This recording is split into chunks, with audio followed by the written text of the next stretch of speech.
Welcome to Horse Racing Plus. I'm Alan, your host. Today we'll be covering Churchill Downs. I also have some good news for you horse racing fans, especially the horse players. I'll get to the good news after I tell you a little bit about the format of today's show. Today we got the open chat. 9 races today. Big week of racing at Churchill Downs with the Kentucky Derby this weekend. And today what I'm doing is this. Since I'm here live today, I'm going to be doing the handicapping in real time and give it to you that way. And also, when I come to a conclusion, I'll give you, who I think is most likely to win. Also, the plays I'll put in, I'll tell you if I'm passing. If I'm passing on the race, I'll let you know. And I'll also let you know what I would play if I had to do a play. So I'll be taking it a race at a time here. So you want to stay tuned for that, especially as you get nearer to post time, because what I will be doing is this. I will be putting the picks and plays there right on the screen, so there's no mystery involved. So in the chat will be open. And if I don't get to the chat right away, it's because I'm actually handicapping it, looking at the board, getting everything set up for the play as if I were at the track. So for some of you beginners out there, or some of you who are more experienced, you might enjoy it too, because you get to see, behind the scenes how I address a race when I'm playing it, when I'm not on the screen doing it. You'll see what I'm looking at. As for me, I've been playing handicapping the races for 19 years, and 2007 started, and I really began to win consistently when I introduced the Thorograph sheets, the speed figures, into my game in 2011, and that really was a game changer for me, and I'll be using them again today. So be using the Thorograph. They're a little pricey, depending on the day that you're playing. On big days, it could cost $30 for a card. On an average day, or not Churchill Downs, for example, it'll be $25. And I don't use that alone. I use it along with either Brisnet or DRF, but the two together really made things click. Now, as far as the news, good news, I'm going to be doing a handicapping show, giving out picks and plays with guests for both the Kentucky Oaks and the Kentucky Derby. And here, I'm going to have guests on for these shows. And here's just a preview. This is the thumbnail to look for. And it's going to be released. The Kentucky Oaks show, this is a thumbnail for that. The Kentucky Derby will have a similar thumbnail, just it'll say Kentucky Derby. The Oaks show will be released Thursday morning, be letting it loose at 7 a.m. Eastern time. And the Kentucky Derby, just 25 hours later, the Kentucky Derby show will be released on Friday at 8 a.m. and the Oaks are at 7 a.m. on Thursday. It's going to be pre-recorded. I'm setting it up and be recording it. We've looked over these races, and that's me, of course. And John De Silva, who you see in the middle there, he has tremendous insight into the racing. He wrote for the New York Post for 19 years. He was the lead racing columnist and handicapper for the Post. From there, he went on to become a morning line maker at Parks. When you see the morning line, you get, John's the one that made it. And now he's a racing official right now, racing official at Parks. He knows everybody in the game, jockeys, trainers, owners. He works with these people every day. So he's going to be giving his inside information and his handicapping, who he picks for both these races. And we're going to cover all the horses in both of those fields, whether we like the horse, whether we use it underneath, whether we just toss him, okay? And to the right is Robert Fornaro. A lot of you know him. He's an actor. He was on, if you're a Soprano fan or watch The Sopranos, you know him as Eugene Pontecorvo from seasons 3 through 6. But he's also, and he's been in movies, American Gangster, The Irishman, Law and Order on TV, Ray Donovan. But he also has been involved with horse racing behind the scenes in the auctions and purchasing of horses, ownership, etc. And he's a tremendous skilled player. He's joined me before, especially strong on in the big races. So we're going to have shows out Thursday for the Oaks and Friday for the Kentucky Derby. So you'll have plenty of notice.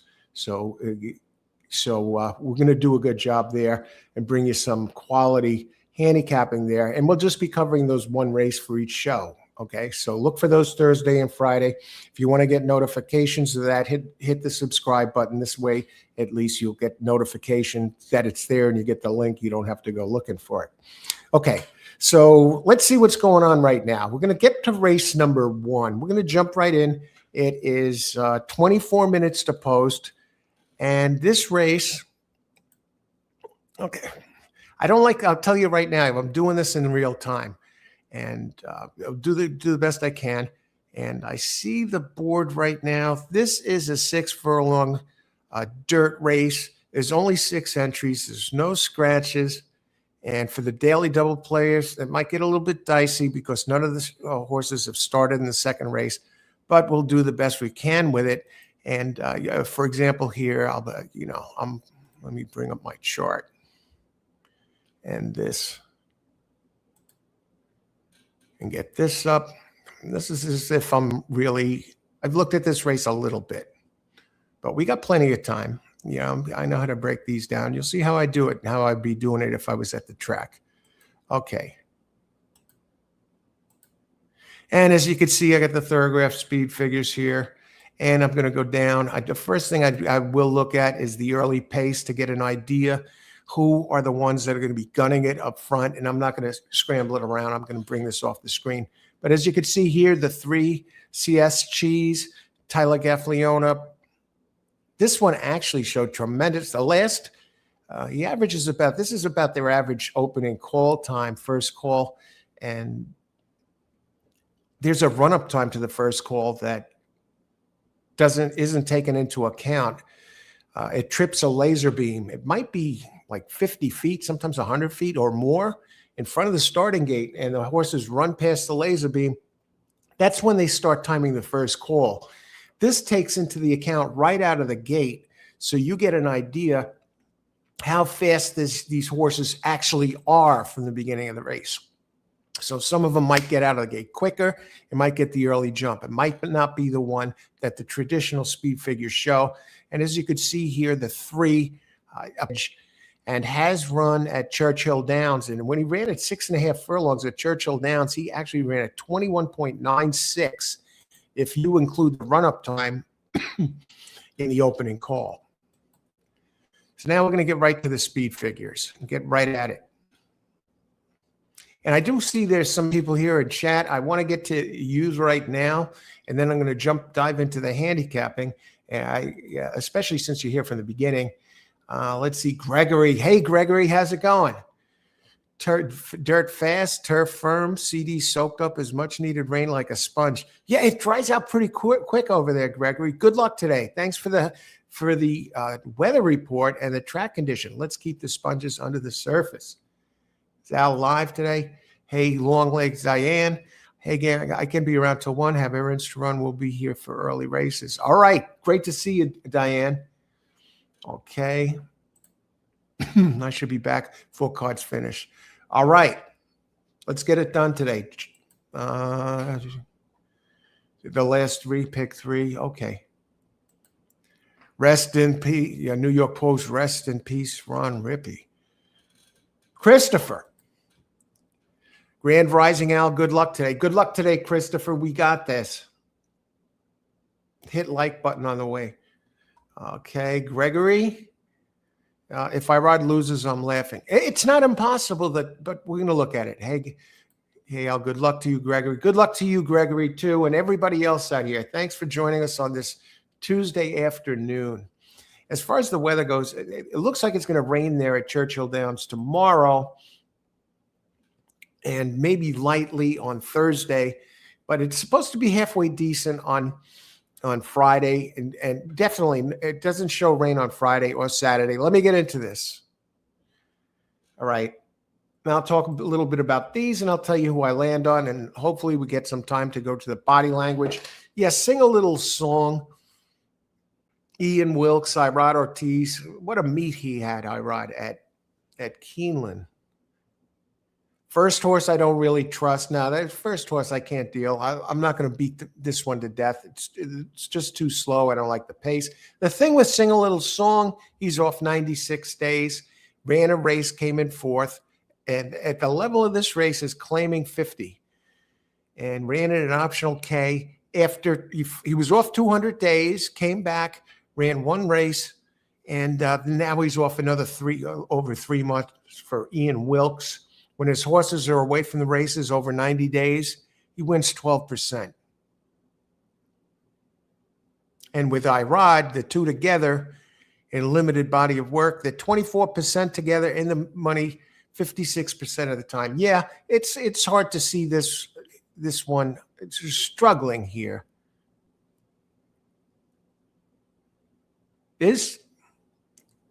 Has been running optional claiming back at Charlestown in 2024, a ways back. It's a 5-year-old. Sing a Little Song.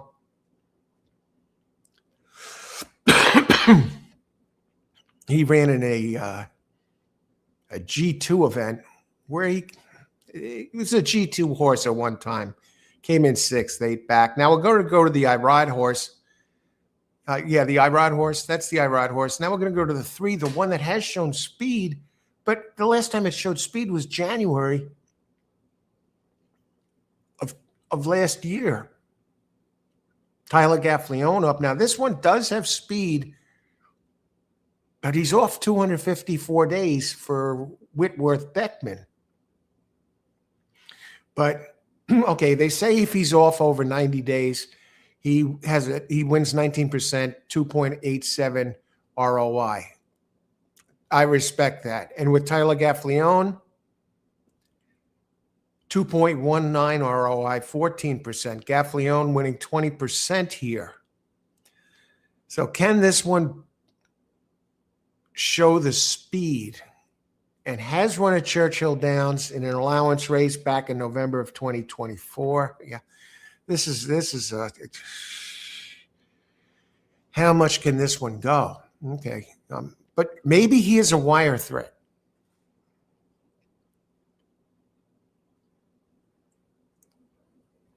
Let's drop it down.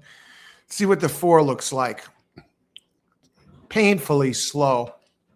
It gets interesting at number 5 here. Ran on the turf at Keeneland in April. At least this horse comes in and has run recently. And he always runs on a wet track. Mahoning Valley did run a big, Let Me Know When You're Ready is the name of the horse. All one word, Eric Reed. Eric Reed knows how to wind him up. At Churchill Downs, he's 7%, but he delivers with some bombs sometimes because a 7% winning percentage out of 228 races. Get this ROI, 2.02. And he gets John McKean up. That's an 18% jock and going back 352 starts. So he's behind the 8 ball compared to the other guys, the Irod and Tyler Gaffleone. But here's the thing. This one had won 2 straight going 3 and 4 back and put up a sheet number of a 9 on a muddy track, but just as fast as the other ones at their best. And is coming out of allowance company. And the last race 24 days ago. And Eric Reed, the trainer, he's 19% going back over 1,800 races when he goes between 11 and 29 days off. And the horse, Quality Road, is the sire. 6 would be my logical. 6 might win this race too. At least he's coming in 19 days off. And he does, before his last race at 6 furlongs at Keeneland, he had back-to-back wins at Fairgrounds. The speed figure is not quite as high, but he gets Jose Ortiz up. And he's been running timely, comes out of a starter 30, claiming 30, maiden claim. And Jose Ortiz is 23% at Churchill Downs. Now I want to go back to the pace charts a second. So the 6 really is in the best form. No massive layoffs. He's running on schedule. Dangerous trainer.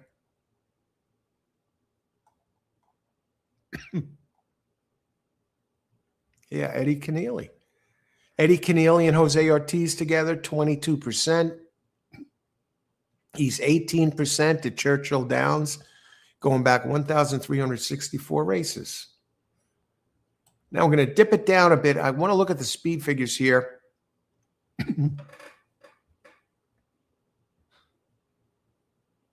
I really don't like this as a betting race. I do see that the 5 horse has a pace edge.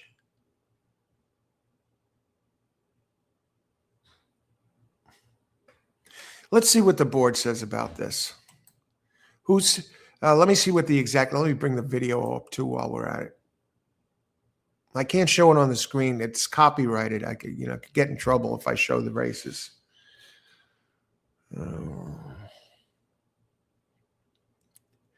Okay, Irod on the 2, Sing a Little Song, 4-5.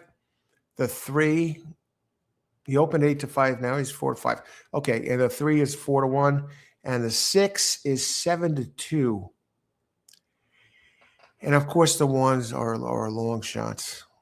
So let's see if anybody's taking suspicious money on the tote board here. Or let's see, place show.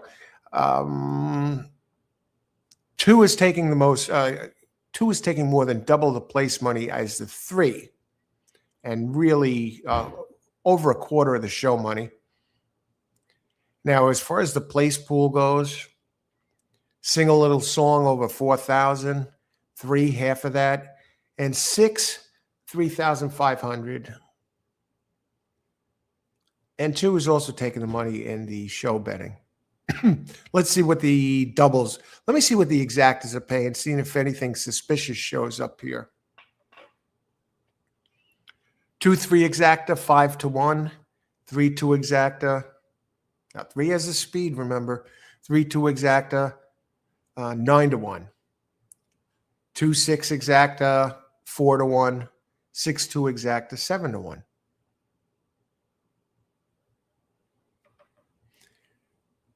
3-6 exacta, 15-1. 6-3, 14-1. Hey, the board's playing true. Let me see what the doubles are paying. Now, I have this race pretty sized up already. Let's see if 3's taking money with anybody in the doubles. Now remember the second, I'll tell you right now, if you're just joining us, the second race, none of those horses, they're all first timers. So let's see if we can jump ahead. Who do I like best here so far? I'm looking at the 3 horses in the paddock by the body language. All right. Now, remember, this one's off. Huge layoff. He's walking okay. I'm just looking at the double prices. The 1 looks a little sluggish, head down.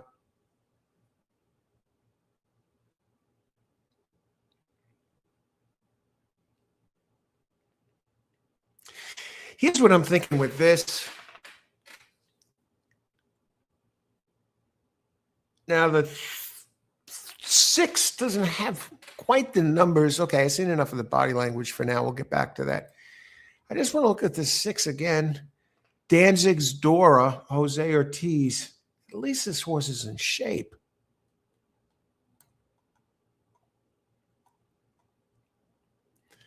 See, the 2 is off 96 days, and before that he was off 100 days. Has raced at Churchill. He hasn't won in forever. So I don't like that about the 2, and I don't like all the days off. The 3 is at least one. The 3's off 254 days, and I don't exactly like his last race at Saratoga when he did run And the late race prior to that was turf. And who knows, these two might duke it out together on the front end. My play here, and then I'm going to get to the chat. Actually, I'm going to look for a second. I'll get to the chat, and then I'll look at the doubles real quick. My play would be the 6, who's won 2 out of 3. And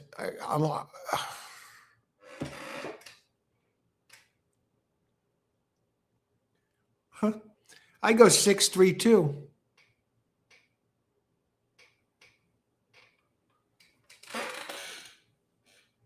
I think that gets it done.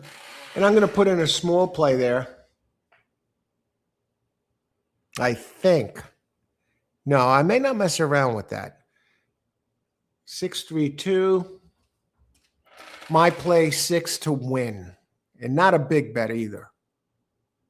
Okay, so I'm going to put that up here, and I'll get to the chat, and then we'll look at doubles. Race 1.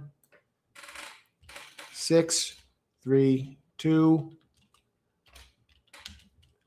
In the best shape, you got the best connections. You got Keneally, and you have Jose riding, and has won 2 previous. The others have been way too long. Let me see what the odds on 6 to win are right now. 7-2. See, he's opening 2-1. I think he's got to come down. Well, he doesn't have to, but I like what I see. At least he's running on schedule. And it's not going to be a big bet, okay? Number 6 to win.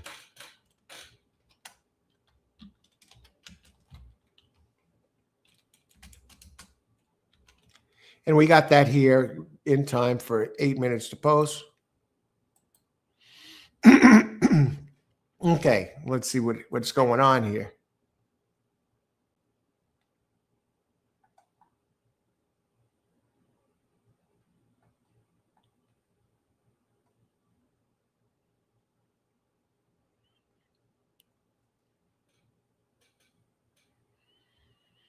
Seal, okay. Singh has some works on fire coming in. It's good to know. Thanks for passing that along, Seal. Races like this, I wouldn't play. I think it's like 3 hasn't been out. Yeah, that's right. I don't care if a horse hasn't raced it yet this year. Who else? Yeah, and stay away from those first-time starters, Diane.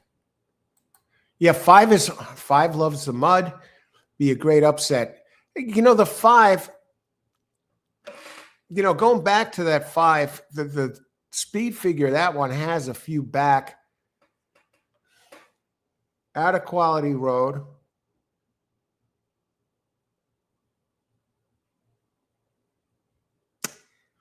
That's the thing. It's not a muddy track.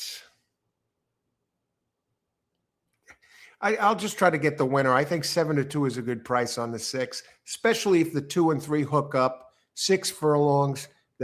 How good, you know, as Seal said, Seal says the 2 with the works, and the 5 is a question mark. 1, and 1 might be part of the pace contest too here. I mean, that one has some speed early. This is not a good betting race, and the second one really isn't either. And I want to welcome everybody aboard, and thanks for joining us here on this Tuesday at Churchill Downs. Let's see keep an eye on how this track is playing too. Kozar Gamer, hello. Good luck today, Kozar, and good luck to all of you today.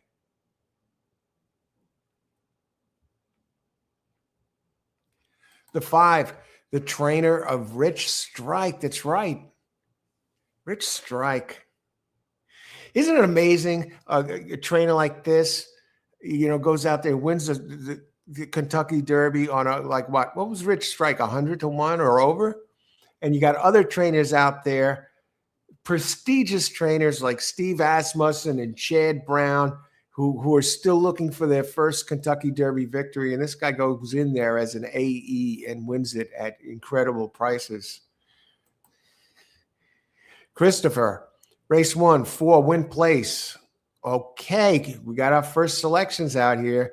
Christopher has delivered here before when I've done some live shows in the past. Exacta, daily double 3, 4, 6. Okay, and 3, 6. 3 is going to be 3 is the speed of the speed, no doubt. Al, 2, his last race, they list him as a maiden from Australia. Let me just look at this too. 4 has, 4 just looked too slow to me.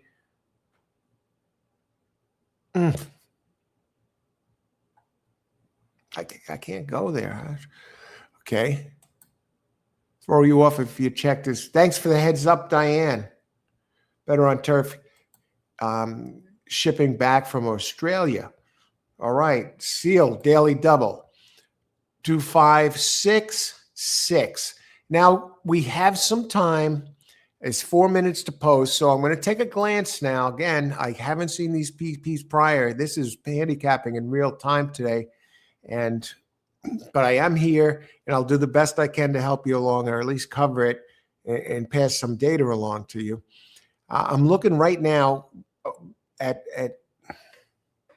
the sires and the trainer. Steve Asmussen, the number 1 booked out of Japan. Okay. Second horse, the jockey. Yeah, and Jose Ortiz is on the 1. That's a nice combo. And Japan is 2-year-olds are in the money 45% of the time, and they win 22%. So you got something going there. 2, I don't like the connections. The jockey, I'm no fan of. The sire, no. Not the sire of the 1. What I'd be looking at here, Louis Sire's improbable sire. I'm not crazy about the sire. Though the jockey and trainer together in 27 races, they won 22% with a very high ROI, 4.45. Sire, 17% at Churchill. We're going to move down to number 4, Smoke Trail. Yeah, we don't have PPs to look at, so we're looking at the breeding here. John Ennis, first time out. He likes to win more second time out. John Ennis in 156 first-time races. 2-year-olds only wins 5% of the time. And the jockey, Alex Achard, only 4%. 1 win in 23 tries at Churchill. I'm going to pass there. Number 5, Steve Asmussen. I don't really. Jackie's Warrior. That was a great horse. No data on file as a sire, but you got Tyler Gaffleone and Steve Asmussen. So Steve Asmussen seems to have the best 2 horses in this race. I know from visuals and past races how the damage. I was surprised earlier because I did look at this and I saw Jackie's Warrior. Wow. I was like, is she still is this one still running, or it was a long time ago, or is it? But no, he's a sire now. Very good horse. I think that one's going to be tough. Tyler Gaffleone on 2-year-olds is 16%. Asmussen, first time out, 14%. So let me look at the others. So you got Jose Ortiz on 1 and Tyler Gaffleone on the other. And now we got Wesley Ward, Sir Wesley Ward, teams up with Johnny V. Together, they're 26%. And that goes back 722 races.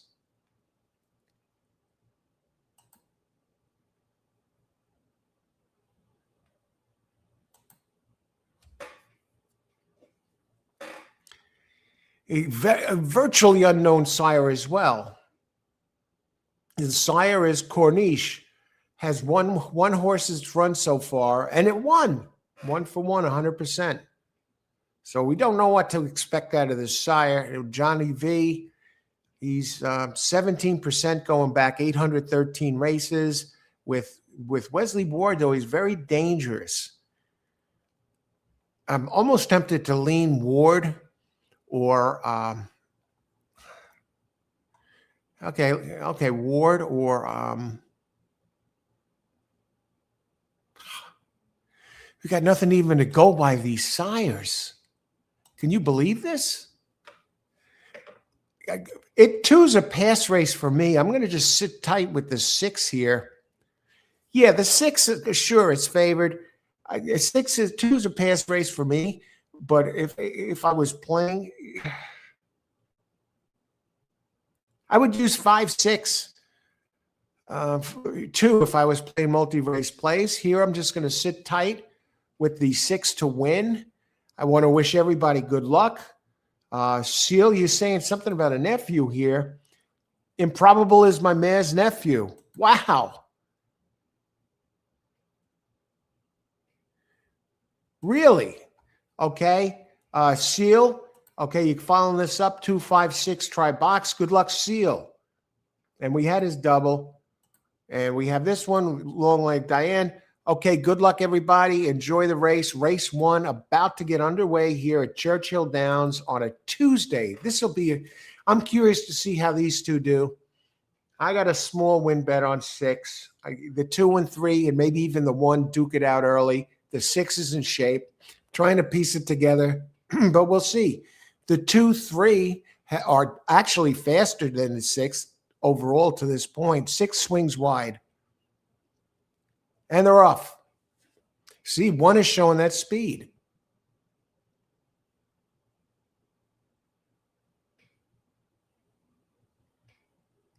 Two and 3, away from the track forever.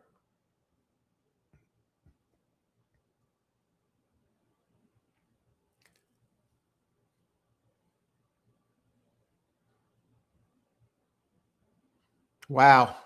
22.13. Are these guys going to last? That's it. Irod's probably sitting pretty on the gray. Let these guys go. Yep.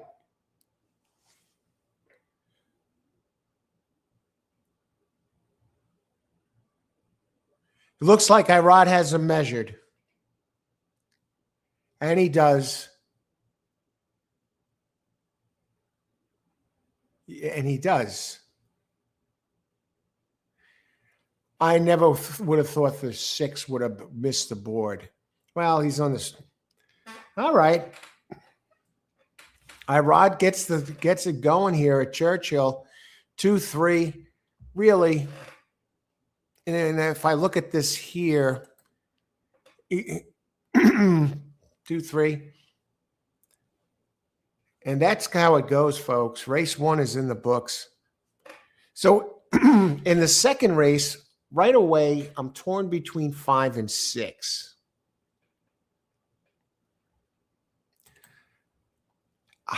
I don't see 2 as a good betting race at all. You see the data I'm using here. And those of you out there, I'm letting you know right now, on Thursday and Friday, we're going to have Kentucky Downs and Kentucky Oaks show, okay? And so on Thursday morning, 7 a.m., look for this. We're going to be having a Kentucky Oaks analysis and picks. I will be joined by New York Post, used to write for the New York Post, John DeSilva, the lead analyst over there for 19 years. He went on to become the line maker at Parks for a few years, and now he's a racing official. He works with the owners, trainers, knows all the jockeys, trainers, and owners personally, and of course the people at the track. So he will be giving his selections. I'll be giving mine. We'll be talking about it and why, landing on the picks and how we're going to use them, whether we're going to toss. And Robert Finero, if you're he's an actor. If you are familiar with The Sopranos, he played Eugene Pontecorvo from seasons 3 to 6. Also was in the movie The Irishman, American Gangster. He's on Law and Order and TV. But most of you would know him from The Sopranos as Eugene. But he has been involved in horse racing over the years, in the purchasing of horses, ownership of horses, and he's a tremendous handicapper and player. And I'll be joined by these 2 guys. And we'll be putting the show out there on Thursday morning at 7 a.m. for the Oaks, and on Friday at 8 a.m. for the Kentucky Derby. Same thing. So make sure you hit, if you want to get notified or know exactly where these links are to go, hit the subscribe button and you'll know where to go. But yeah, 7 o'clock on Thursday, we'll be releasing the Oaks show, and 8 o'clock on Friday, the Kentucky Derby show. So it's going to be a blast. We're going to be recording that and putting that out there those mornings. So let's get back to this for a second here. What is this stuff going to pay? We have prices. Okay, I'm going to heat up my coffee while we're away, and I will be back in a couple of minutes. Race 2. Picks and plays coming up.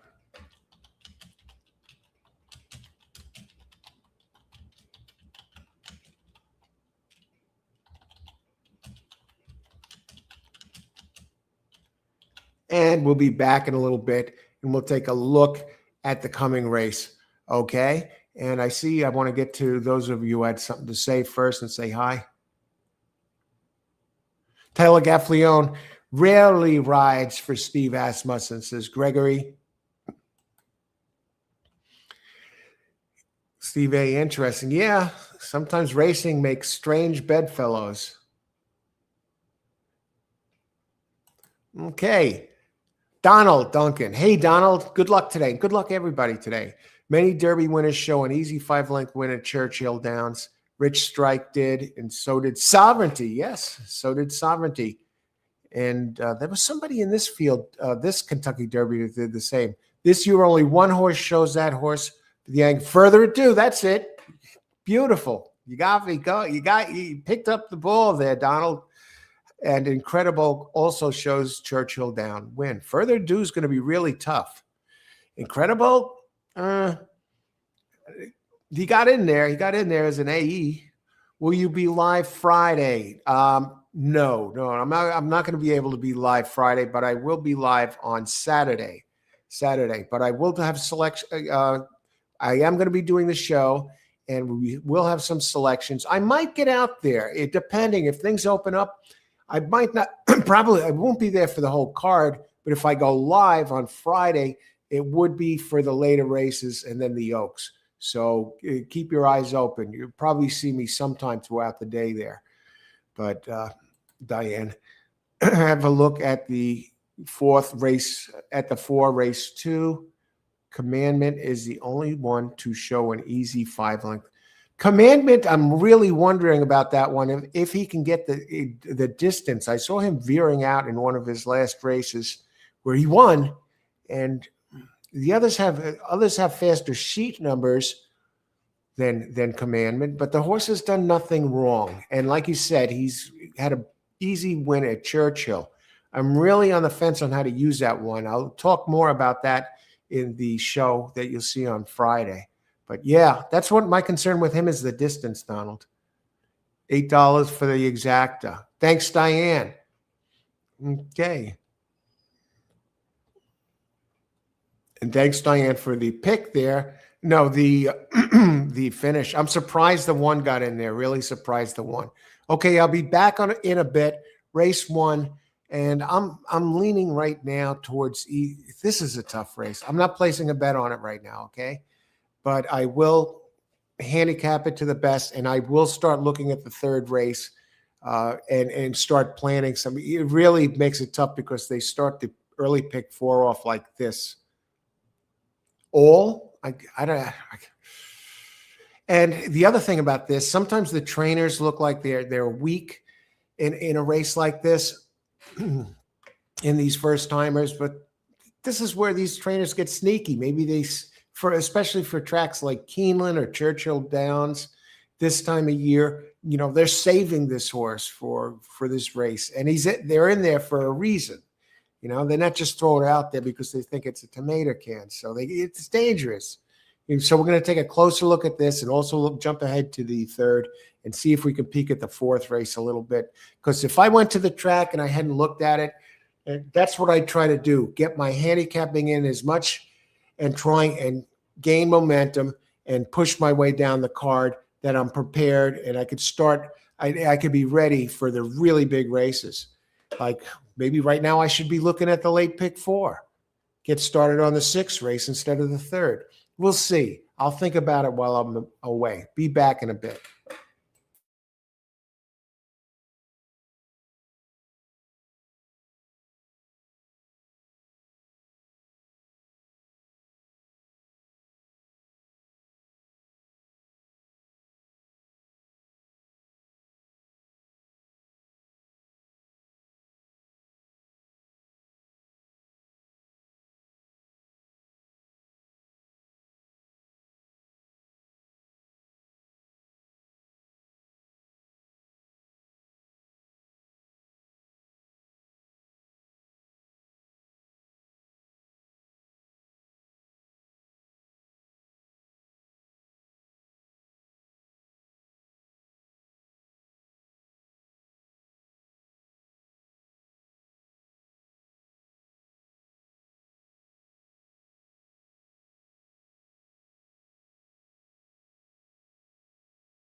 Okay, and we're back.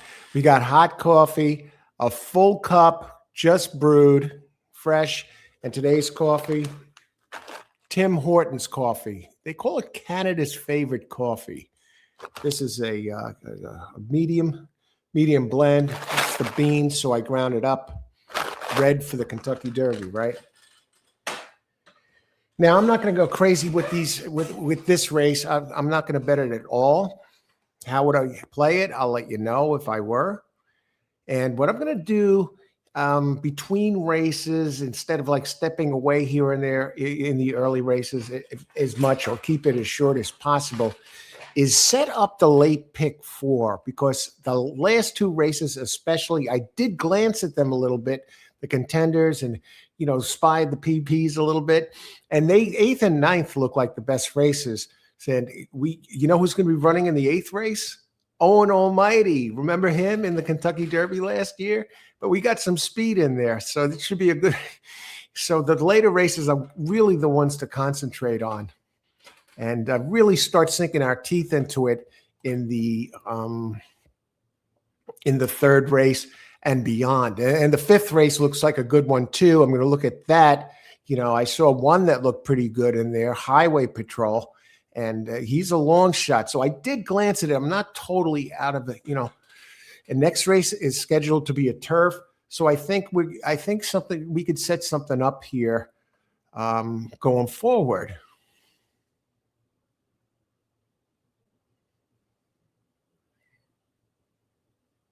All right. So let's look at this race. Talk about this one. How much time do I want to spend on this second race? I'll tell you a little bit about the 3rd race. Looking ahead, it's 1 mile on turf, and we have 10 entries. So there we could start having some fun. And the 4th race, okay, only 10 minutes to post. I'm not overly concerned. 6 furlongs on dirt. I'm glancing ahead here to see if we could set us up for a 3-4. You could play the pick 3s for 50 cents here. So what I'm thinking about now is maybe something in 3rd, 4th, 5th. As far as the board on this race, see, the 6 is 3-2. You figured that. Wesley Ward and Johnny V and 5 and 1, Steve Asmussen, Jose. I don't. You see, the 1 does have a strong sire in Yaupan. In the money 45% of the time with a 22% winning percentage. At least that sire has 179 starts under his belt.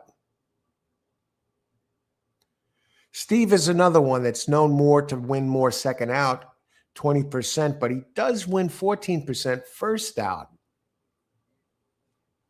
The 2, I can't go there. And even that's taking money. See?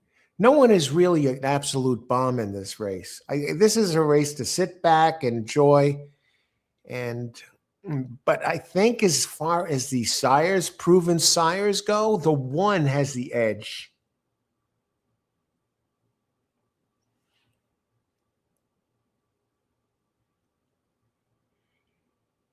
Jackie's Warrior was a tremendous runner.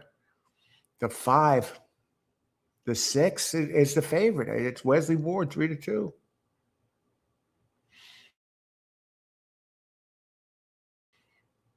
I mean, this 5 and 6 basically. Now they're trying to prove their mettle as a starter. And so I'll let you know right up front here. 3 and 4, scratching the 4th. Thanks, Diane. Yeah, I just saw that. My pick 4 is set. Gregory. Incredible. I could see him getting in on the Super. This is going to be tough. You know who I can see definitely hitting the board for a 2nd or 3rd? So happy. So happy. This horse looks really strong on the track from what I've seen. And he actually has the second fastest sheet number with the exception of Further Ado. He's run a 0 last out, and Further Ado has a -2 last out. He's breaking from post 19, no, 18. I don't believe that's going to be much of a problem. Probably keep him Further Ado out of trouble. What a storyline for So Happy. But Mike Smith looking to win at Derby at 60. Long leg Leanne. I think 6 will be over bet, and I don't like him on grass. Okay. And Seal 4-6 box here. Okay. So I'll tell you who I like here now. 4-6 here. Okay. Who's your 4? Let me just look at that 4 again. Smoke Trail.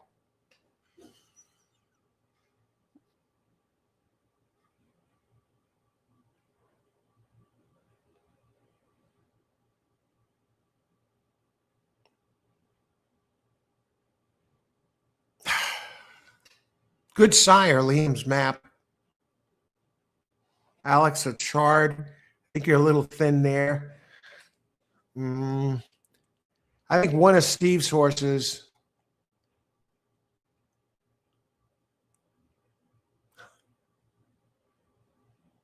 First time out, Wesley Ward is 26%. Yeah, he likes to win early. John Velasquez up. I could see either. I don't like the 3. I don't like the 2.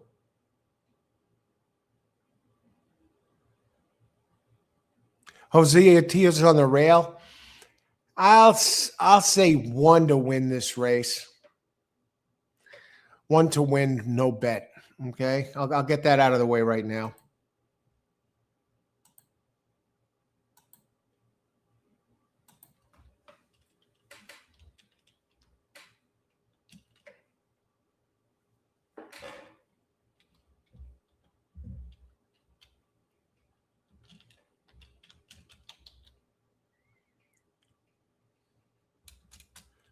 Number 1 to win, no bet.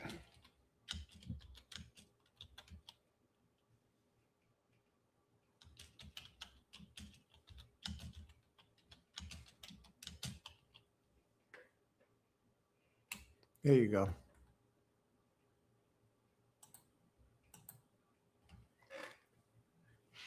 Not betting that. I'm jumping ahead to race 3. Since we have 5 minutes, now we can really start ripping it with. Now we can really start ripping it with the sheets. That's where they really come in handy when you're pressed for time.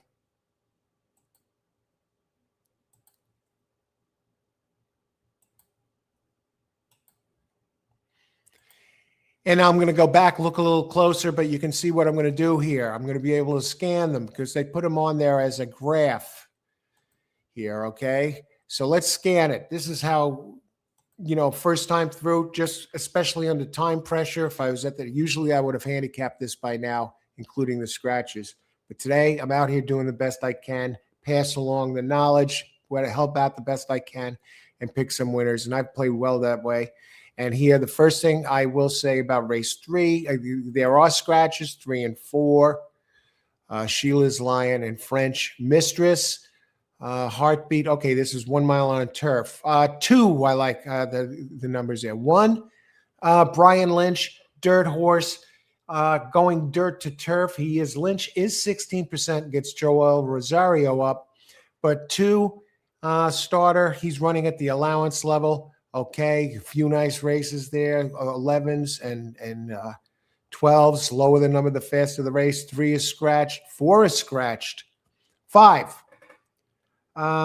distance challenge. Okay, who else? It's still not as fast as the 2. 7 is very consistent, as you can see by the numbers. I don't like the last race, but was off 119 days, settled outside, coaxed 3Y and tight. That's a mile. That ran at a mile. Paul McGee and Brian Hernandez Jr. All right, again, 7 you got to respect. 6 comes off of a very big figure for Brendan Walsh. A 9, that's the lowest speed figure I've seen so far. Did run on turf at Colonial at 1.125 miles, so heck, can kind of put a line through that. This is 3 and up fillies and mares. Starter 50. Dirt to turf for Walsh, 11% for Tyler Gaffleone. I don't like his turf numbers, 17, 16. We'll drop it down to 7. 7 looks very consistent. 8 looks a little slow. We're going to dig deeper in a second. 10.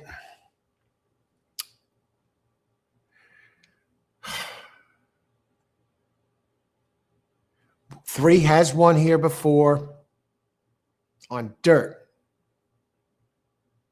Twice. Okay, let me get this off the screen. I don't want to screw around and get anybody, straining their eyes looking at this stuff. Maybe you're on your phone. I'm going to go down. I'm going to look at the pace of this race.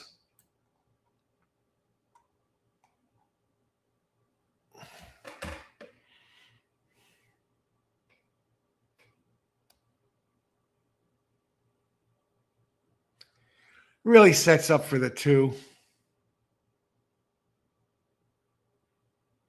I mean, 1 and 5 will probably be going. Maybe not the 1 so much.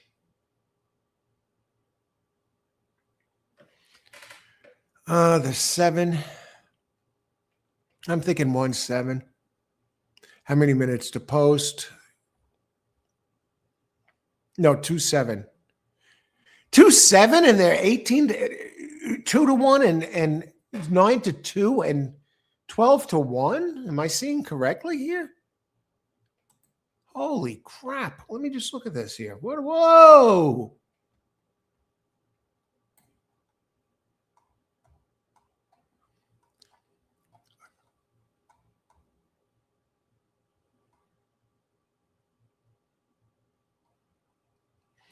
Maybe a little 6 if you want to spread. 2, 6, 7 box. 7 is damn strong. Let me look at Faye's Gold, number 8. Cut below the others. I mean, if you wanted to throw out the 6.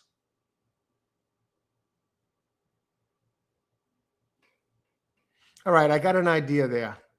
We'll catch up more when we're between races. How many minutes to post here? 0 minutes to post. All right, let's catch up, see what the heck's going on. But I see 2 and 7 as definite dangers here in this next race.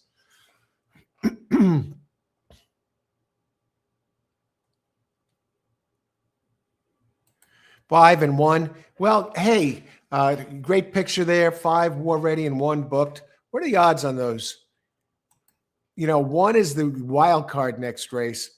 He hasn't raced on the turf. And 5.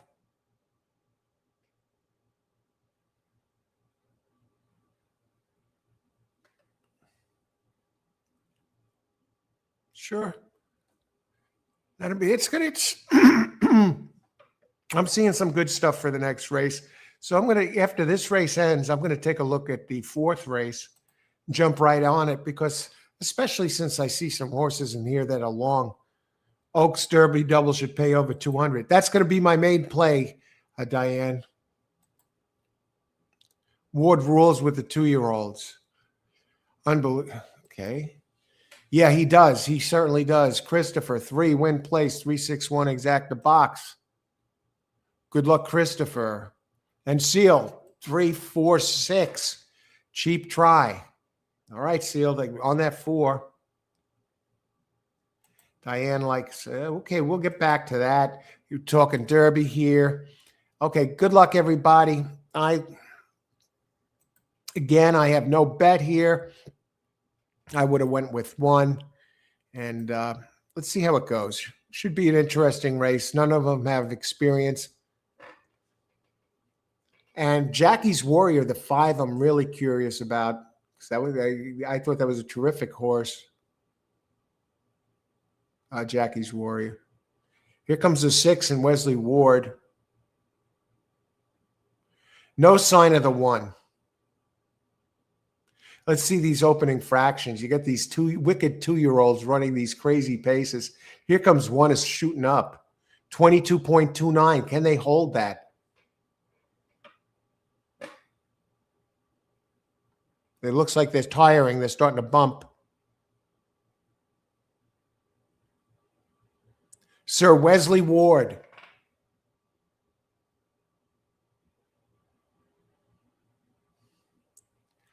Five is thrown in the towel. 6-1-5. So no real surprises as far as I'm concerned there. 6-1-5.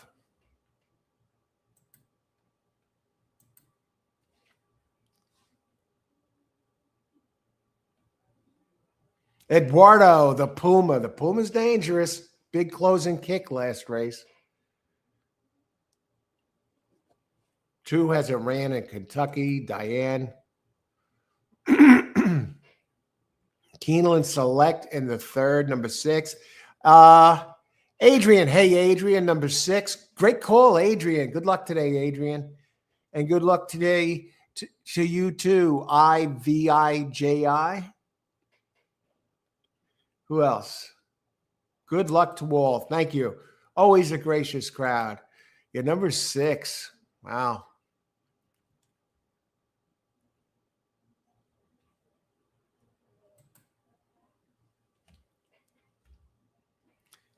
All right, let's see what else is going on here. I got to look at. I'm taking it at races in real time here, so I'm going to try and catch up a little bit. So in the third race, let me see what these horses were paying. Who was taking money in the doubles? I'm going back to the second race. I'm looking at the tote board, probables, doubles. 6 with $6, $8. 6 with $2, $10. Now this is for $1. 7 is the sneak, folks. 7 could make the next race worthwhile. I like the 7 more than number 8.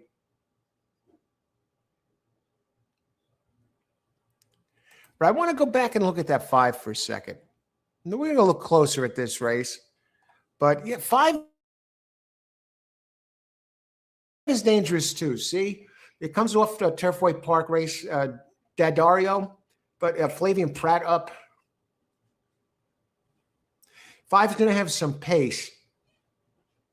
5's not an easy race either. But what makes the 5 interesting for me is this. Okay, let me look at something else.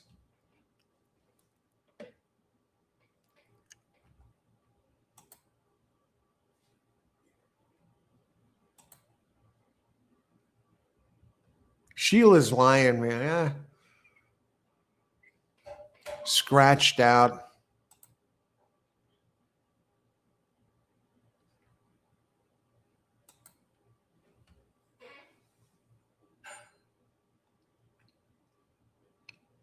I'm very comfortable going 2-7 box next race. Definitely use the 2. Maybe I'll key it. 2 with 7 and 2 with 8. Phase Gold. You know, the other ones haven't proven themselves to me on turf. Neither the 1 or the 5. The 6 spying. I don't know what the big deal is about the 6. But let me look a little bit more.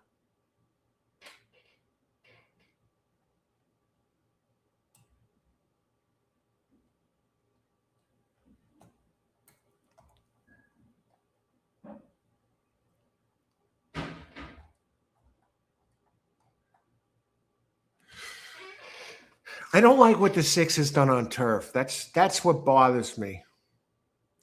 And I don't like this. I don't like the 166 days off.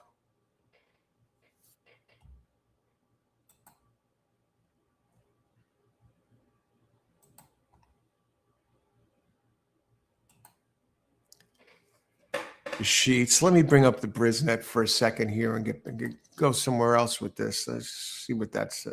Okay, now we're catching up We're catching up. We're doing all right here. Neither of these races were break the bank races.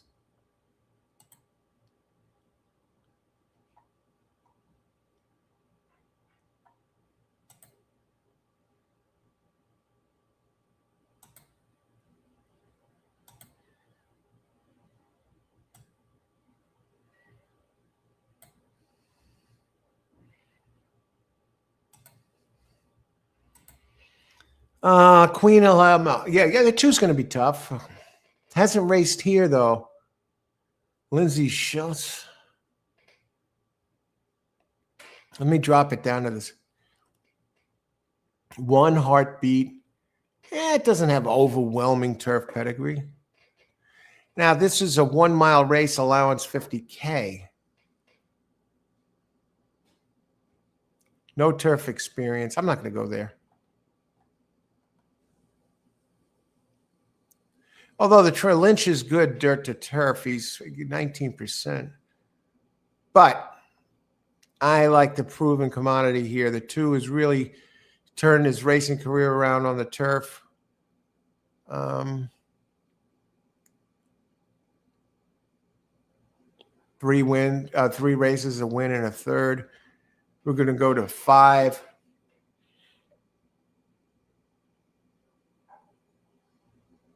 Closer. Beckman and Pratt. This one's going to have to come from off the pace. It's stretching out. 6, Spying. Now, 6 runs the big number last race on dirt. And it's Brendan Walsh. Comes, and he has turf breeding.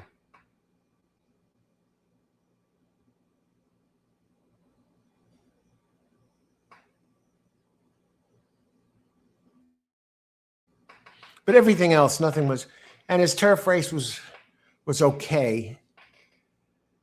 I can't really go there. He's almost a bounce candidate. It hasn't run since November. 7.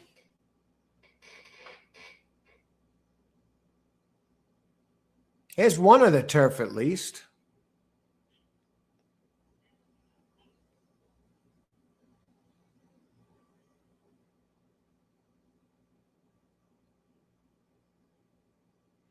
Oh, 7's going to be tough at 12-1.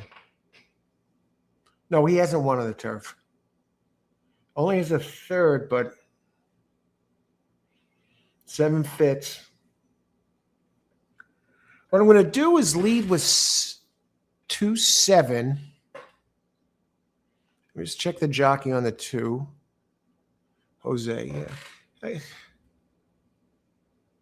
What I want to do is put 2 on top in this.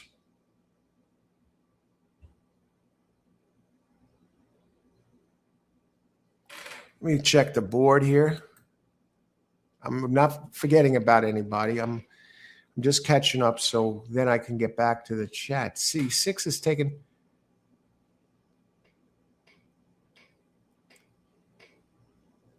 See the 7. Yeah, they're on him. 12-1 down to 5-1.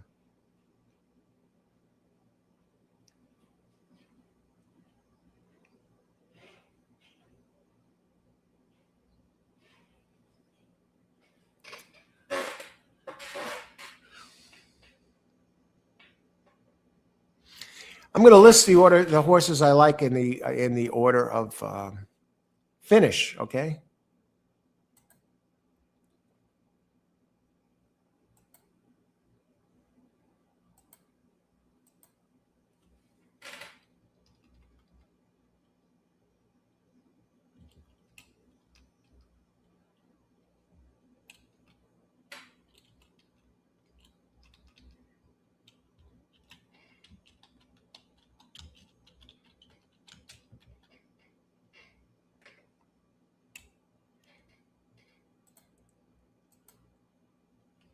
Okay, my play is going to be coming up here.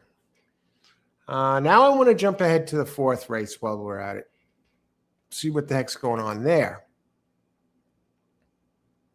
And I'm going to put more into this race too. It's 19 minutes to post.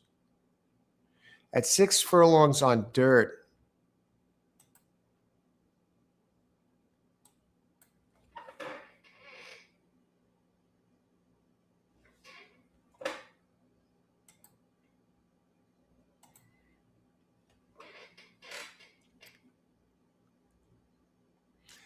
Let me look at the pace of this race here. Race 4.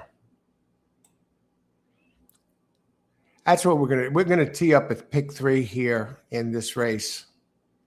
So I'm gonna set up and get the 5th race in there too. Let's see. I'm looking for a pick 3.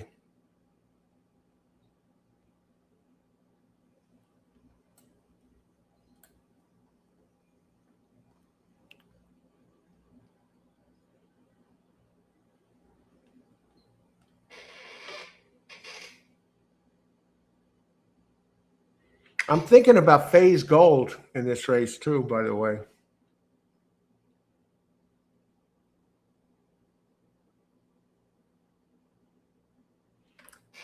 I'm actually thinking of maybe a single in this 3rd race. I'm thinking 2. I mean, 2's going to be real hard to beat.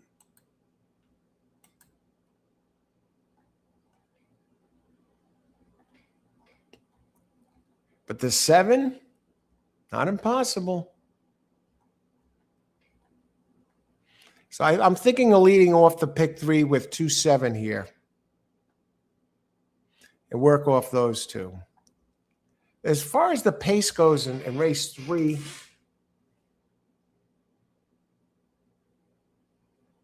I mean race 4.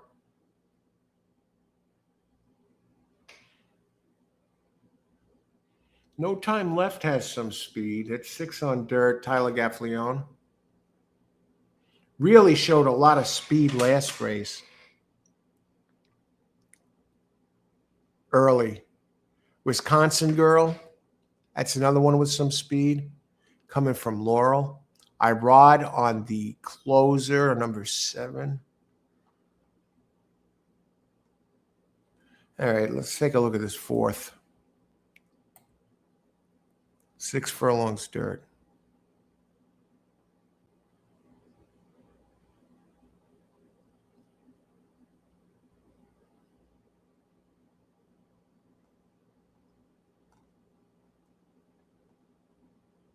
Now that's a claiming 50K, and the 4 is coming out of an allowance.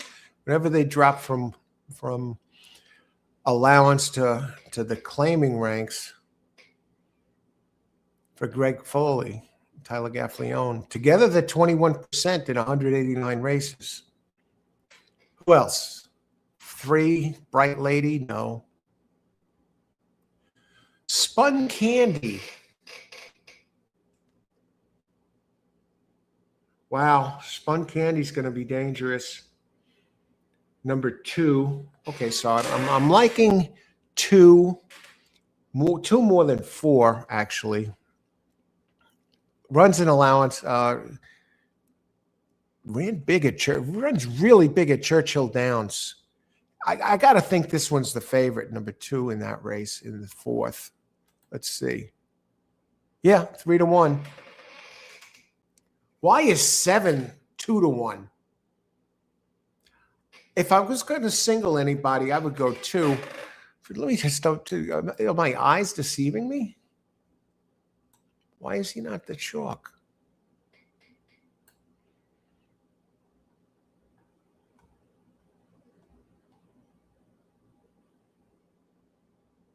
The 1 has. All right, here's what we're going to do. I'm going to go 2-4. I don't understand why 7 is 2-1 in the 4th race. You already know who I like in the 3rd. I want to set up a pick 3 here. That's what this is all about.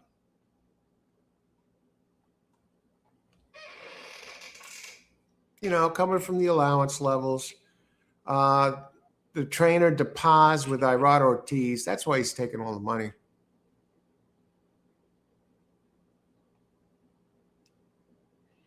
Comes in. This horse is wanted. He only has one win. It was a Colonial in July, last July. Okay, I'm comfortable with this. The other one that's kind of interesting is Wisconsin Gal, the 6.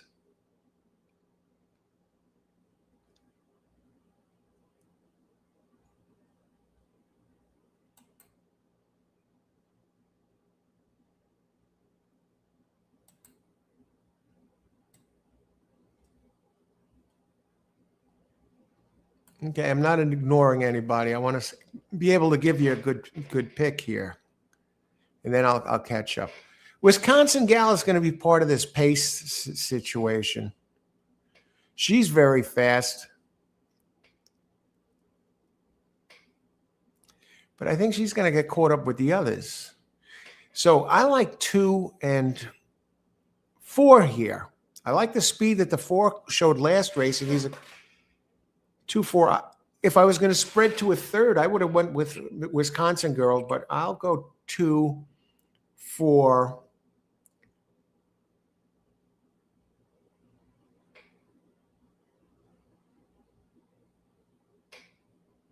I mean, the 2 really loves Churchill Downs. I could see this one being the favorite. Let me just see what the odds of these are paying. Let's see, 2-2, what the odds in the double. I bet you the 2 is like taking most of the money in the double. Watch. Oh, yeah. 2-2, $8.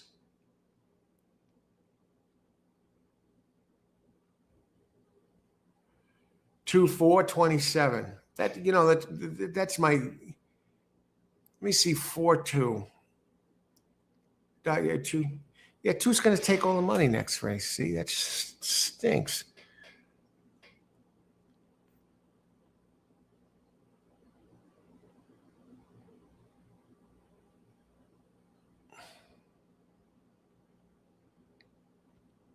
How about 7-2?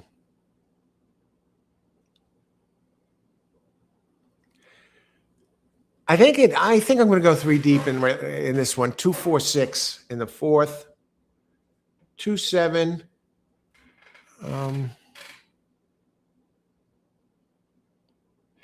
2-4-6 in the 4th.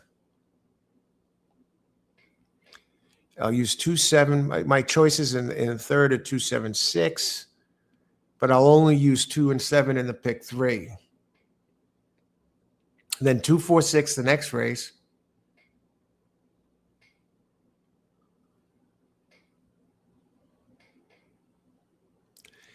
I just want to double check the 5. I may throw the 5 in there this race.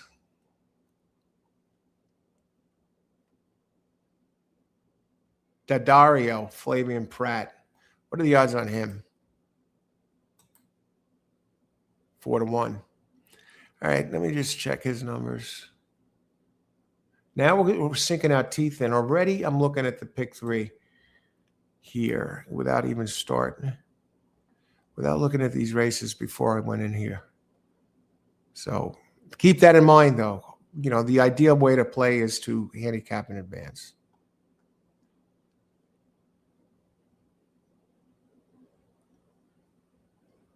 Yeah, 5 has had trouble at the start both times.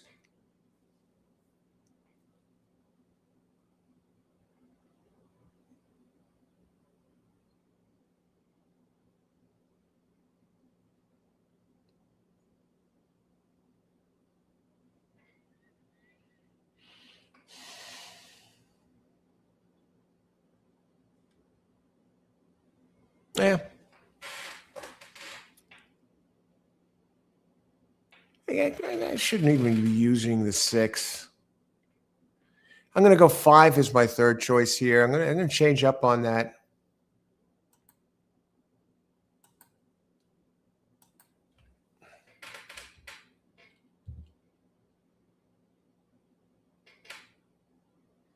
Yeah, I'm actually going to go 5 second, 2, 5, 7. And I'm going to use all 3 in the pick 3. You know, after looking at this a little closer.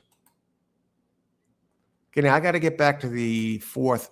Okay, 2, 4, 6. Now I got to look at the fifth, 9 minutes to post. And then I'm going to put the bet in. Let's see, I'll do the best I can with the fifth. And that is a 6.5 on dirt. And we have 11 horses. Whoa, they're making it tough for us. 6.5. Let's look at the pace. Let me just look at something here.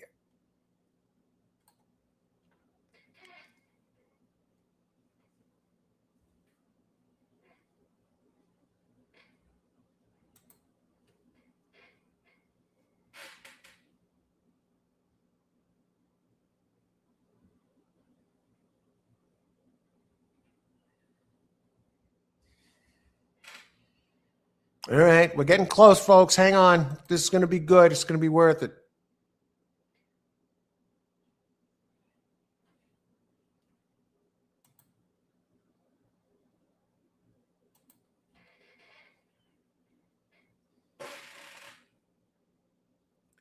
So I might go with 3-3-3 here and not mess around and just like shoot it because, shoot the eyes out of this because I think we can do some damage here. I think we can do some damage. I'm pretty excited already. Let me look at the pace. Race 5.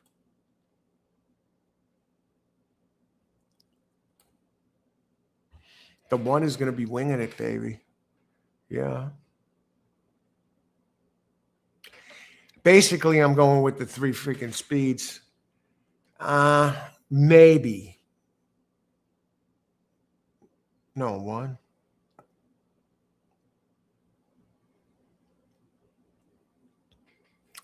I don't know about this. Let's see.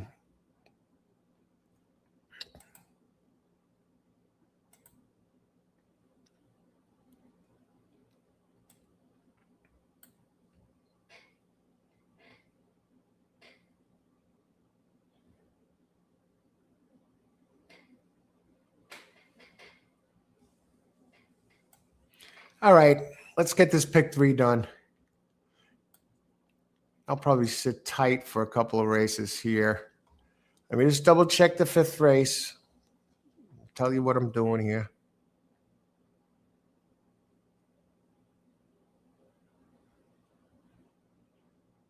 Joe's Candy I'm looking at. Now that is a maiden claim. Okay. So what is run at that level?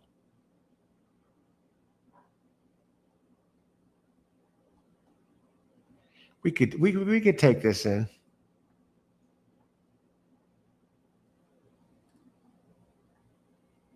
We could take this in. Okay, let's do it. Let's do it. How many minutes to post? 6 minutes. I'm putting my play in now, and then I'll get to the chat. All right? Let me get my bet in first so that I don't fuck. Okay, I got time to get my bet in. I'm going to put my pick thing out here, then put my bet in, and then I'll catch up on the chat. 257. My play is pick 3.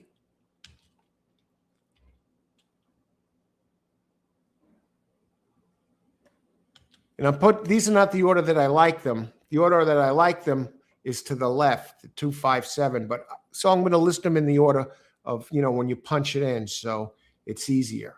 257 with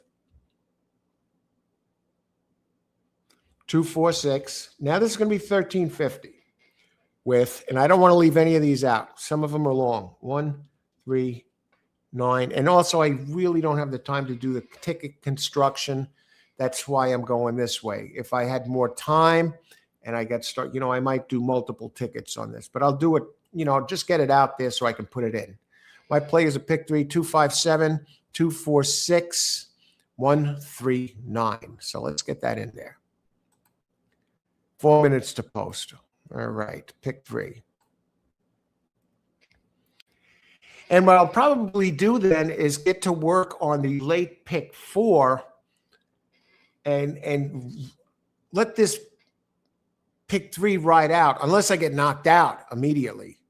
But start working my way down. I see who I like now initially. So now I'm to a point where I can play catch up through 6 through 9, and I seem to have found the way to squeeze my way ahead here. Okay, let me get this pick in here. 2, 5. And I don't have the favorite, Brendan Walsh and Tyler Gaffleone. I can't pick them all. If he beats me, he beats me. I like my chances. And leg 2, 2, 4, 6. And the 1 is also going to be a troublemaker. These are not easy races here. 2, 4, 6.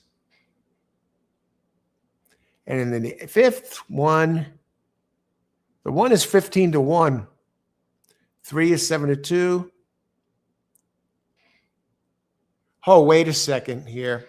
Oh, 1, 3, 9. And 9 is 5 to 1. Ben Curtis. 1350, 257, 246, 139. Boom. Okay. We're in. Let's see what we got here. Let's catch up.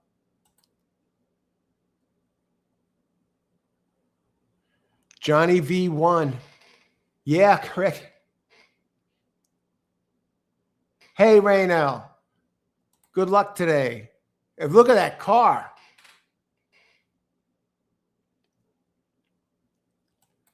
The 2 broke her maiden from post 12. Wow. Queen and spying. What is your view, sir? Spying?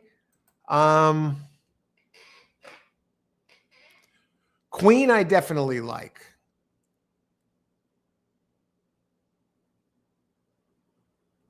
Oh, wait, Queen and spying?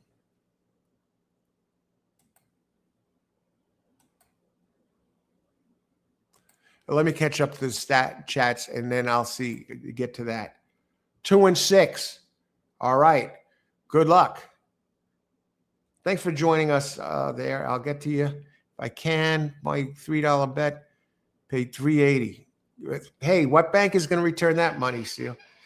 Pick 3. 1, 2 are all paying less than $30 this race, if that helps. All right. Thanks for the heads up, Diane. Keeneland, pick 3. 6, 6, 12. All right. Add my cult Enfield to your stable. He should be running this month. Let me write him down. Thanks, Seal. Will do.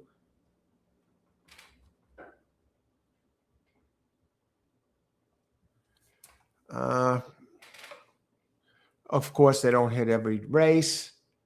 Okay. Robert, South Central LA. How can I bet on a horse? I'm new to this. All right, just hang tight. Watch this. You'll hear along the way, Robert. Came to the right place. Good luck today. Okay, and others will help you along too. Hey, Maribel, race 3, 5 to win. That's one of my horses. I'll take that. Good luck today, Maribel. I'm 6 and 9 here, Danny. Okay, let's look at this. We're going to go back. And how many minutes to post? My screen here. I want to see what the heck. I want to see the Queen horse. Oh, the Queen horse, definitely. I think that's my top pick here. Number 2. 2 followed by 5, followed by 7. But this is a dangerous race because you got the 1 and the 6 who have the connect. They have the connection, strong trainer. Now the 5 suddenly just made a big drop down to 3 to 1, just at the last second here. Ooh, I think it dropped from 4. It dropped a full point, I believe.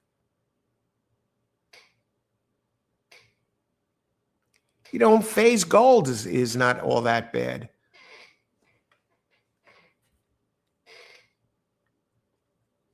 Let me look ahead to the 6th race while we're moving along here now. I won't waste my time just staring at the horses walking around a mile from the gate. Let's take a look at race 6. What are we looking at there? Already feel pretty good through the 5. And I'm going to look at them closer when we get to those races. But I had to do it. I had to jump ahead because I saw some good things going on. Owen Almighty running in the 8th, folks.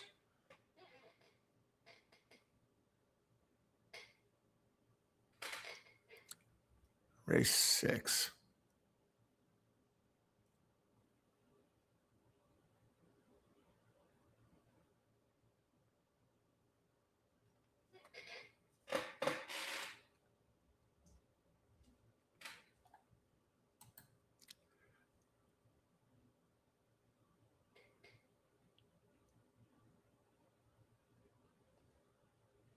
Hopefully, by the time we get to race 6, I've passed cash a nice ticket here.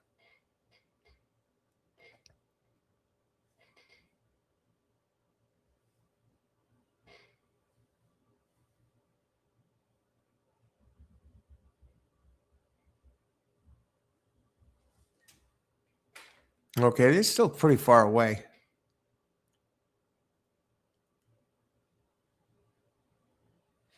Gonna have to take a look at the 6.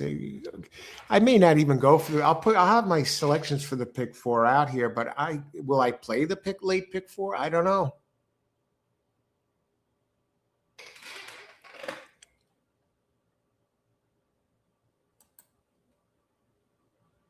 Our first turf race today.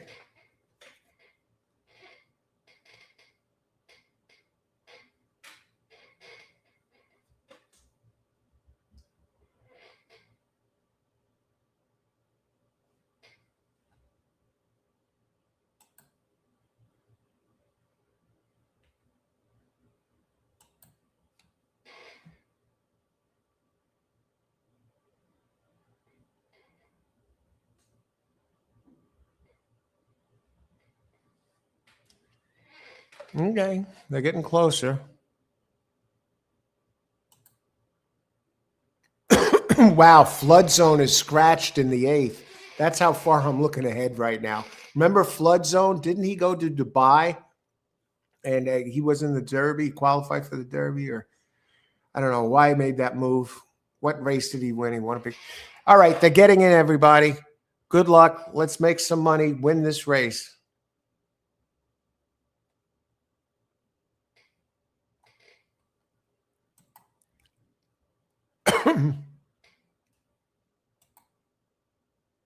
Queen Wilhelma, the favorite right now, all the way down to 5-2 is the 5 suddenly. I'm looking for the 7 to get in there at 7-1. I need 2, 5, or 7 to get the first leg of the pick 3. I know some of you have 6. So good luck, everybody. May the best horse win. Relax, enjoy the race. That's how I'm pretty relaxed. I'm comfortable with my horses.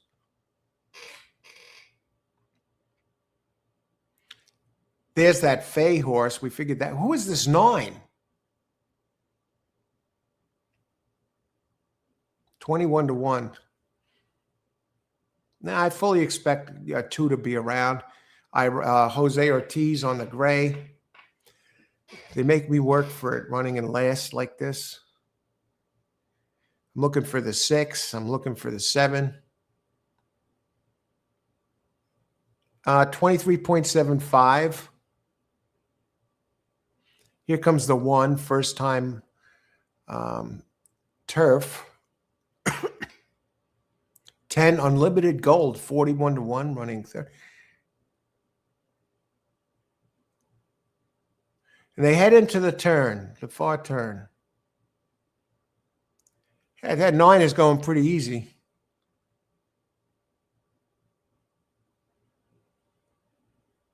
I'm in real trouble here.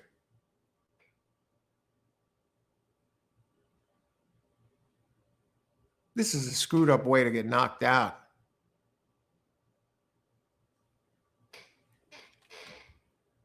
Seven to 2. Luis Saez, Golden Sense. All right. I'm going to... Holy crap. Where is 2 in this race?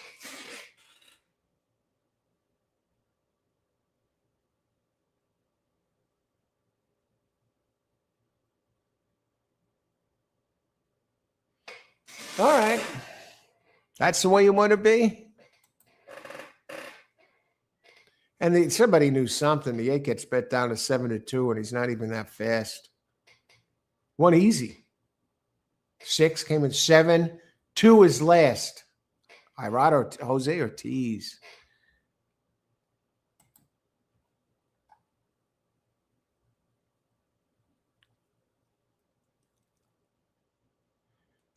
Diane. Let's see.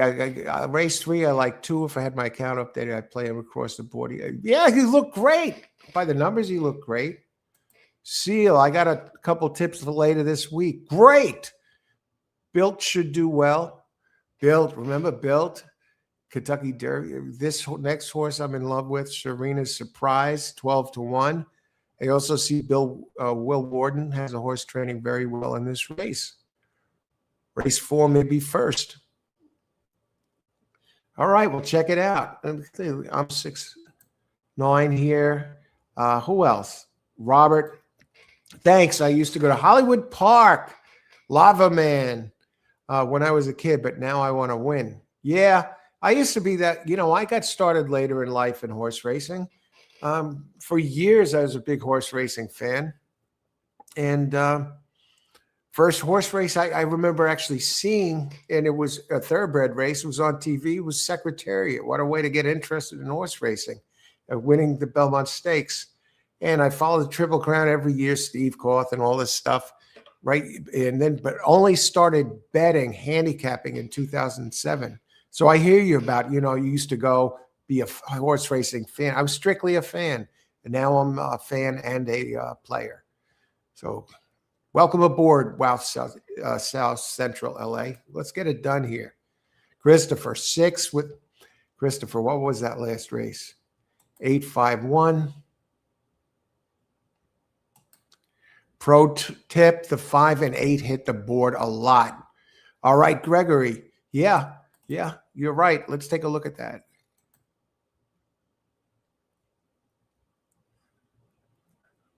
I thought the 5 had an outside chance to win, but for 2 to do so little. All right, I'm going to take a break on that. We seem to be pretty caught up. I'll put my initial picks here, who I like for this race, and then I'll be back in a bit. And I'll put them up now, okay? Now, you see what my pick 3 play would have been. So let's get it back here, bring it back. Race 4, my play to come. Now I got to think about this because I still like the next 2 races. So I might come right back with something. And I don't know if I'll use all 3 in these. I might just single 2 in this race. Race 4.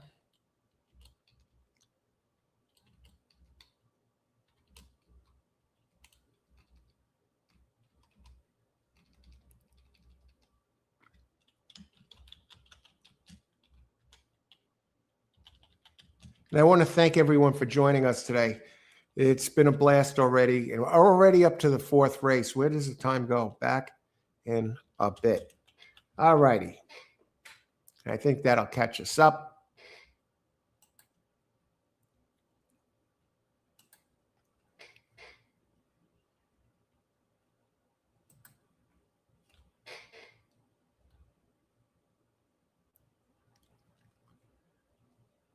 Okay, just want to see some for a second. You got a little time.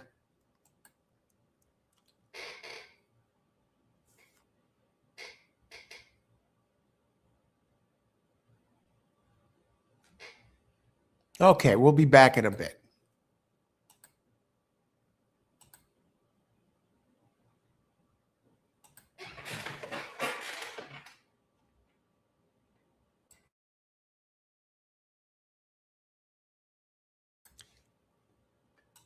We'll catch up here. Geez, I hate getting fried on the front end. Yeah. Superior should pay good, 9. All right, back in a bit.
All right, on to the next race.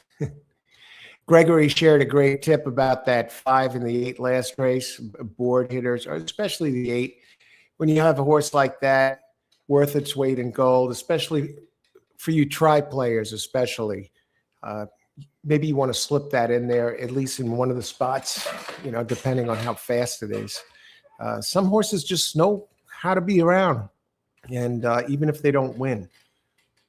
Okay, on to the next race.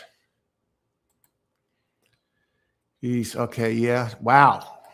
10-cent super.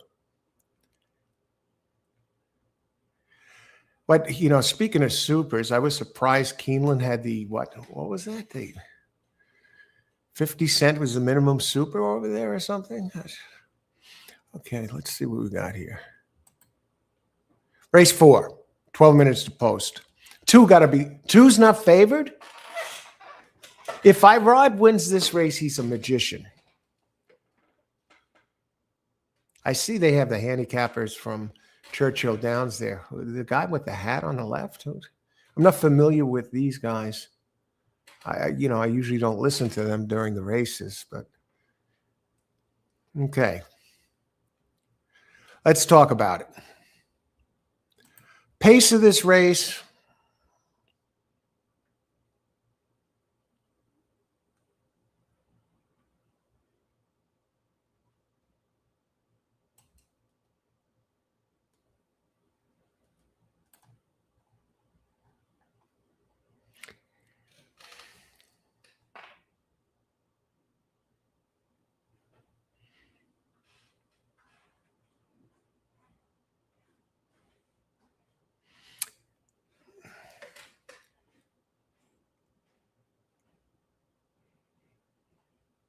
The 4-horse ran very quick last out at Fairgrounds. No time left.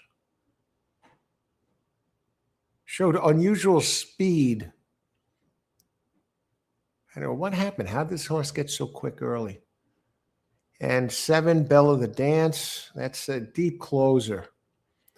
It doesn't look. This track has been running fast. Did you see who was that?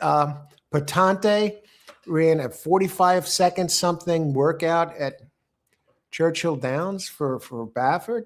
And they say it wasn't even running hard. So this track seems to be playing fast, at least on dirt, this week in the workouts. And that would seem to favor 4 in this race. Race 4, number 6. 6 is tough. I'll tell you a bit about these. I'll start with my 2. The last 2 races don't look good. Even the last 3 are not especially good, but look at running it's done at Churchill Downs the last 3 times here. 3rd, 1st, 2nd.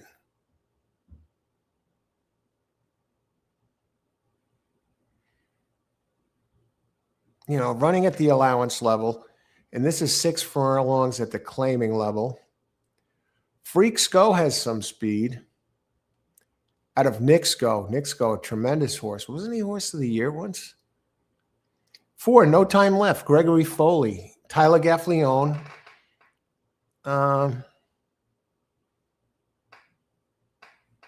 He's dropping from the allowance level. Claimers down in class, Foley, 18%. Out of Practical Joke, yeah, that's a fast horse.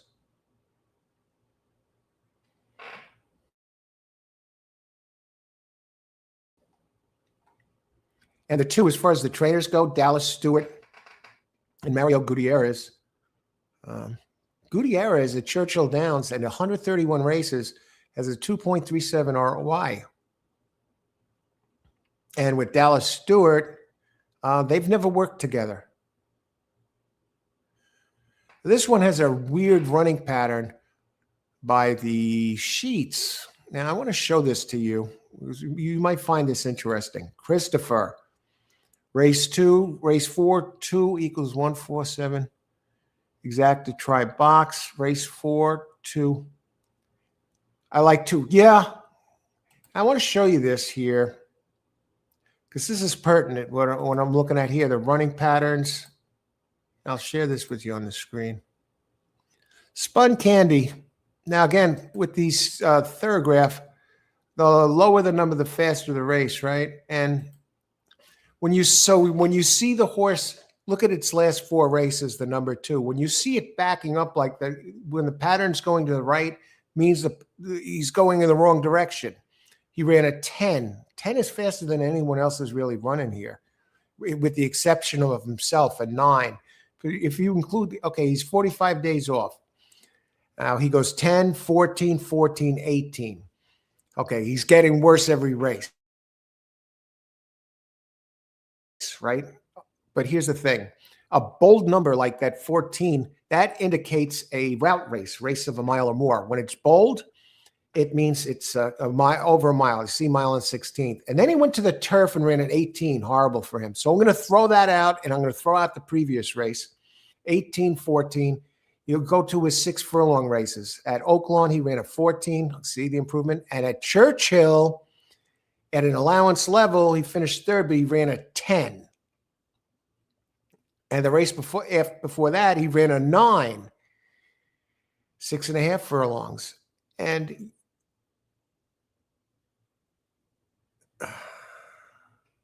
so now they're putting him in for the claim. So they're easing him up a little bit, out of hard spun. So he has 10-9.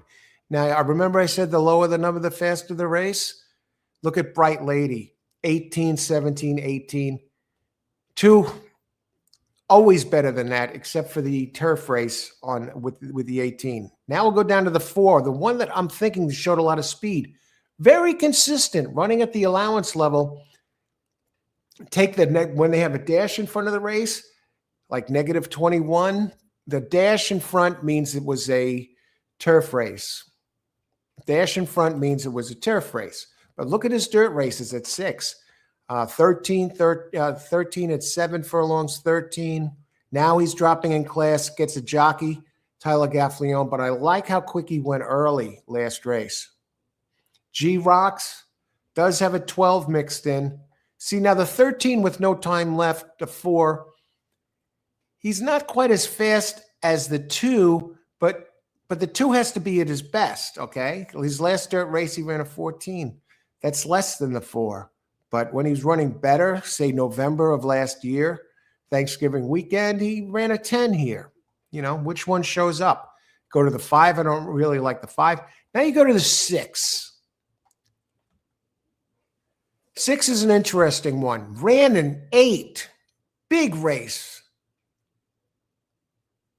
On March 11th, and that was at Turfway Park. He ran an 8. But on dirt at Laurel, 14.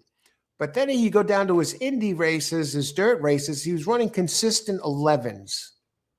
And some at the stakes level, and that's Danny Sheehy, the jockey, a 10% jock for Paul McEntee, who has only 6 wins at Churchill. But he comes out of a stakes race at Laurel in April on the 4th. He's dangerous, but he's ran these 11s here. Now you go down to the 7, Irod Ortiz, 15, 16, 13. Nothing spectacular here. He's going to have to close, and he's run at the allowance. He's going to try and save ground. I think he likes it a little longer. Did win at 6 at Colonial in July of last year with a 109.9 race. All right, enough about that. How much time to post? Now it's decision time. 4 minutes to post.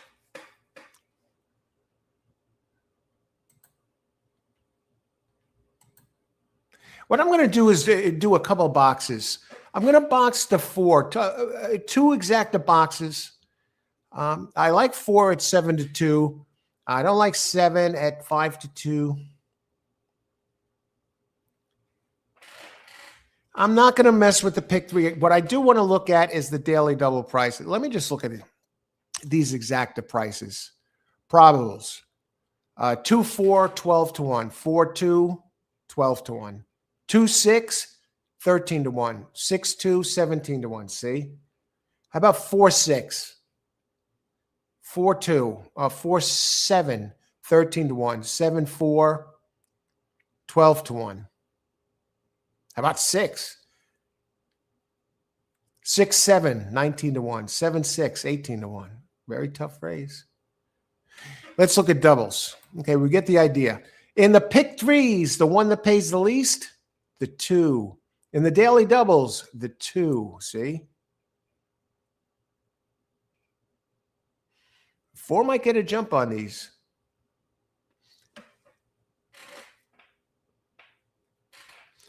What I'll do is this. 2-4, 1-9-3. No, let's not get greedy right away. Let's try something here.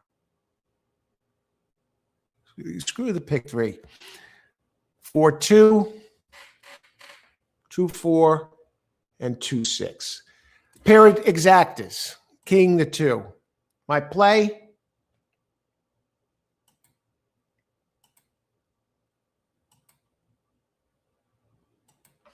Exacta.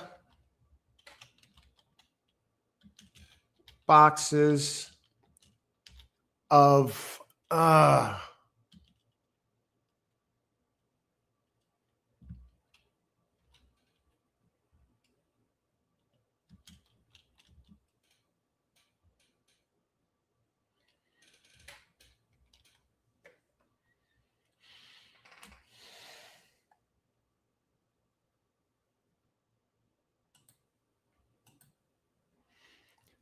all right.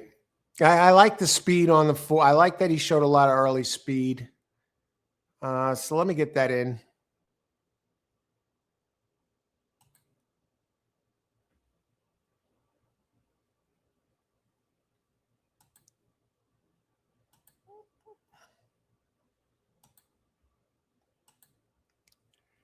I really, you know what?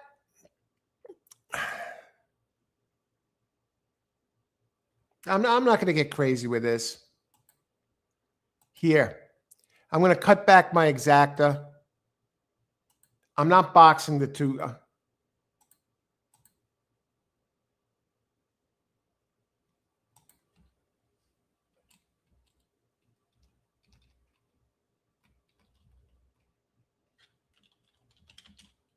That's it. Just in case the other ones are messing around. I don't know. 4, 6. I don't like 6's last race on turf, on dirt, and I don't like. And that's in already. I put that in. I don't like 6's last race on dirt, and I don't like 7. I think he likes it longer. So I'm boxing 2-4. 2 has been running well at Churchill Downs, and I expect his odds to drop. And 4 showed an unusual increase in speed, early speed the last race. So if he doesn't win, I think he hangs around and 2 catches him. And that's what I see there. James White. Seal, save your money on this race. I think it's a tough one. 1 has some speed. Hey, Thuggy. Good luck today. James White.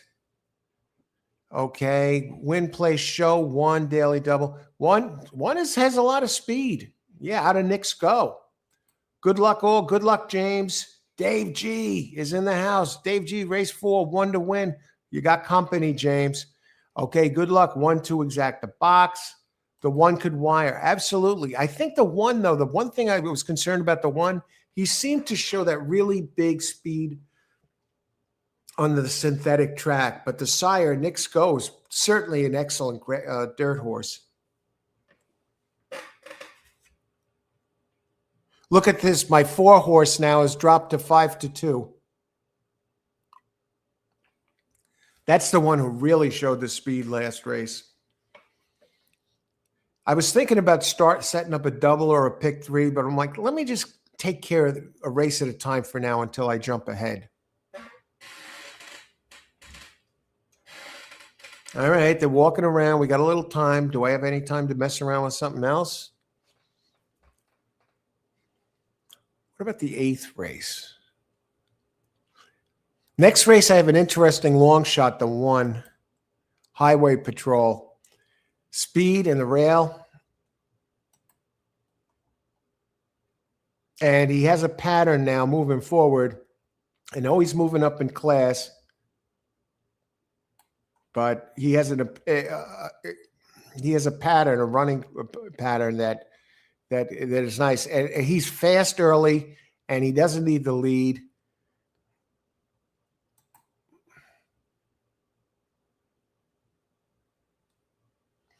Seal. I'm looking at Danny up on Army Mule Horse. He's sure throwing some winners. All right, I'll have to take a look at that Seal. James Kelly. Hey, James, 2 over 674. Yeah, 2's the fit. Good luck today, James.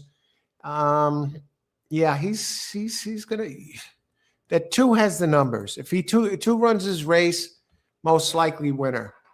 And I expect him to come down in price. And they're getting in already. Yes, see, Spun Candy is dropping now. Now 3-1. Army Mule. Yeah, that one comes out of the stakes race, right? Okay, good luck, everybody. 6 furlongs, fast track.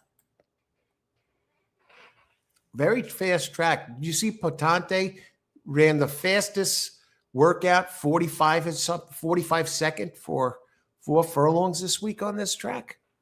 That's Bob Baffert, who also has litmus test, who got it in there with the withdrawer of Chip Honcho. All right, all in. Let's see if 4 shows that speed. We know 1 has big speed. Freak Go, a great sire, and Nick Go. The 6 is acting up, folks.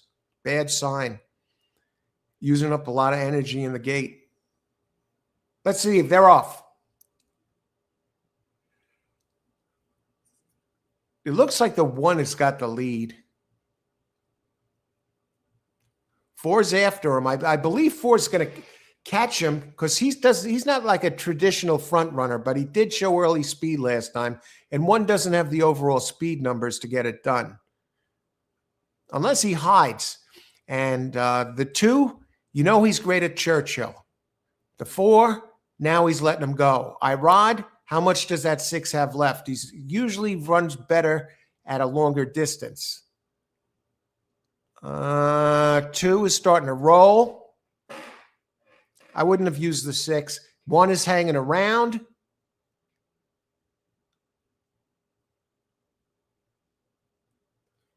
One's not letting them go by, folks. Look at the 2, down to 7-5. Here's 7, Belle of the Dance. Oh, that's the Irod horse. Not going to get there today, folks. The main speed hangs on for, let's hold the phone on that one a second. Okay, 2-1.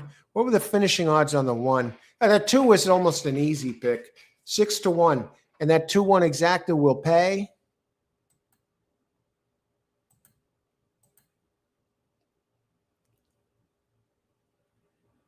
$13-1. The 2-4 bet all the way down to 5-1. Look at that. This horse can go from 3-1 to 7-5 after the gate opens.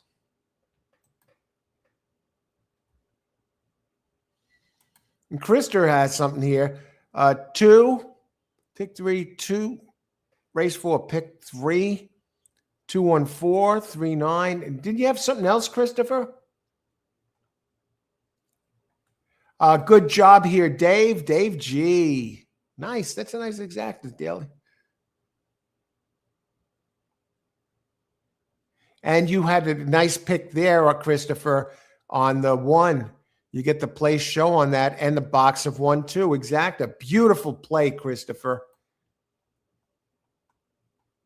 There he is.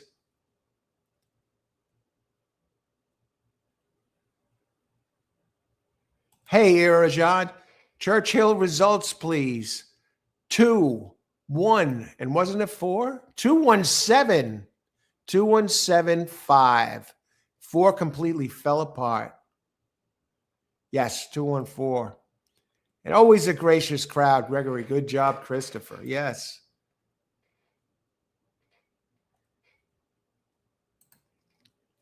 All right. So very quietly, we are through the first four. Thank heavens I didn't, really go off on that one. And the one, just a lot of speed there.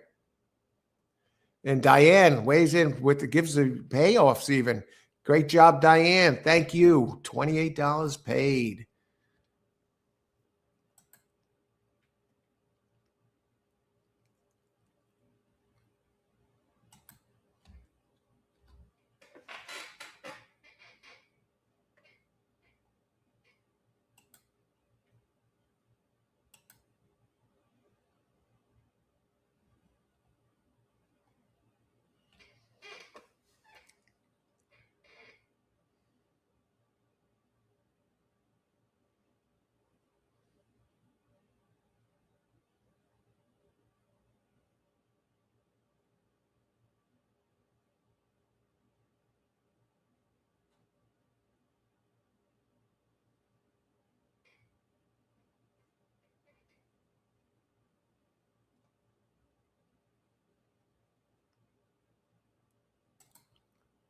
Okay.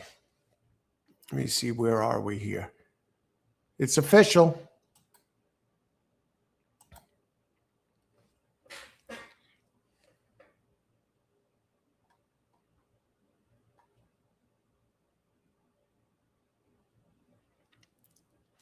Okay.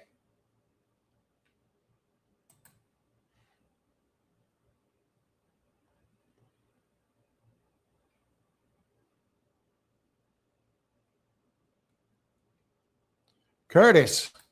Portante is a blazing 57.45. Intrepido. Okay, Intrepido was the one.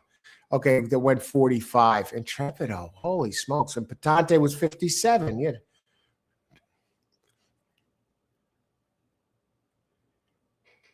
Potante is definitely live in the Derby.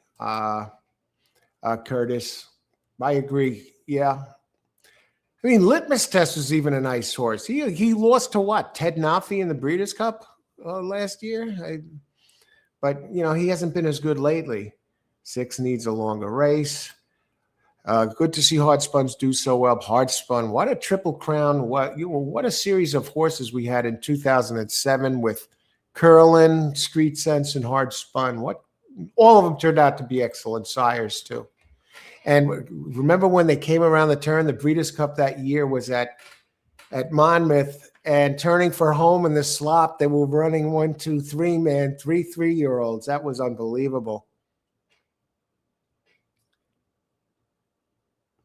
All right, I'm going to reach here, and I'll give you my selections, but these are my top 3 in this race, and as you could see,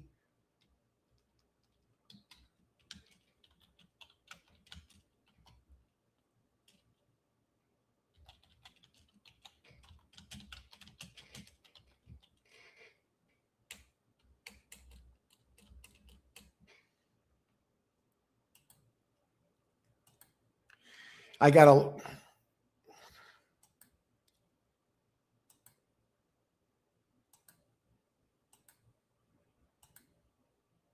Yeah, I like a long one on top here, and he is taking a little money.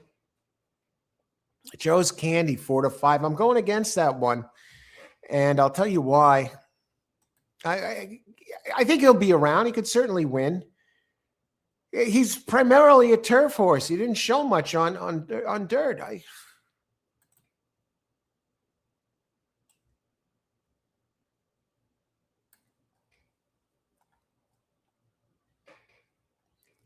Just looking at him. Yeah, one could win this race. Victor Carasso, okay. The jockey, terrible, 9% overall. Nothing to show at Churchill. And the trainer though is sneaky. Gennaro Garcia, 16% here at Churchill Downs. 403 starts, 1.77 ROI. Out of Street Boss. Talking about Street Sense out of Street Boss. Yeah, 3 is terrific on turf. And it's 6.5, though. The 3 Joe's Candy did run 6.5 at, and this is a maiden claim 20. Okay, so the Highway Patrol maiden claim. He's been running at this. This might be the one where he lets loose and runs away. And my other choice is number 9.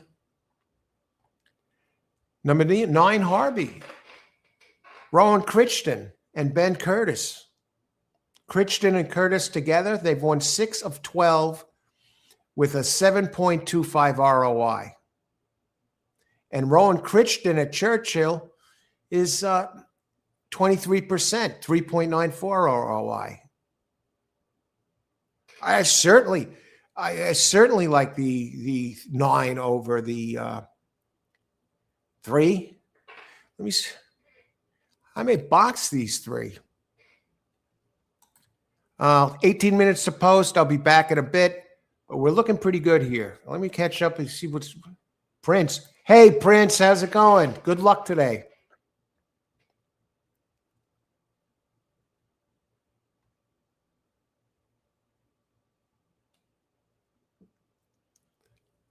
Roger. Hey, Roger. The Derby doesn't reward the obvious, right? It rewards the horse that slips through the noise. That horse this year is. I agree. He's my horse too. Wow, small world, Roger. I agree. The horse 0 thoroughbred figure last race, but he has a running style. We've seen him go out early. We've seen him close or track and close in the Santa Anita Derby.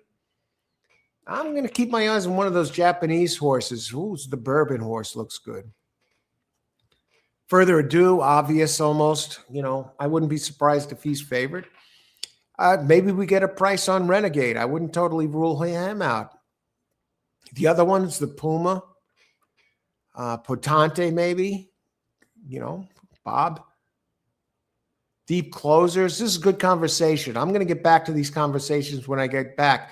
Roger Frisbee, good luck today. Thanks for sharing that with us. I agree with you 100%, and I love So Happy. The 9 wins. Mike Smith won it twice and know that track better than anyone. Yeah. Can you believe Mike Smith won on Giacomo 50-1? That was his first Derby. Justify was 9 times for the 8-hole. Someone was saying that the 1-hole actually won the most Derbies, but that was before they had that many horses. Have to throw some of Mike Smith. I'd be shocked if we get 15-1 on him on So Happy. Wow, James Skelly. Golden Tempo might have a crack in the hoof. Wow. Somebody was saying that about, you know, he was taking some time off too, Renegade, but that was just, there was whispers, but Golden Tempo now?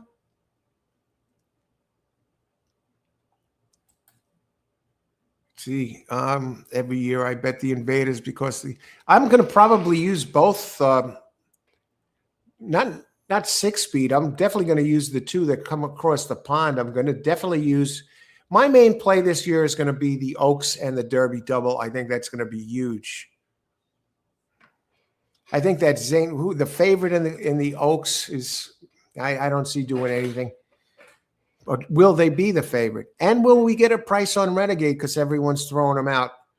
Okay, I'll be back in a bit. How many minutes to post? I'm thinking about this race. 15 minutes was still good. Let me heat up the coffee. We'll be back in a bit. And we'll continue with this conversation.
But I'll say what I see here at this so far. I see speed is holding up one, and the one this race is a longer one, and he has the numbers. And let's talk about this race.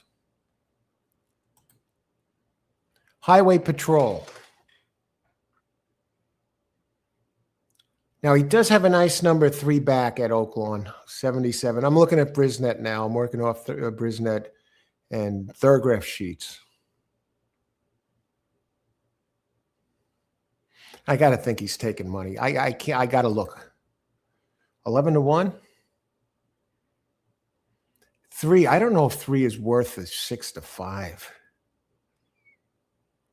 1 to play show. 1 to win straight. Let me just look at the 3 here. Am I looking at the right race? Okay, that's the 6th race. I was going to say.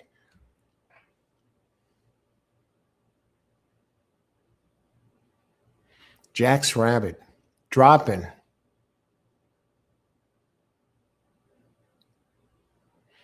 Has some nice fast turf races at Del Mar for stall. Gets Rod.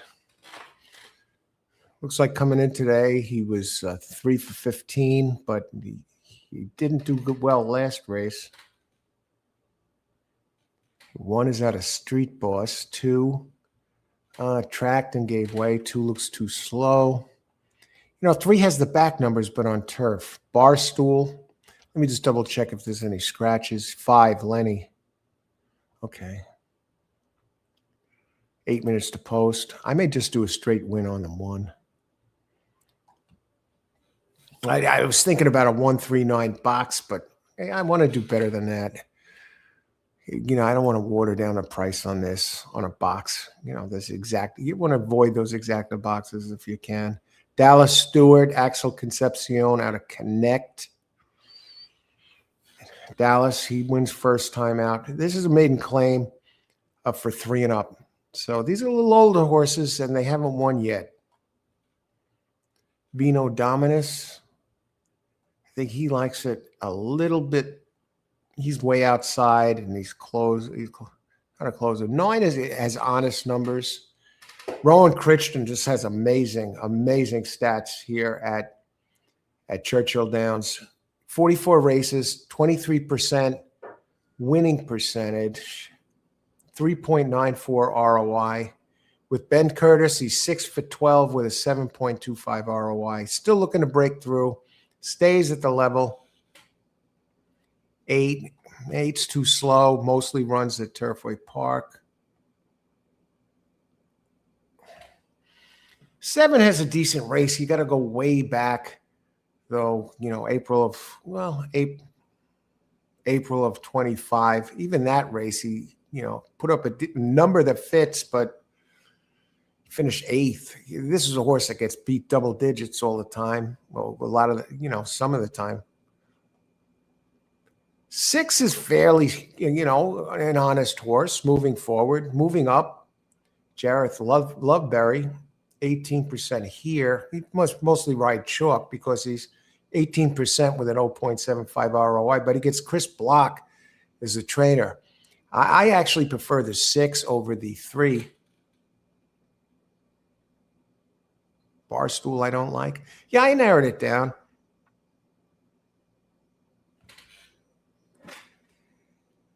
You know, 3, he's fast by the turf numbers. And his dirt race, the maiden special weight, let me just check his works.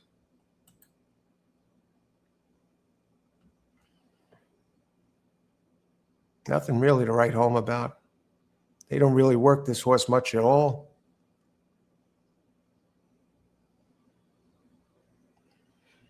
Good Sal. No.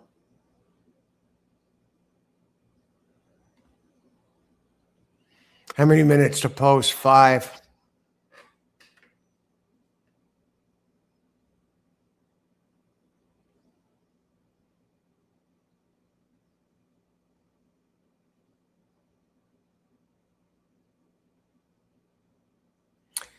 Let me just look at the doubles with this pace.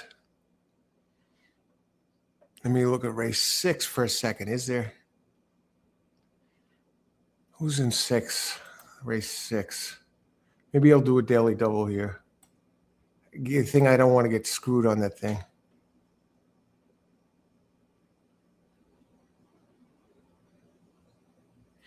Let me just look at Gene and Jude.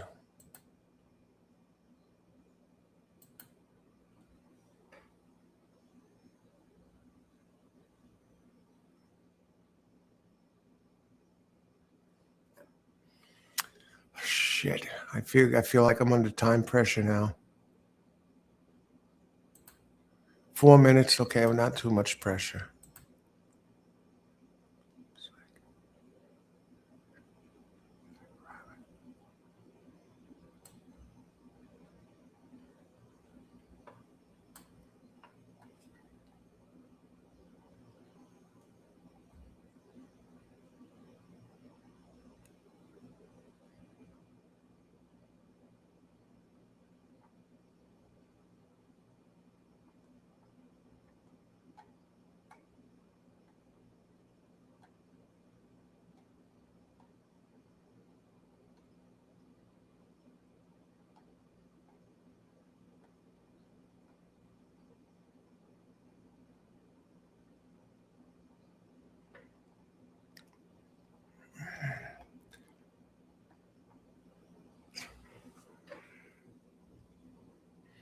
All right.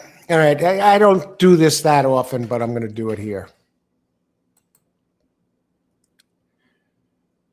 Okay, I'm going to bypass the favorite.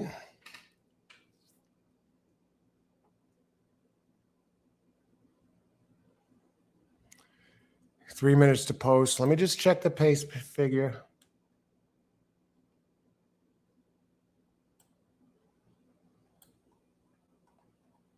So we might get a good price for this.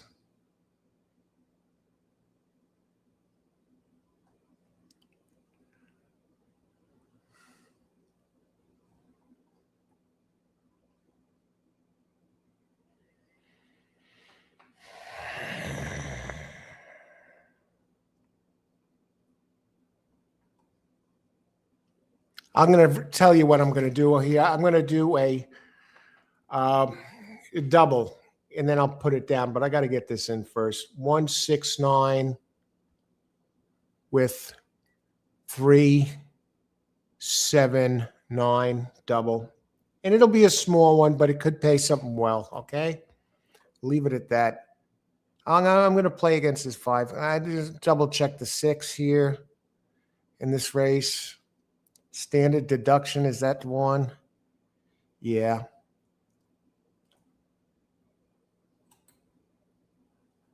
Okay, daily double. Race 5. Double. Here we go. And now it's $9. I'm playing for $1. 1, highway patrol. 6, standard deduction. 9, Harvey. Second leg. I'll talk more about the second leg when it comes up. 3, Jack Rabbit. 7, Gene and Jude. And 9, a 20-to-1 shot, Obelisk. 169 with 379.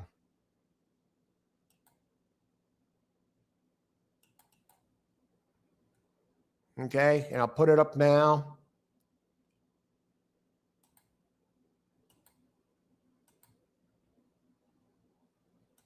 Is DD. Yeah, we have a 15-to-1 in this race. We have a 20-to-1 in the next race. 169. 379.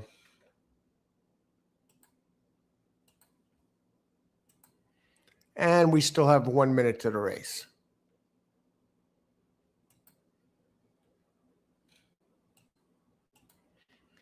And for those, we do have something special coming up this week. I want to let you know about it now. We're going to have a special shows Thursday, a Kentucky Oaks show.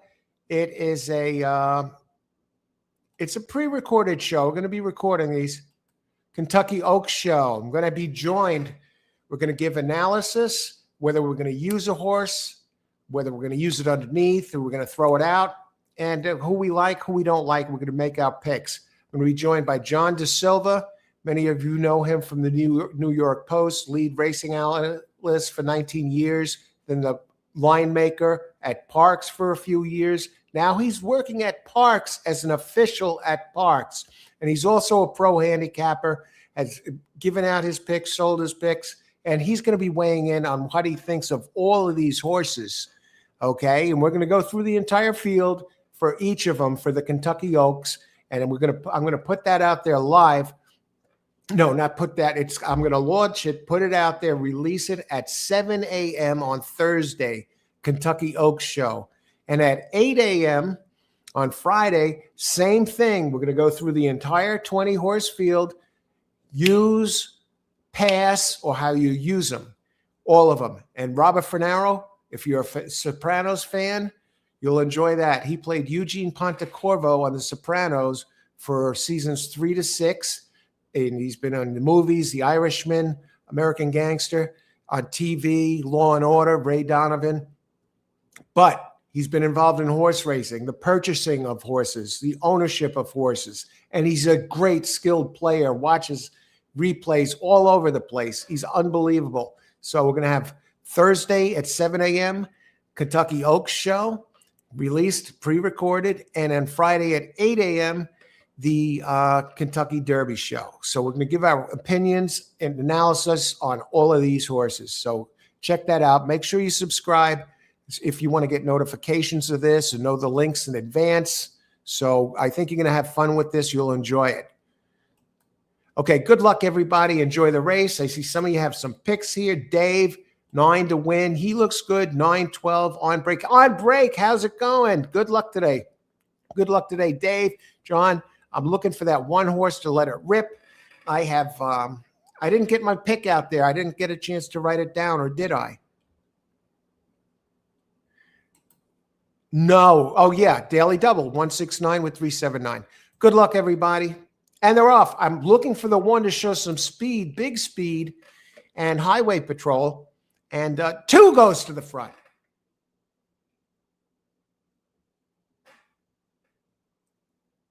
Good Sal.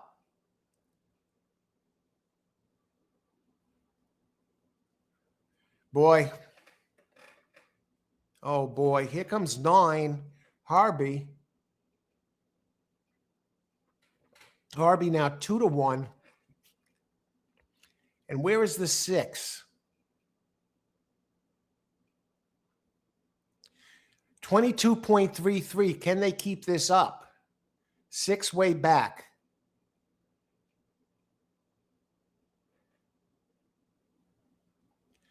They swing off the turn. The 1 is still somewhat around. Uh-oh. Looks like we're getting measured, folks. One of them with my 1. Get to the fucking line, man. None of this shit now with it getting caught late. All right, we get the first leg of the double done. Thankfully, I didn't play an exacta or anything. Let me see what the final odds on were that.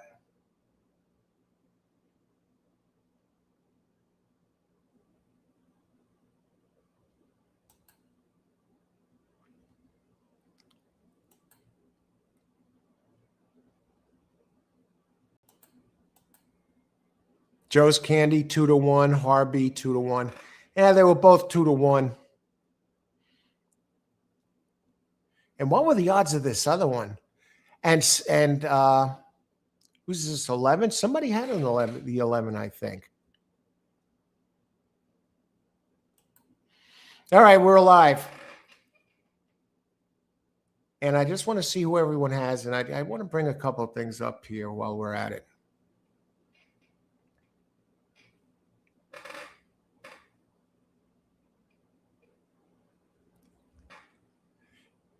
I can't tell what his horse is second because they have that 11 circuit breaker. Let me see. Did anyone have 11 here?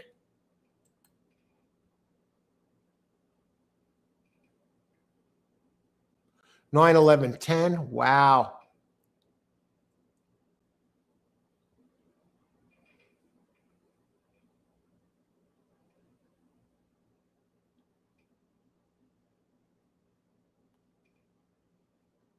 Looking forward to, yeah, they're going to be good. It's going to be a lot of fun. We're going to pre-record them and put them out there one after the other. This way it's not overload, you know. This way you take it and you got plenty of time, a couple of days to look over both if somebody wants to go back and double check. Okay, let's see on break 9, 12. I'm looking for somebody with the 11. Dave, you did have 9 to win. Great job, Dave.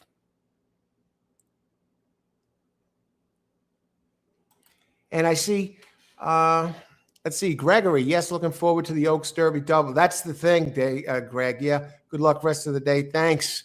Have a great one, Greg and Gregory. My pick 4 late daily double last. See, are down. Got to go get some pickleball. All right, go get them, man. Thanks for joining us today. Glad you could make it. Great tip about those horses, those ones that hit the board regularly. Full result. Hey, Sarek, good luck today. Okay, full results. Diane put them up, 9, 11, 10. I'm not sure who came in 4th. And who else?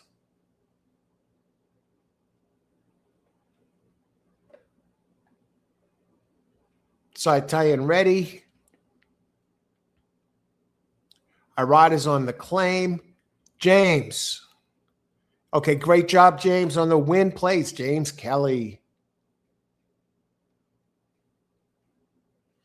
Yeah, I don't know where that 7 was, Gregory.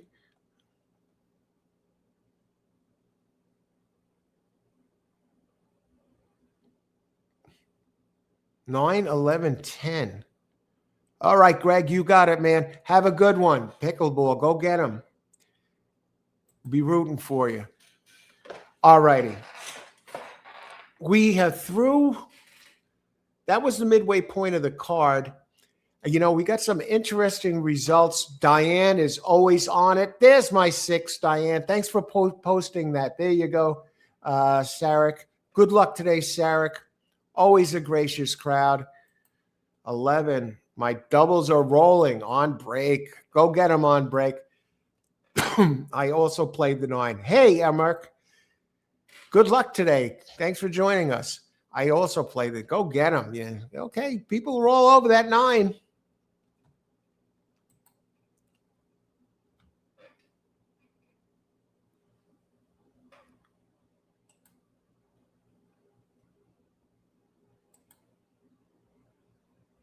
All righty. So we still have 4 races left.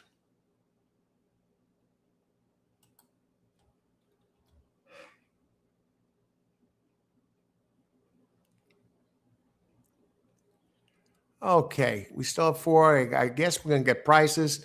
1 was there. I think the 2 cooked them. 2 cooked them, and there it is, 9.11. $2 exact. That's all that paid? That's terrible. What is that? Evan Roman. He got off to a really fast start. And Axel Concepcion, the apprentice jockey of Eclipse, apprentice jockey of the year a couple of years back. Hi, there's my Highway Patrol. No sign of that 3.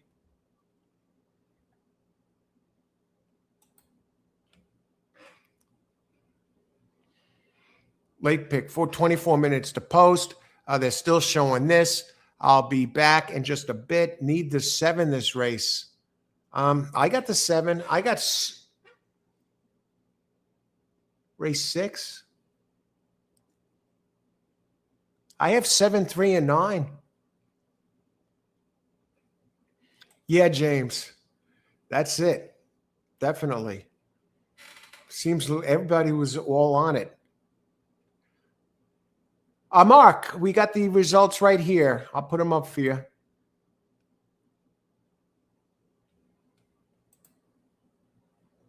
Nine, 11, 10, 1. 9, 11, 10, 1. Go get him, man. Whoa.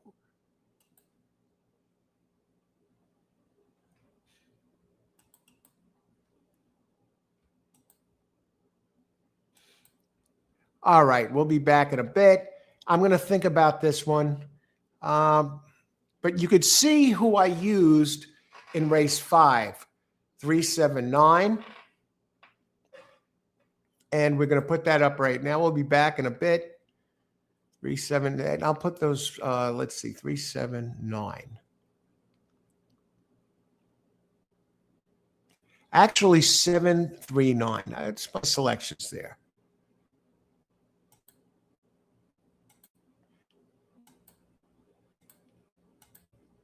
Race 6.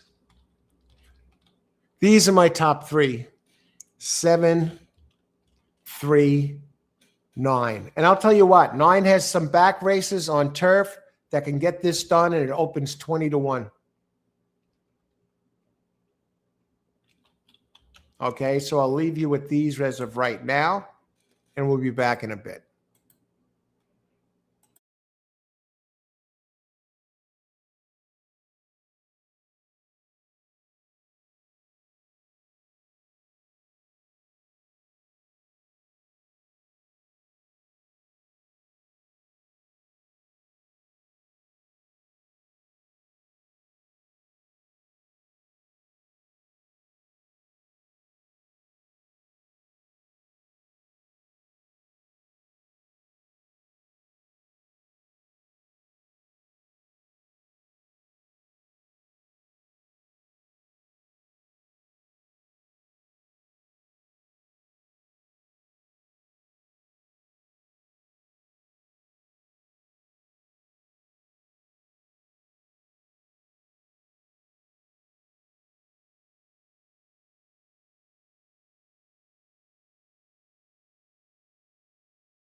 All right, late pick 4 time. You see my selections here.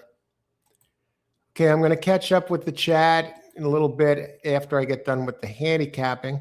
Okay, because I don't want to leave you short. I want to give you something good here. So I'm going to be concentrating on that. But by all means, you know, let's see.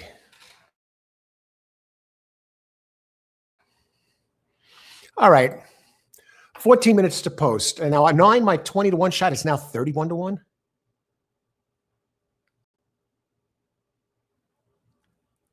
My 7 is 9 to 5.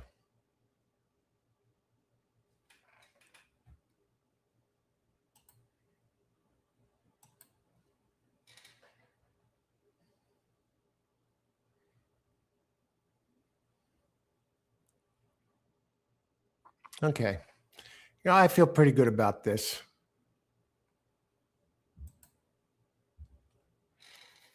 Jackrabbit.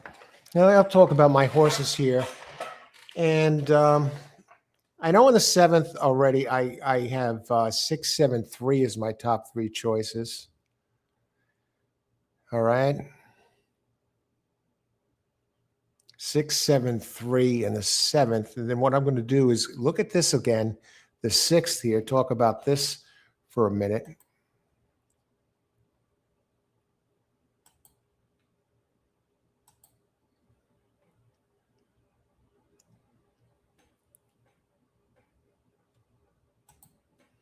Let's talk about it now, okay? What I'm working off of is the Thurgraph and Brisnet here today. Let me see if I can get this up. All right. Talk about this race. Okay, we go back to the turf. Mile on the 16th, claiming race 30,000, purse 62,000. Okay, so $30,000 for 3-year-olds and up. So you got the 3-year-olds fine. Some of them might be facing 4-year-olds for the first time, 3 and up. So of course the 3-year-olds get spotted 7 pounds. Okay, and non-winners of a race at a mile or over since March 28th or a month ago allowed 2 pounds. So you can get as many as 9 pounds in this race. And I'm going to talk about the ones that I like in this race best.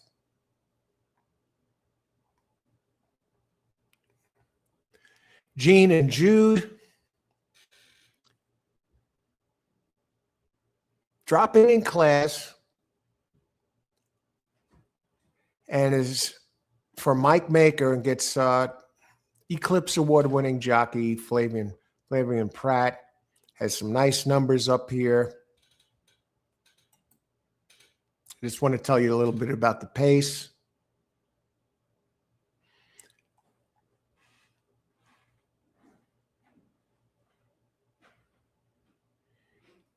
Gene and Jude should be up there. Now, Flavian has ridden this one before, and he went pretty quick on this one at Aqueduct at a mile.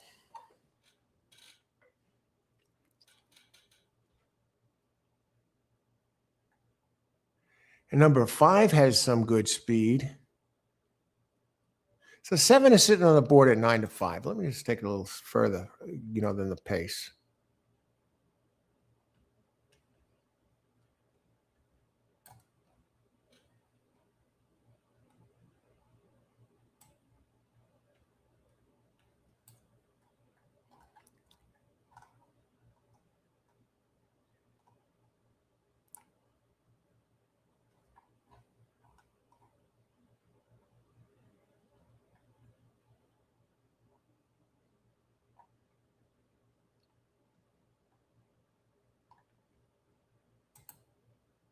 Now, 8 is scratched this race, so 13 does get in. I don't like him, though.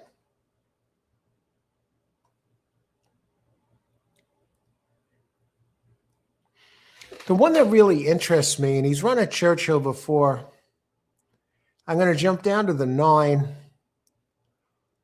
Obelski. back to Gene and Jude for a second. Yeah, Gene and Jude, he's alternating good race, bad race, good race, bad race. Mike Maker up, dropping from the 50K level down. Pratt, 11% in 97 races at Churchill. So not his best track, but overall for the going back 1,296 races, he wins 24%. And Mike Maker at Churchill Downs, 19%. When he teams with Pratt, they're 23% together with a 204 ROI. Now I'm going to go slip up to my second choice.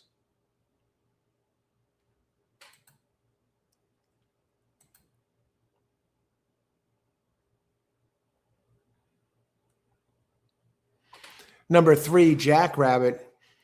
If he could straighten it out, he's running wide a lot and he's missing the board. He came in third last time at Fairgrounds at this level.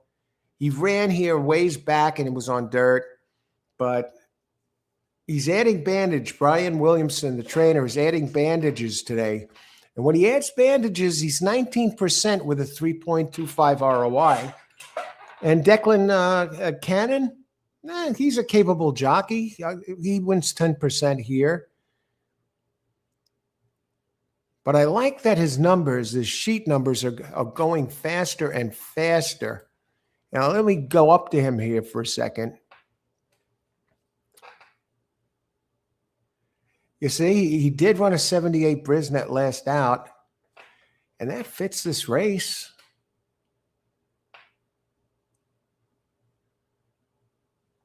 No turf races here at this track. I mean, it puts him around. I mean, the 7's going to be tough.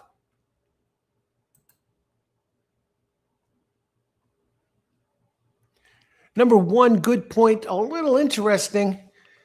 109 days off, though, the trainer, Christine Caulfield, I'm showing nothing. She's 0 for 13, and the jockey is 0 for 3 here. Has some decent turf races, but moving up in class, I can't see this one, so which is going to take me down to number 9 here. My 20-1 shot, and last I saw he was 30-something to 1 on the board. Obelisk. Let's talk about him.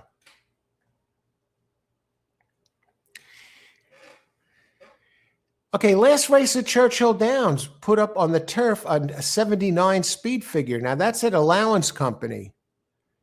And that was at today's distance and at Keeneland on the turf. So the last 2 times on the turf put up a 79 Brisnet and a 78 Brisnet, which puts this one right smack dab in the middle of things.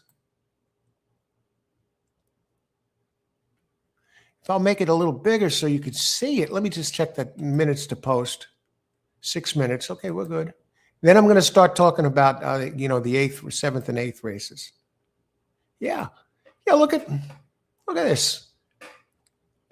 Look at the T's. Look at 79 and 78. And on synthetic at Turfway Park, 86, 82. This one has numbers. Out of Quality Road. 100, and on the dam side, 2 back has Ghost Zapper, and the breeder is Godolphin. Get this. The trainer is Ed Moger Jr., and the trainer is Ed Moger Jr., and the owner is Steve Moger. They have to be related. 0 for 2 on the turf, but the numbers fit. And it had an awkward start last race, so you can throw the 54 out the window. And we're going to leave it at that. Now, let's jump ahead to the next race. 8th race. No, 7th race. I have 6, 7, 3.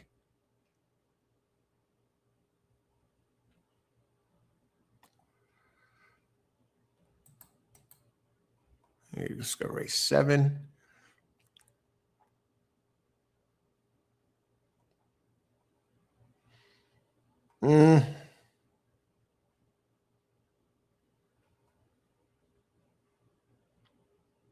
I'm almost tempted to go 2 next race instead of the 3.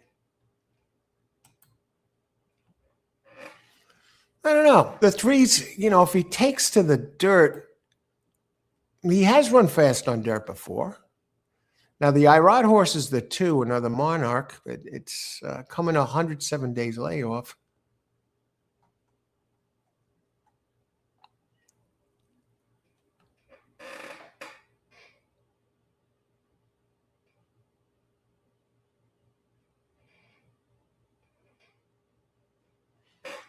Seven is an honest horse. It's moving forward.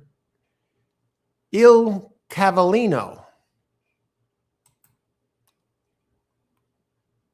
That's an 8-1 shot. See, I was handicapping it without looking at the odds. And the 3 is 9-2. The 7 is 8-1. And the 6 comes the time is 3-1. Mike Maker and Flavian Pratt. I'm not. It started the pick 3. The pick 4.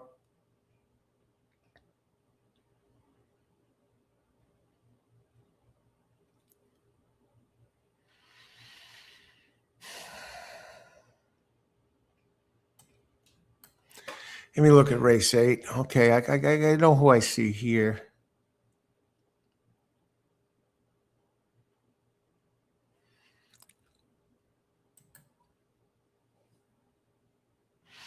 Yeah, that 7 horse next race is a live long one. Okay, let me look at race 8 and check the clock here on this. 2 minutes. I'm not betting this race. I'm going to let my 379 roll with that double. Yeah, it's like I already have a bet in. Race 8. Now, Owen Almighty is in race 8.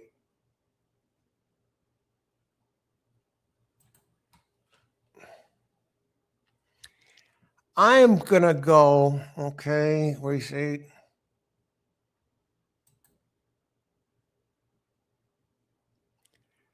I'm experienced with this, handicapping at the last second.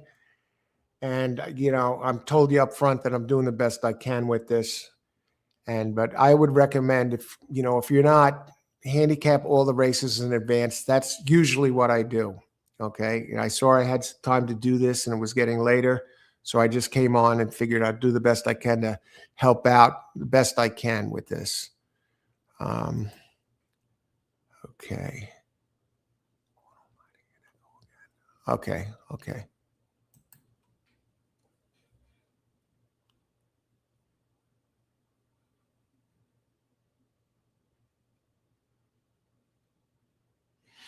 Let me look at the 5 and the 6. Do I have time to even do this? 1 minute to post.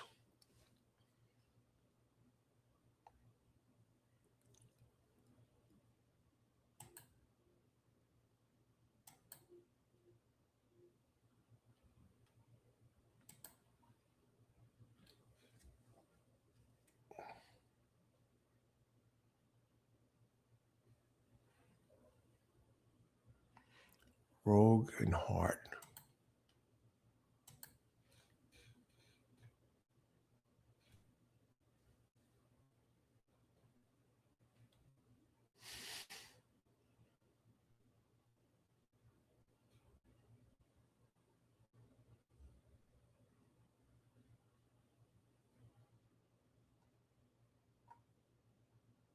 A lot of scratches in the last race.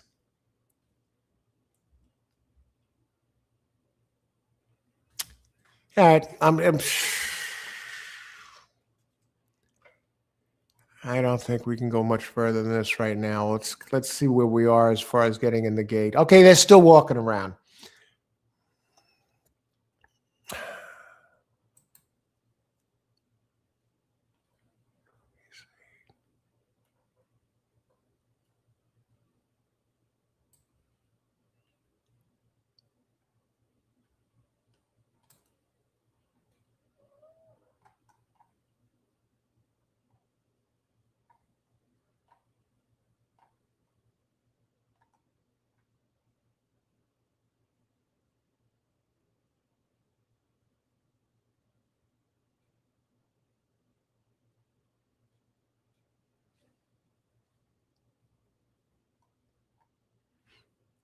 Okay.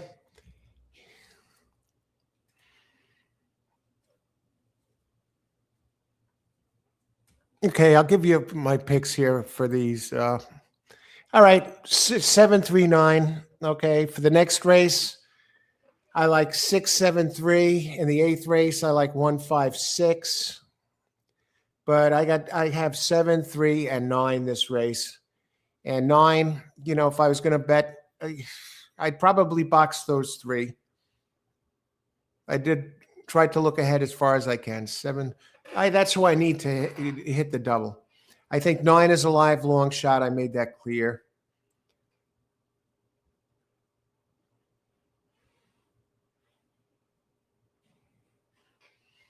So I'm running last and second to last. Beautiful. Okay, my 7, he's chasing a rabbit. I don't know. Who knows? Maybe that opens it up for my others. Good luck, everybody. Enjoy the race. We'll catch up with the chat after the race concludes. Race 6 of 9 here. I want to thank everyone for joining us here today on this Tuesday, rare Tuesday racing day at Churchill Downs.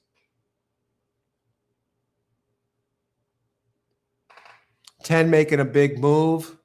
So far, they're running 37.6 miles per hour out front. Long way to go here on the turf.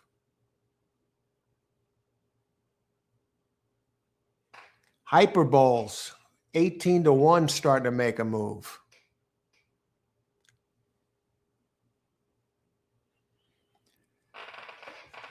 My 3 and 9 are taking the race off, folks.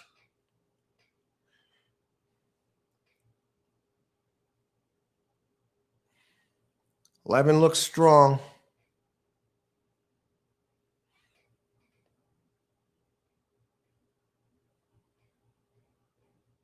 $7 looks like he has another gear.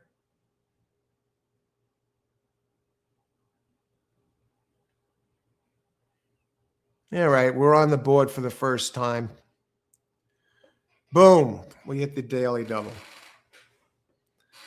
As far as the others, no sign of them. Who was that, 5 that came in second?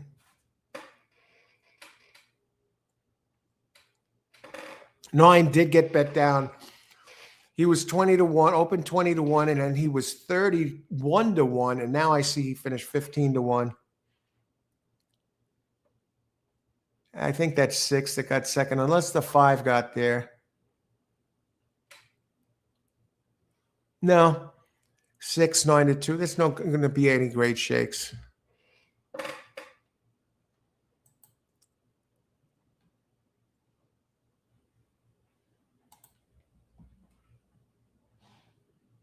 All right, first hit of the day.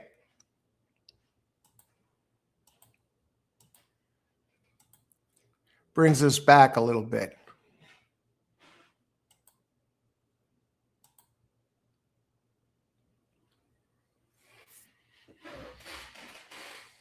All right. Very quietly, there are 3 races left. So I know I've caught up in the handicapping where I could. I've been able to inch forward, and now I'm feeling pretty good about my picks in the 7th and the 8th. In the 9th, I'm going to have to take another look at that because there's a bunch of scratches.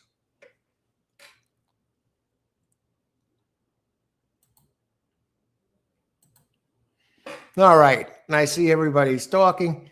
So let's see what we got here.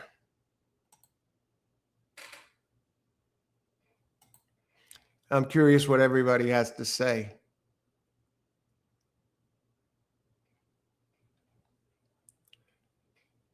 Let's see.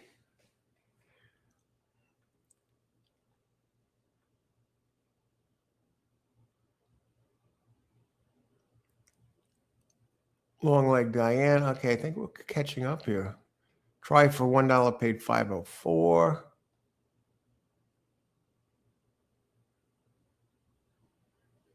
All in Derby, Brian Hernandez is riding 18, just announced. In Dirt, what? That's further ado. Wow. Hernandez is a good jockey. Further ado, he's going to be tough to beat.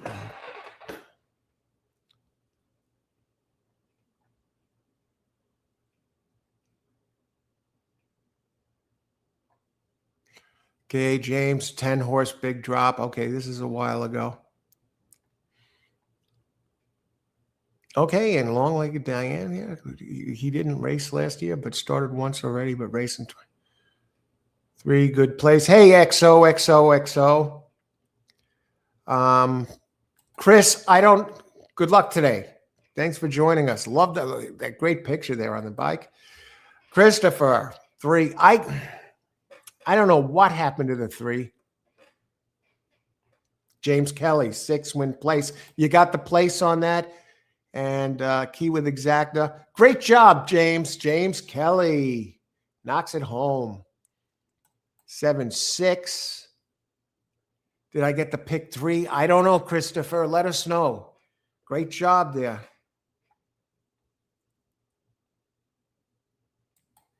Okay, wait, it's an outside. Okay, I think we're caught up here. Let's see what we got here. It's official. Let's give some prices to all the happy campers out there.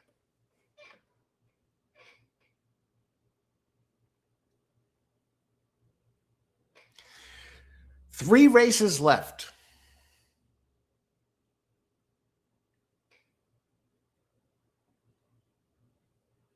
I don't know what happened to the 3 that race. Yeah, but the 10, 7-2. Tell you, these odds shifting around. And the 13 nail on third at 18-1. 7-6, $2 exacta, 20.76. Thought it would be a little more than that. Same with the try, especially.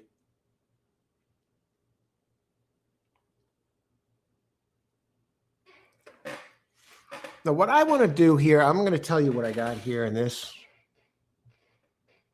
As we go to race 7.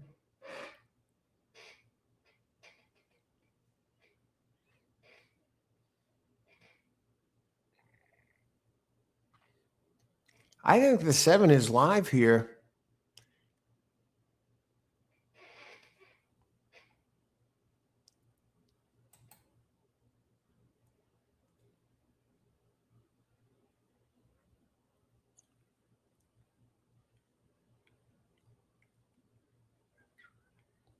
Ezra at 8. Here he is. Good luck here, just in time for the late pick 3.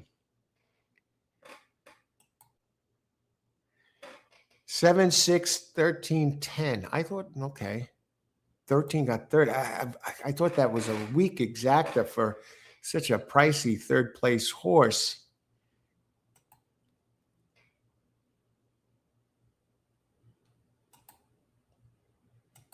And I did hit the double. It was small, but we did hit it.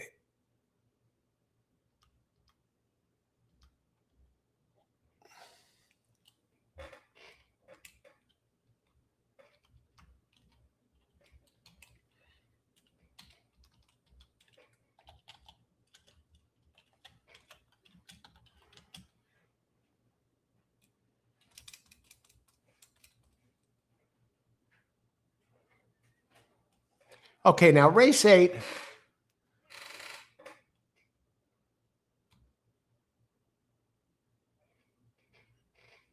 Race 8, I like number 1. 1, 5, and 6, or 1, 6, 5. And race 9.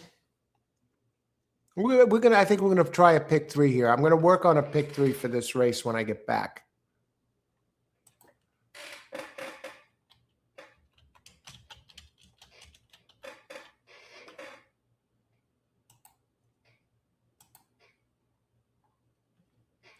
Daily double wasn't good, Chris. It was, well, for $1, it was $8.79, I believe.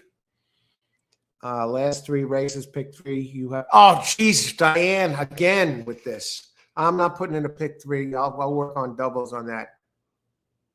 Yeah, paid 17, 8 something for $1, 17 for 2. Diane always on finger on the pulse here. Thanks, Diane, for passing that along. Okay. So now we got here. I'll be back in a bit here as we head into the. I hate those late pick threes where they force your hand, or for $3.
You know what I should do? Hey, welcome to Horse Racing Plus. If you're just joining us, and thanks everyone for joining us today on this Tuesday afternoon at Churchill Downs. What I should do, I should play the damn pick 3 and hit the damn thing straight for $3.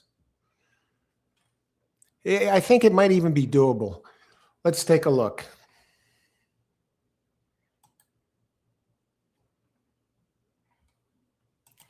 Diane, I think they're doing it on the last pick 3 unless they will be doing it bigger days, Derby and Oaks.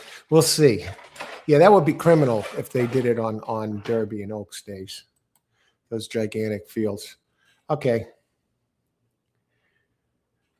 Let's talk about this race.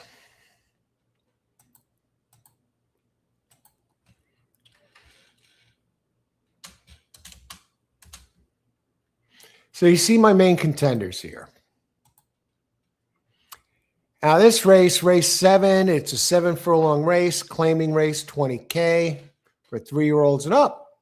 Okay, again, the 3-year-olds get spotted 6 pounds, and non-winners of a race since a month ago, get spotted an extra 2 pounds.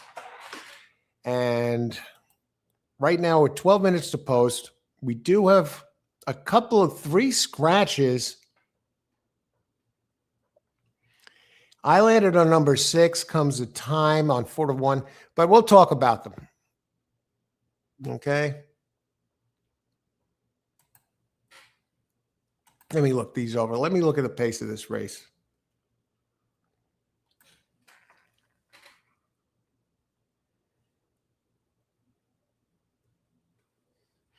I'm looking at that 7 horse as being interesting here. Let me just check the pace first.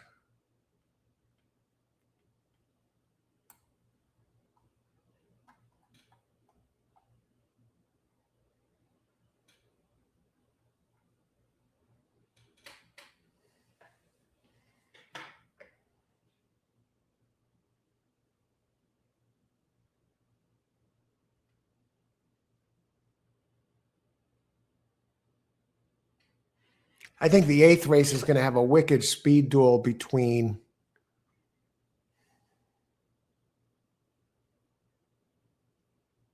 Hold My Bourbon and Furio. Yeah, I'm already thinking double. Okay, but let's see.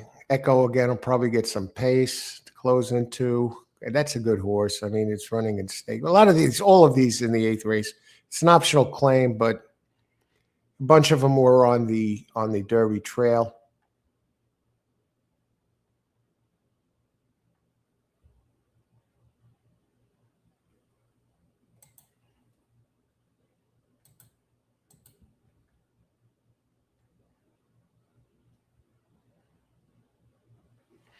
I'm just looking at the 9th race. I'm enamored with that, with the late opportunities. It's on turf. The turf is firm, but there's 1, 2, 3, 4, 5 scratches. Okay, let's get back to this race. Race 7. Pace. Yeah, there's going to be a bunch of them going. It's a 7-furlong race.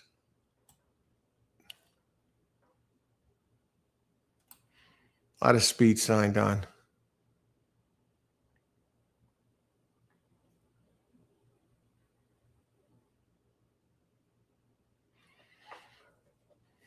Claiming 20, Robert Hess Jr. So the 2, I don't have the 2 listed, but I think the 2 is going to be going. So if you're going to play doubles, I think you got to get the 2 involved. And 3, I don't like the jock, but he did run well at this distance here.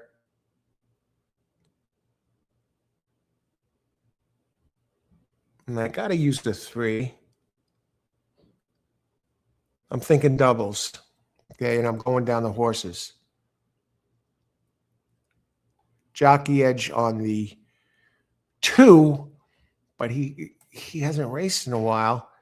Workout April 21st, 6 of 22.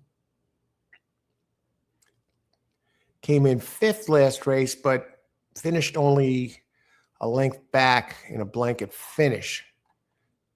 The 3, and he's 0 for 1 here. Didn't run good here. You see, that's the problem. I'm not going to go shipping. No, I'm not. Forget the 2. Stick with my 3. I'm going down the list in order here.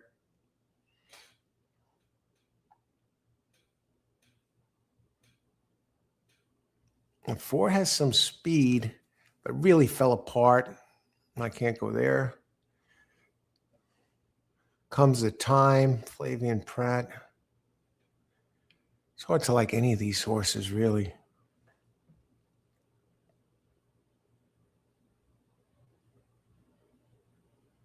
I think 7 looks pretty good here. He's run well at this track.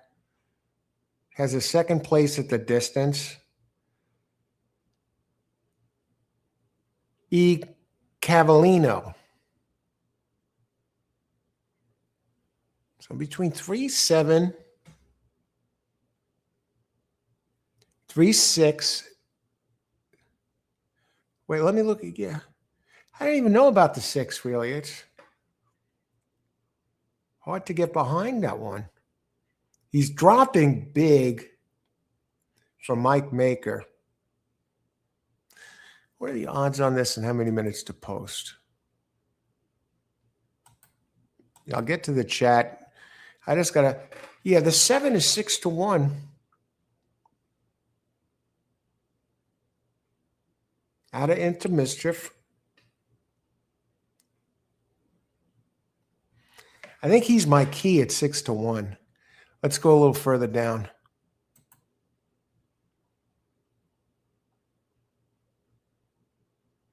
Hey, why comes a time even mentioned with these? It's Maker and Pratt. That's why.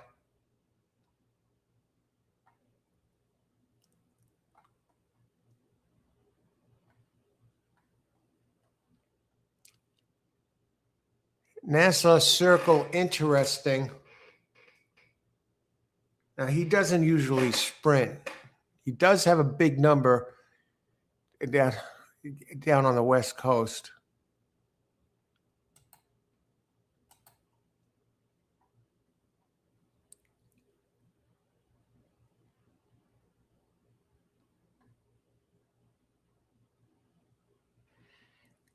Okay, now the 2. Okay, I could see it with the 2. Okay. Did run in a wet track and put up a pretty good number at the 50K claiming level.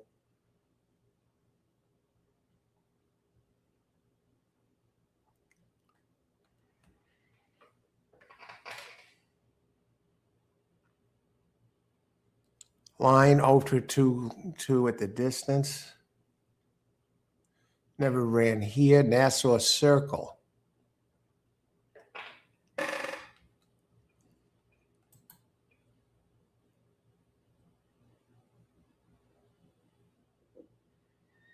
I don't know about this comes a time here.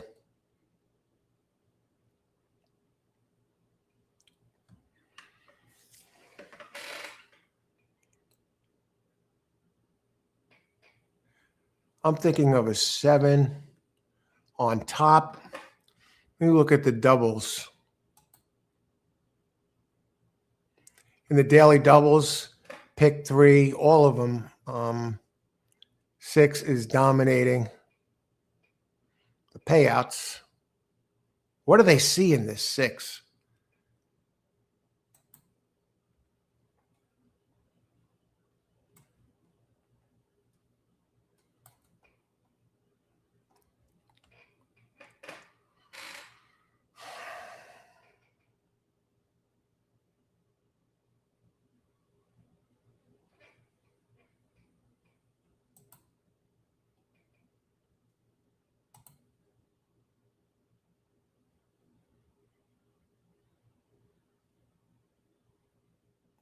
All right.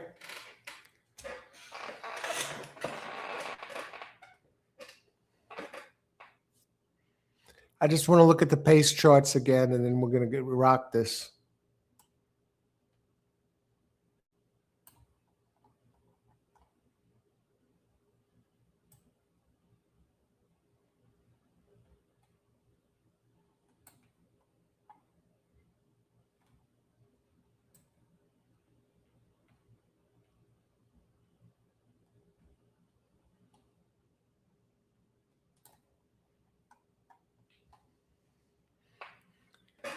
Hey, 2's going to be running. Comes the time, he'll be running.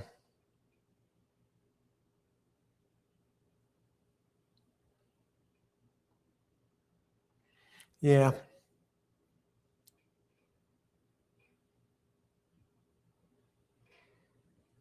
Okay. I'm going to use 3, 6, 7. I'm going to use all 3 of these horses. And let me look ahead to the 8th.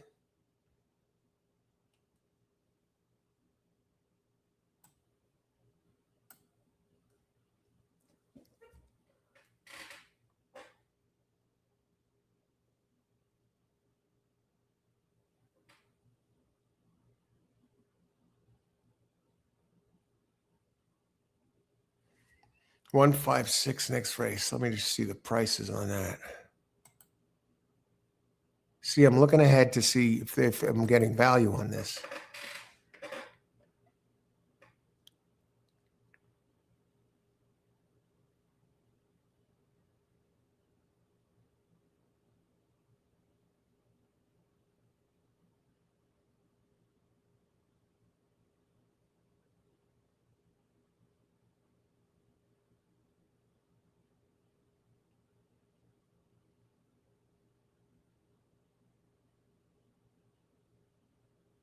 Let me just look at the 7 next race.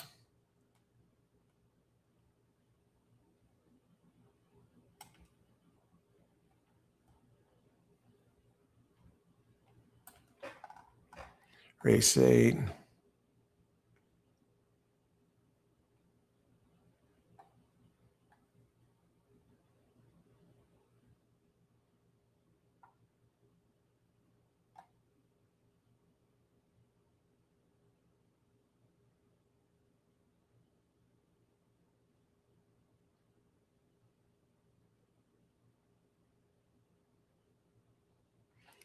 Race 8.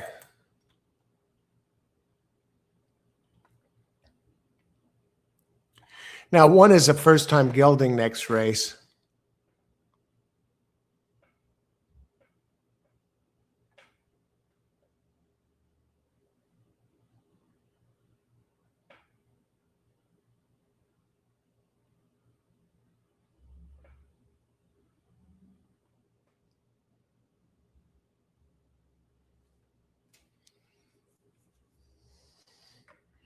All right, let's do it this way. How many minutes to post?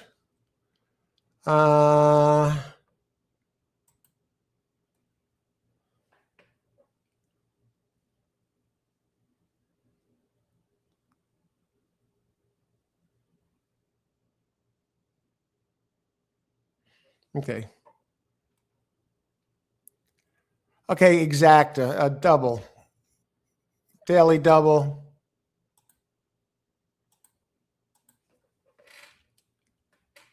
I play is daily double 3, 7 with 1, 5, 6. Okay. Let me get it in. If I can. Daily double.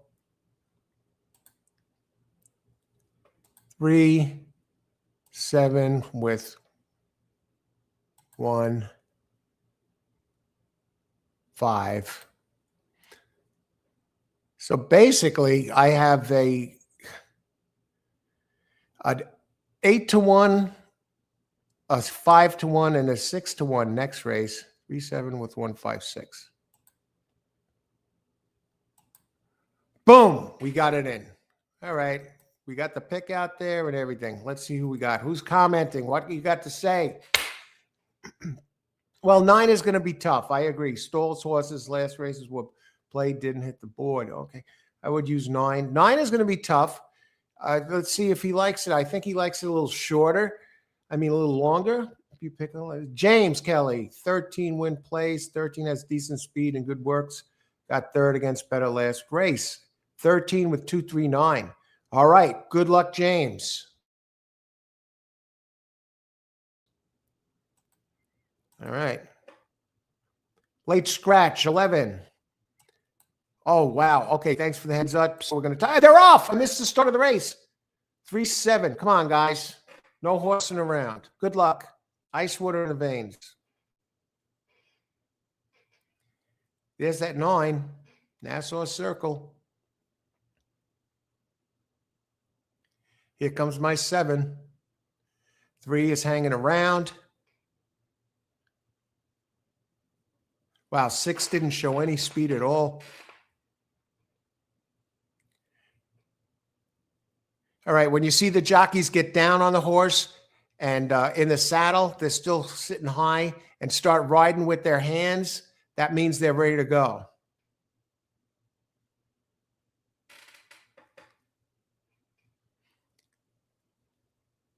Seven between horses, 9 taking them the distance. The distance should be no problem for the 9. 3 swings outside.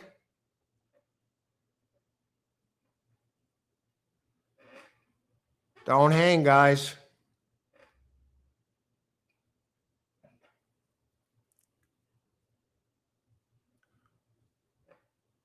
Wow, great call on that 13. Holy smokes.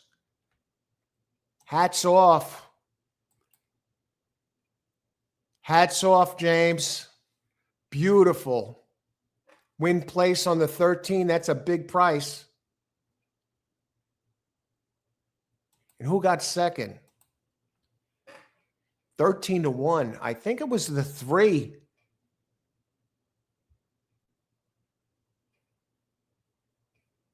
Two. No, 2's got the 7, the 3 measured.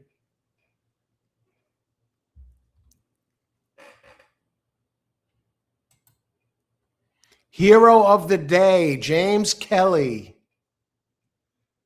Nice hit. Always a gracious crowd. Holy smokes, James. Great handicapping. Great handicapping. Wow. And that 6 did nothing.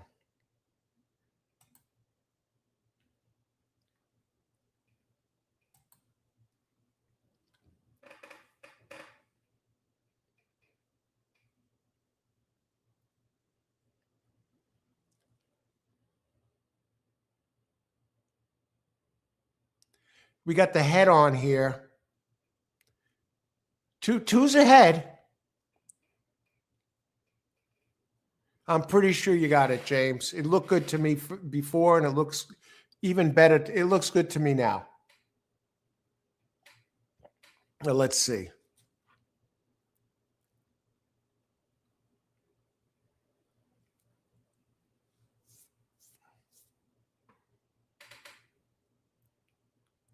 You got the 3 anyway.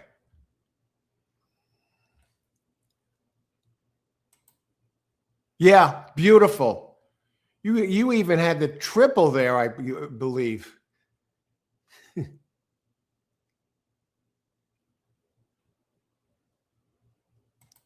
And that is going to pay 13.3.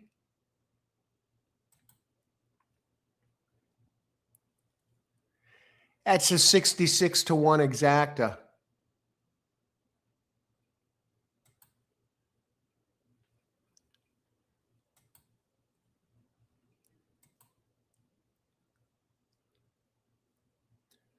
And there was Irod got third on the 2, which I didn't use. I was just playing the double.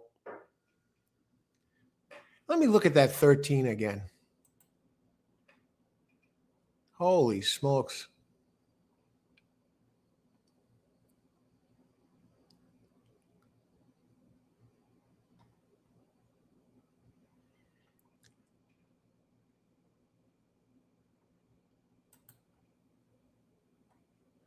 Oh, yeah. There's nothing wrong with that. He's got in as the AE. He had a real big number at Santa Anita. Yeah, and he's dropping in class. Dan Ward, Martin Garcia. But I thought the post in that, and I thought the others looked faster, but no. He did have that one big back race. and the works.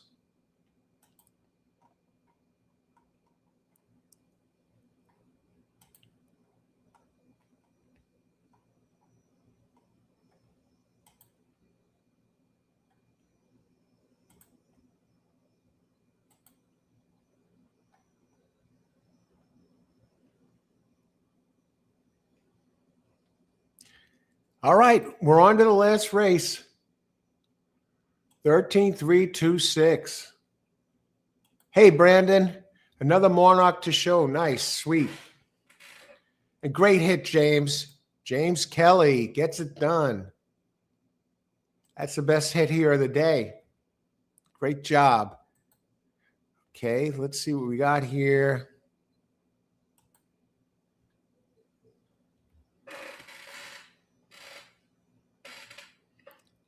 As we head to the 8th race.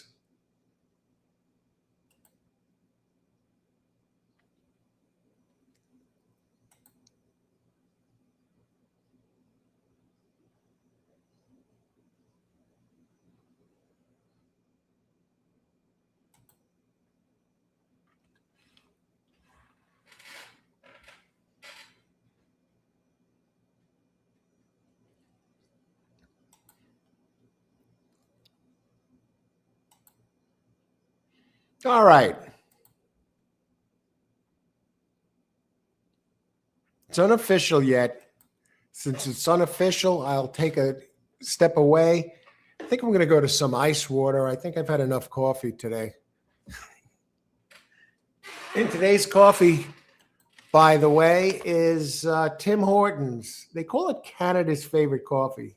It's like a step up from Dunkin' Donuts. They have locations all around. In Canada, that's the first time I tried it, was in Canada, and I haven't had it until recently. And now they're popping up, all over in the United States. Not all over, but they're in the United States too. Excellent coffee. Basio in race 9 against Older Horses. Hi, Jim. Welcome aboard. I'll tell you what I think about him right now. I think, here's the thing, Basio, he may improve. The others are a little faster. Let me just bring that up, because that's the race. That's the one race that I really didn't finish up with. And he's the 4-horse, that race, Wesley Ward. Let me just tell you this.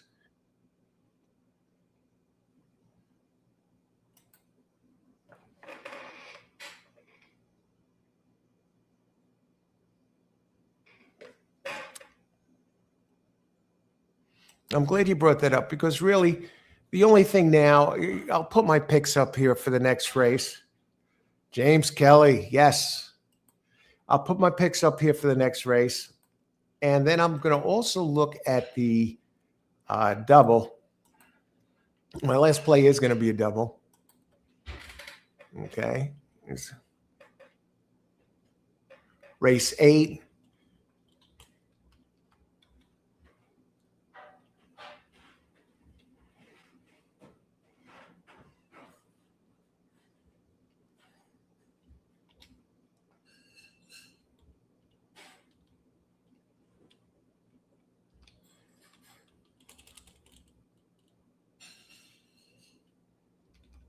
Now, I'll give you my top 3 horses in order, okay?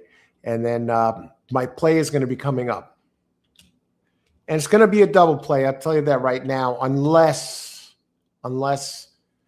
it'll probably be a double.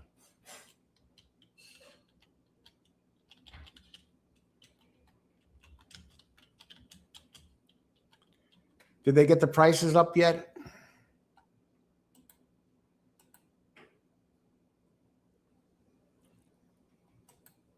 Okay, yeah, we got them up. 50-cent pick 3, 89-cent. Wow, that 13, that was a heck of a hit, James. Beautiful job. Daily double, 62, 713. I had the 7, not 13.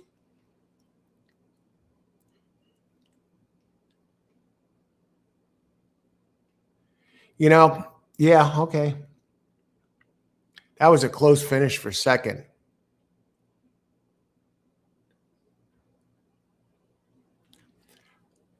I just want to look at the 9 horse here for a second.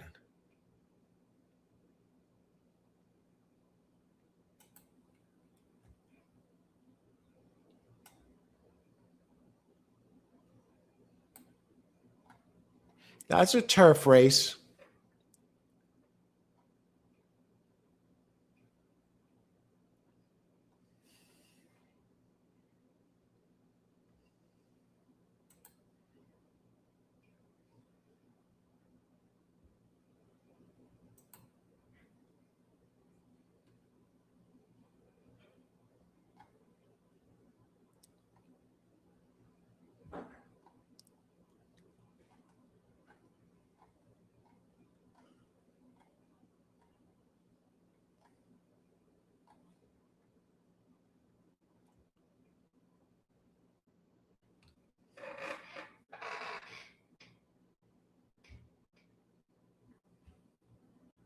I'm thinking.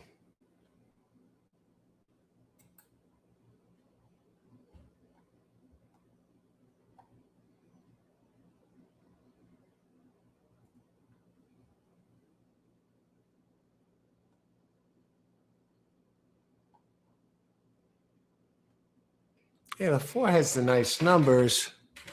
Basio.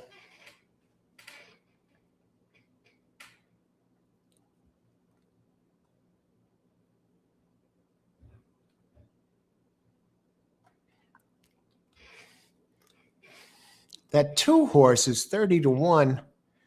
He doesn't win, but he has 2 seconds here.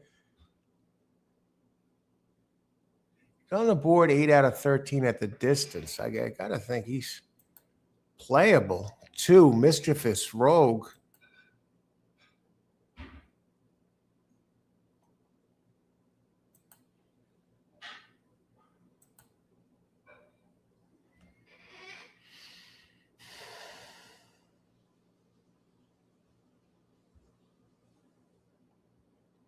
I mean, Ted is taking money.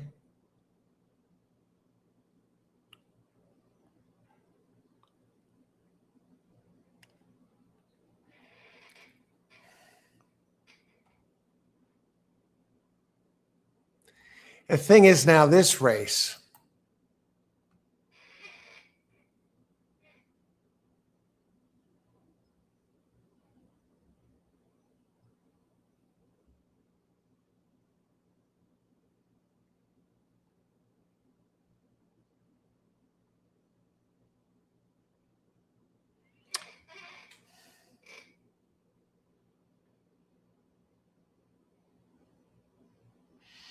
I got to think about this because I think the 2 is live next race at 30-1.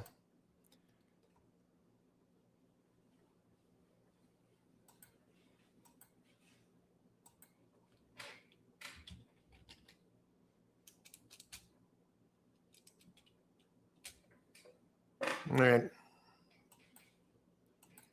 I'm debating whether to do a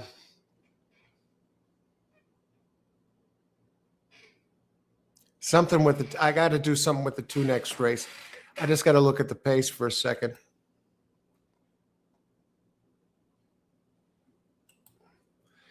4 will be favored. I don't think he deserves to be favored. But let me just check the speed, the pace of that race.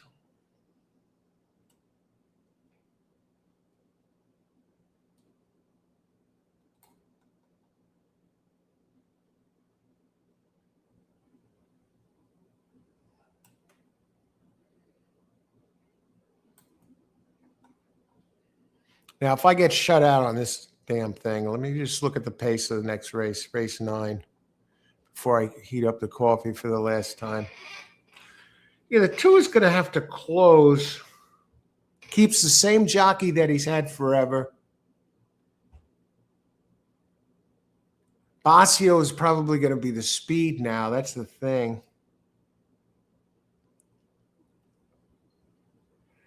Camp Hale. Only 1 race on turf.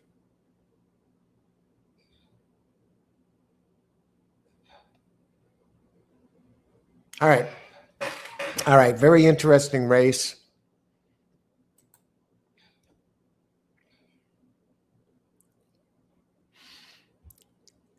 Okay, 16 minutes to post. I'll be back in a bit. Okay, we got my picks up there. For this race, I like 156. Let me just see.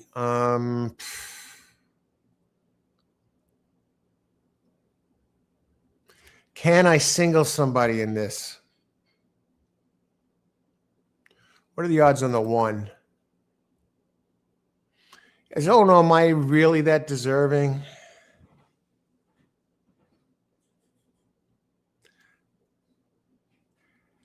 Oh no, Almighty gets first time Lasix.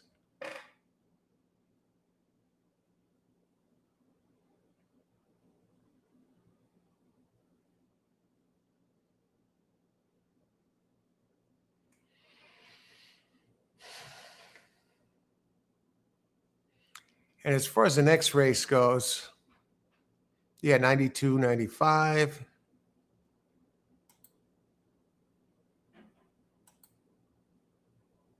You see a bunch of horses scratched out of there.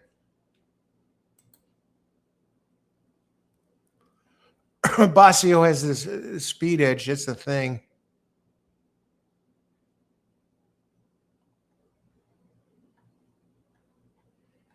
I'm going to wait till next race.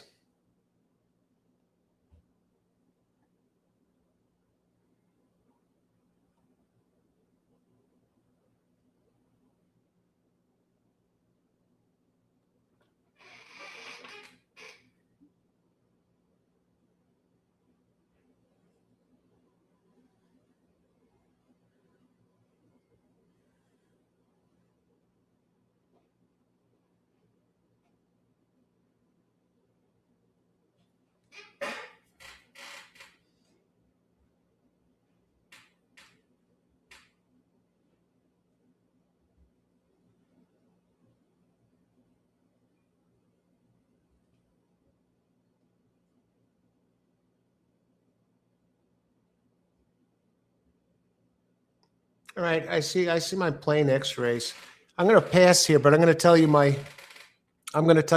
play for the 10th race. Okay?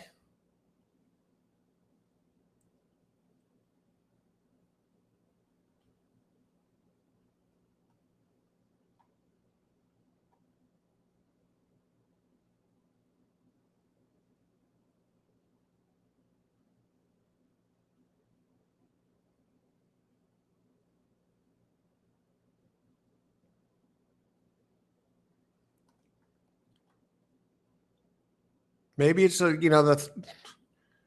one's going to be motoring on the front end. That's the thing.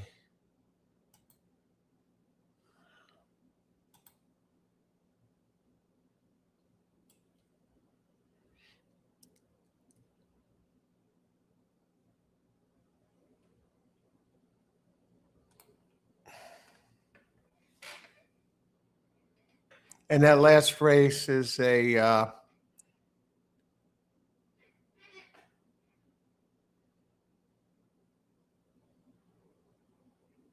is a 5 furlong turf, three and up.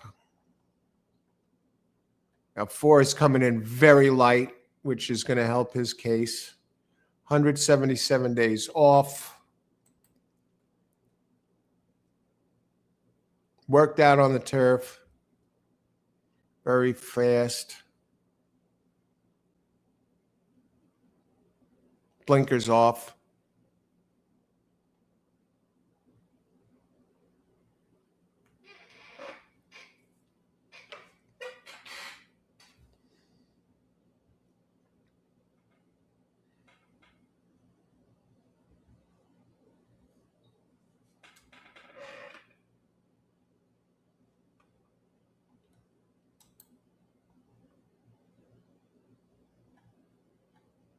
Wesley Ward trained.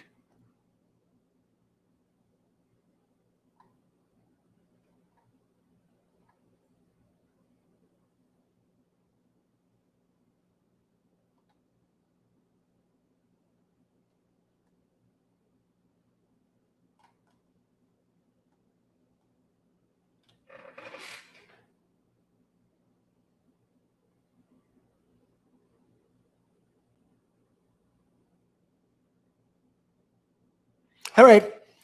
I know I play next race already.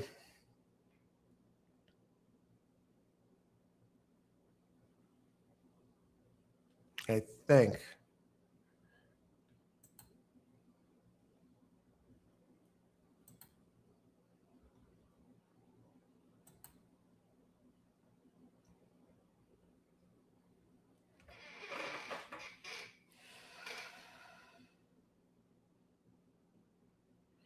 Owen Almighty.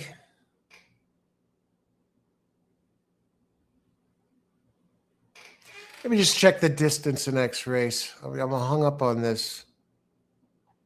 5 furlongs.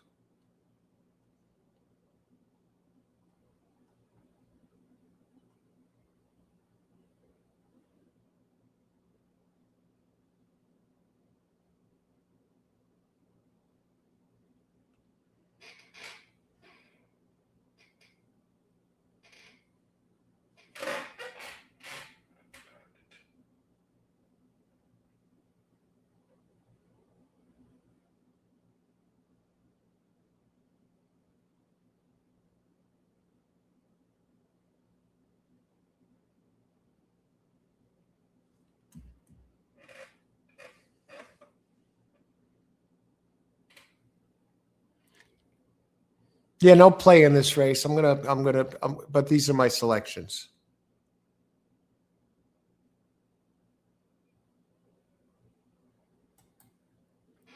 I'm thinking of boxing 2-4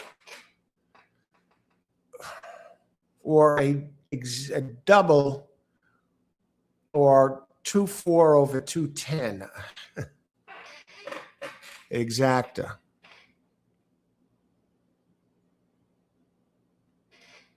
I mean, 10 is always around. Hey, Odell.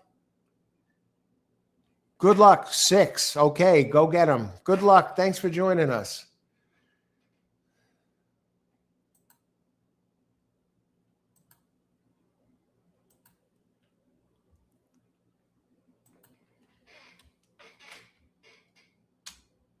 No bet. But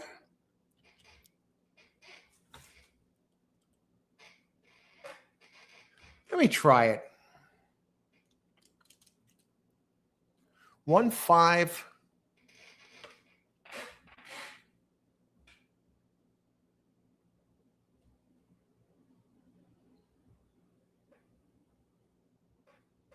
Let me look at that one horse here, this race.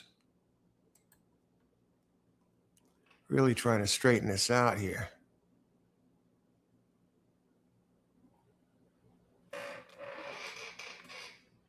Never wins. That's the freaking problem. This is Uskar. First time gelding. Second place machine.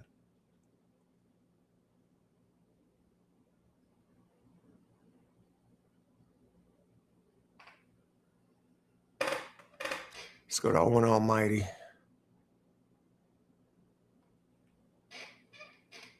Runs well here.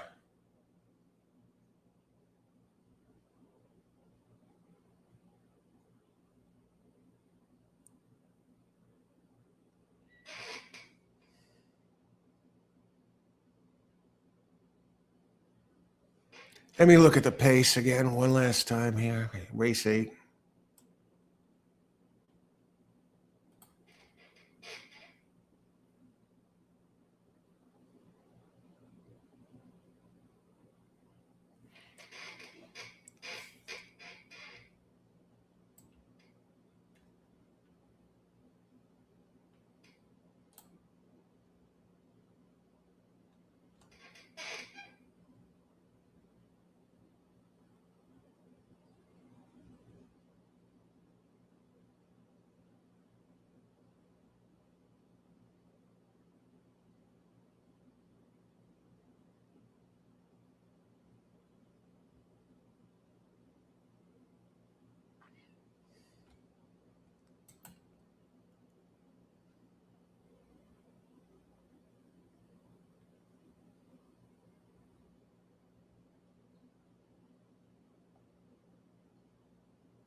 All right, let's do it.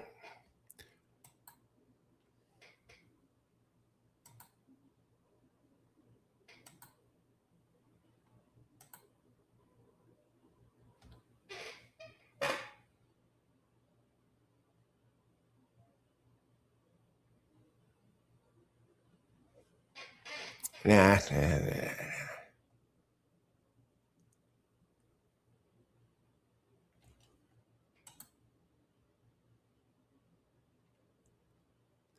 5 minutes to post.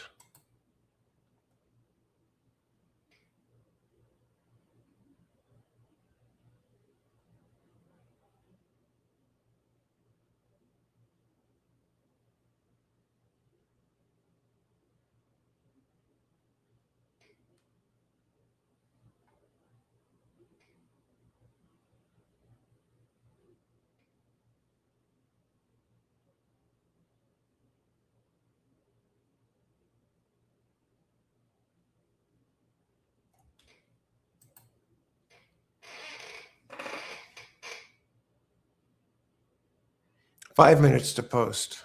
Thinking.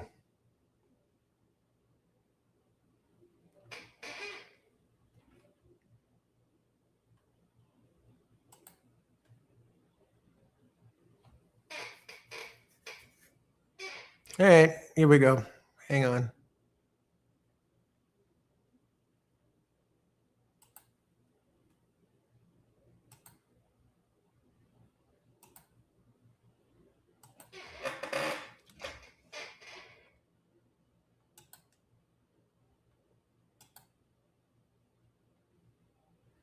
Here my place.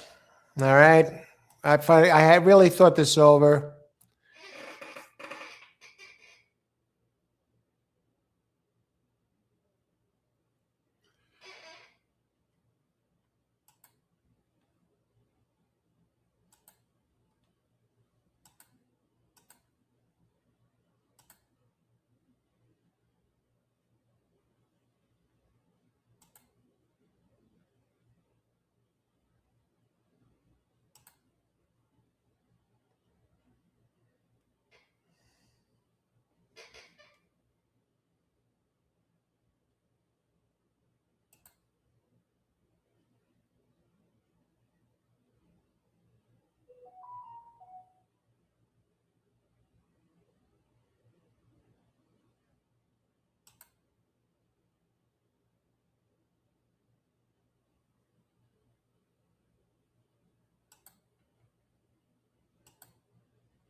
Okay, here we go. And the verdict is in. My play is a daily double of 1-5 with 1-4-10. All right.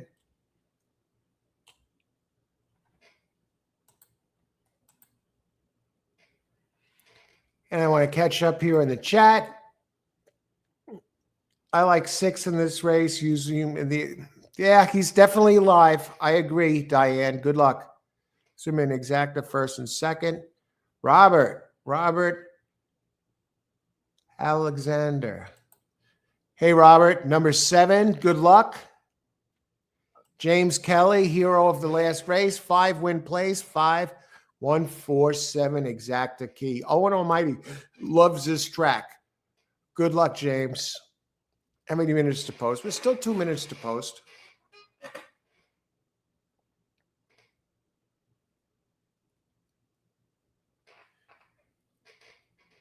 What are the odds on the 6 this race? Oh, Beeline you like. Wait a second. No. 1-5 with 2-4-10. Echo again. Yeah.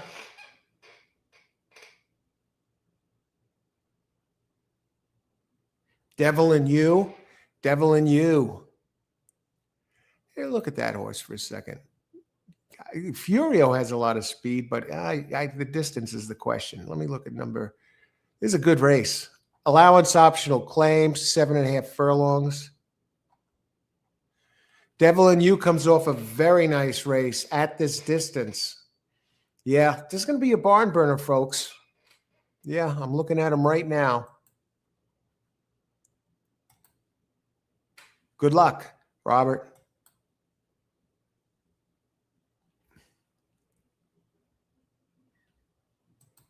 Eighth of 10 on this Tuesday afternoon at Churchill Downs. Let's make it happen here, folks.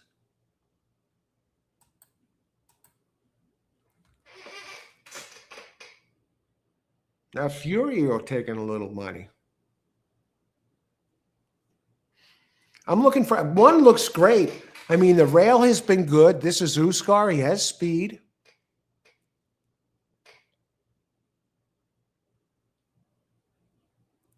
I'll throw down an exacta, 1.5 and 110. Let me just see what that pays anyway. 1.5 and 1.6. Same thing. Yeah, that's like 1.56. I mean, those are the big three. I think the one has the, let's see, in the win play show pools. Owen Almighty is taking the most in all three. Everyone knows Owen Almighty though from the Kentucky Derby, and he has the name going from.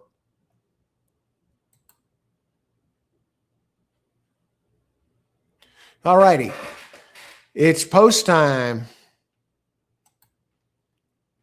This is the flagship race of the day, and that's 6. I know somebody the 6 Echo again. He's a gray horse. Look at the 2, solid white. You have a bunch of white horses in this race. All right. I think 1, he can get the distance. He's shortening up a bit, and the rail has been good. I think he's just going to go, but we'll see. But Owen Almighty puts up some of his better races on this track. I believe he broke his maiden on this, if I'm not mistaken, and he can be lightning fast here at Churchill. We'll see. But they seem to have worked with him. He hasn't been good lately. That's the thing about Owen Almighty. He hasn't been good lately. So good luck, everybody.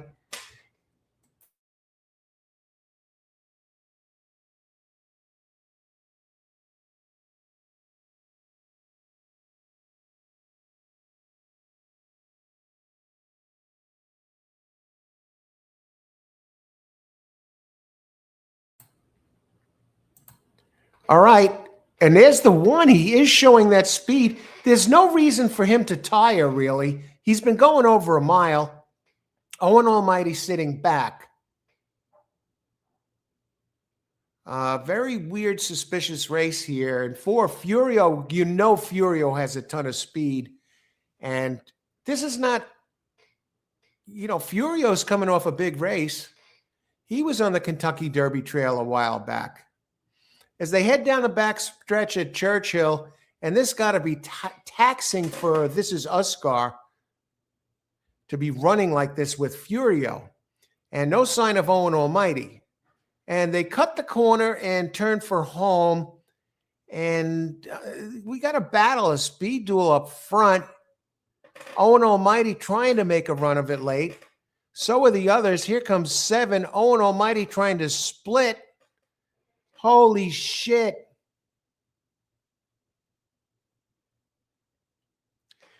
Hey, hats off. Fucked again. Okay, who do we got here? Where's my guy here?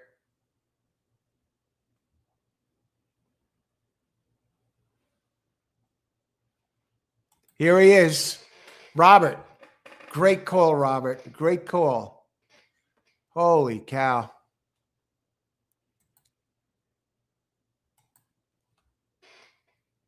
Seven to 2. Wow, he got bet down. Owen Almighty nails the 1. And that, my friends, heck of a race. Heck of a race. I thought I was looking good there.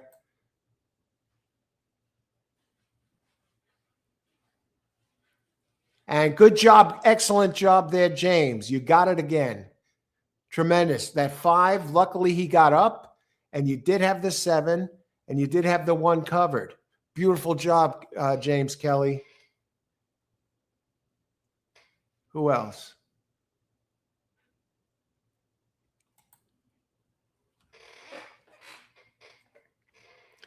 Race 9 coming up.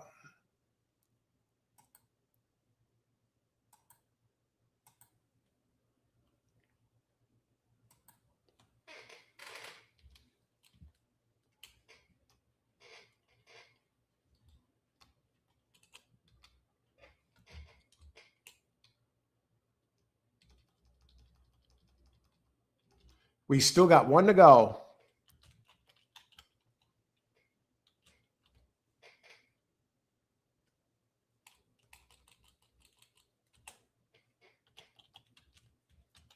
And we'll take my last pit stop of the day.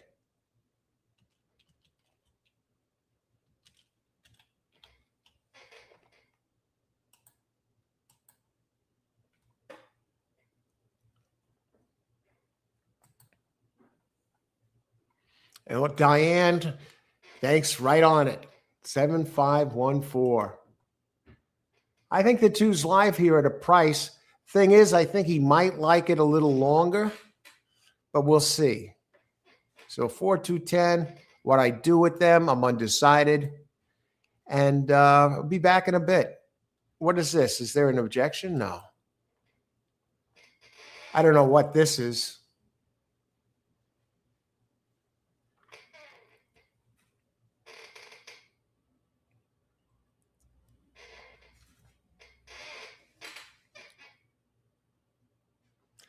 I saw some bumping going on.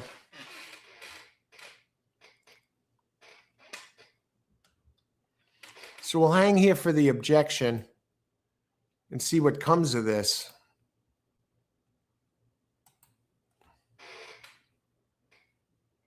I'd like to see what they're objecting exactly.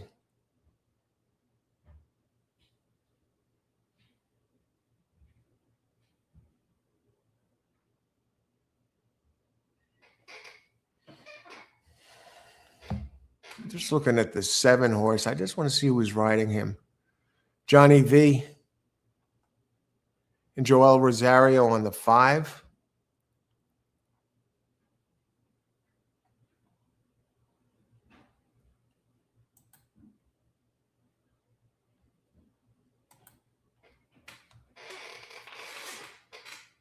They're talking to both of them, I guess. I know that doesn't look like him. A 4-horse objection. Furio? What the heck?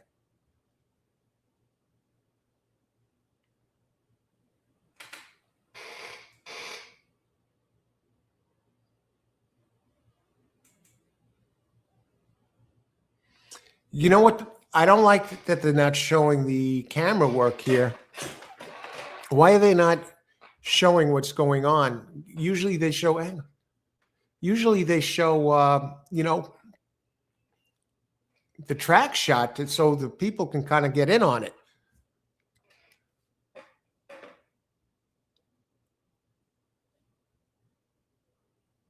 I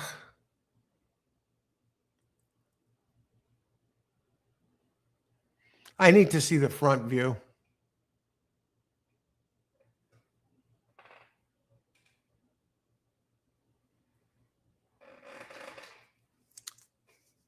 Yeah.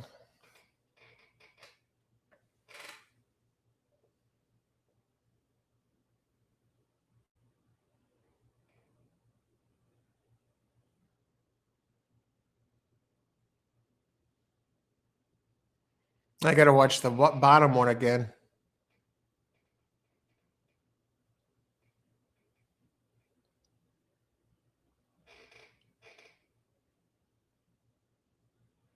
Tough call.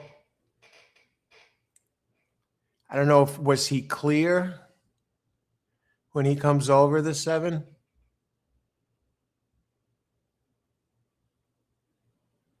He obviously steadied the 5.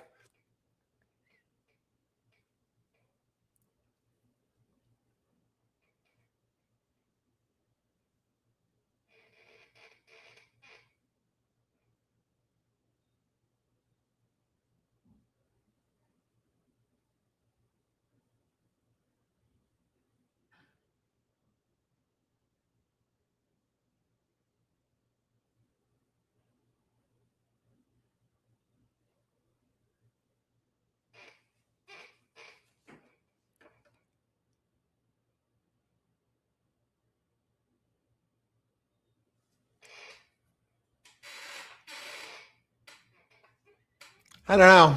What do you think here?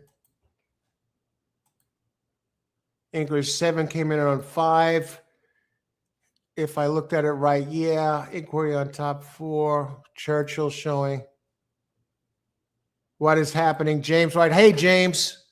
Yeah, it looks like the 7 crowded the 5 here. It was 7-5-1.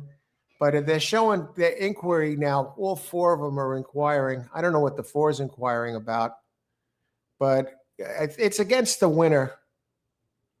Look at the 7. He's crossing here, James. How's it going, James? Good to see you.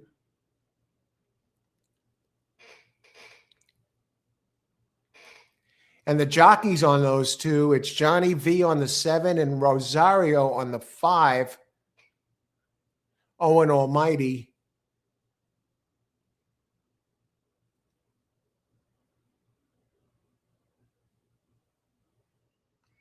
Now, the question is, did that 7 wind up taking out 2 horses? Oh, there's Furio. Is it against Furio? No, they wouldn't call it on the 4. He came in 4th, but I guess he figures somebody bothered him. I guess the 5. Yes. 7 came in, took out the 5, who took out the 4.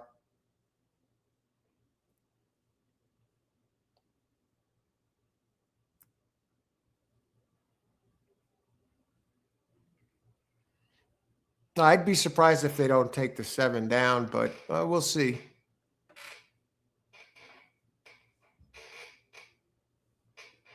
Because there he bangs into the 5. Now the 5 hits the 4. The 1 got the least of it. And 5 still managed to come back and catch the 1. Yeah, see? No. Am I seeing this correctly? They're shifting things around. What the hell are they doing now?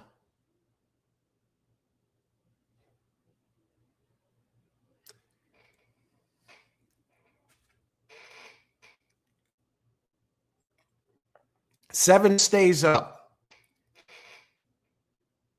Wow, I'm really surprised by this. All right. You got lucky, Johnny. All right, I'm going to take my last break. I'll be back in a bit. I needed the 5-2, James. 5, I would have been in good shape.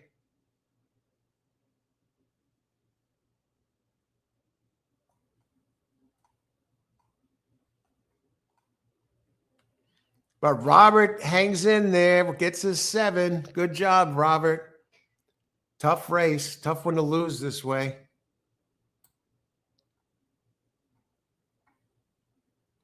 And they took the 1 down. It looked like he didn't have anything to do with it at all. Oh, the 1 started it? John Hammond. Hey, John.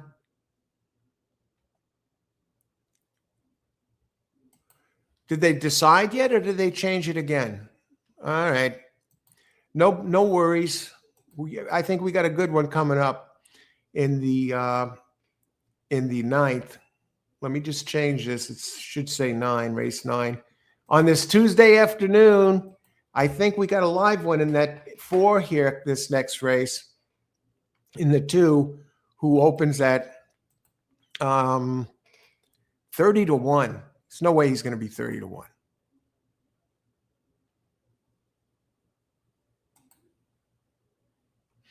Yeah, my 2 is now 11-1.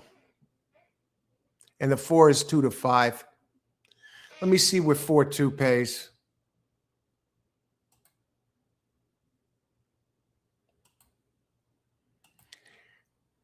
Okay, 17 minutes to post. I will be back in a bit for this.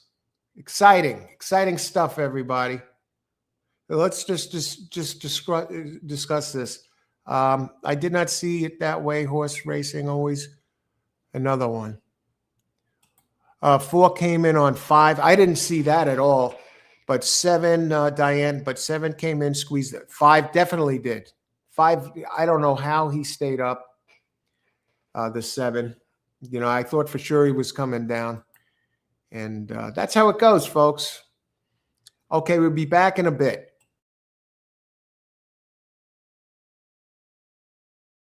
And everybody, I just want to let you know, those of you who are here, I got some news here.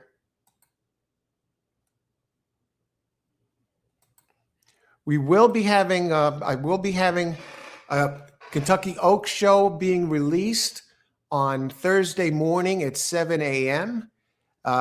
With guests, okay? Pre-recorded show. Going to be recording this Kentucky Oak show analysis and picks. We're going to go through every single horse in the Kentucky Oaks.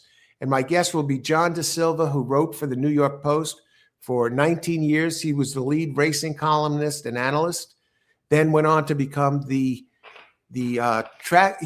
line maker at Parks Racetrack. And right now he's an official at Parks. He deals with the owners, the trainers, the jockeys, jockey agents all the time. He helps set up the stakes races. He's an official at Parks, and he's going to be going through the horses. We're going to go one by one and give you what we think, whether the horse is a toss, how you're going to use them, maybe you only like them underneath, etc. And if you're a Soprano fan or watch The Sopranos, Robert Fornaro will be joining us. He played Eugene Pontecorvo seasons 3 through 6. See Robert out there from The Sopranos, but there's more. He's also was in movies, The Irishman, American Gangster, Law and Order on TV, Ray Donovan. But he's also been involved in the purchasing of horses and ownership of horses. He's no stranger to being in winner's circle photos, and he's a tremendous player, winning player, and handicapper. And he will be handicapping the analysis and giving his picks as well. And that will be Thursday morning, 7 a.m. And the same crew, I'm going to have John DeSilva and Robert Fornaro back for a Kentucky Derby show. We're going to release that at 8 a.m. Friday. So you're basically going to have 2 days for each of these to look it over, handicapping the Oaks, and then Friday, a Kentucky Derby show. Same picture. So you want to hit the subscribe button so you get notification of the link. So you'll know exactly where to go. It'll be released in the morning, but it'll be out there all day. But at least you'll find it if you subscribe. So giving you a heads up, Kentucky Oak show, 7 a.m. Thursday, and a Kentucky Derby show, analysis and picks on Friday at 8 a.m. Now, I'll be back in a little bit. I want to say hi to Juan Eduardo. If I'm correct, who won the 8th race? Number 7. It was 7. 7 came in. 7 won that race. 7 was the winner of that race. Bad call on the stewards. Look, I agree. I can't believe they let that stand up. Good luck, Juan Eduardo. Thanks for joining us. I'll be back in a bit. Number 5 wins by 2 lengths and stopping. Yeah, that was a ripoff. That was very bad. Very bad. Agreed with Juan Eduardo. Okay, I'll be back in a bit with my play.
And we've reached the 9th race.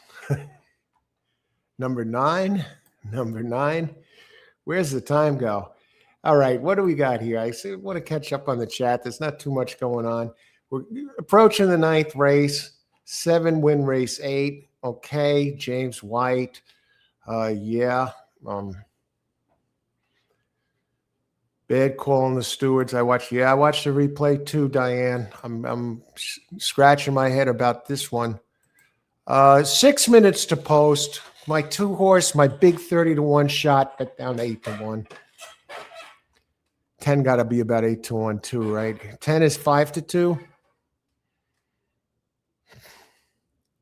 Is there anyone else that can beat these? Let's talk about it. Get rid of these, get rid of this, and let's bring up this. All right, let's talk about this race. Hey, our Chicken Hawk is in the house. Chicken Hawk 47. Hey, Chicken Hawk, good to see you. Okay, let's go here. How are we going to do this?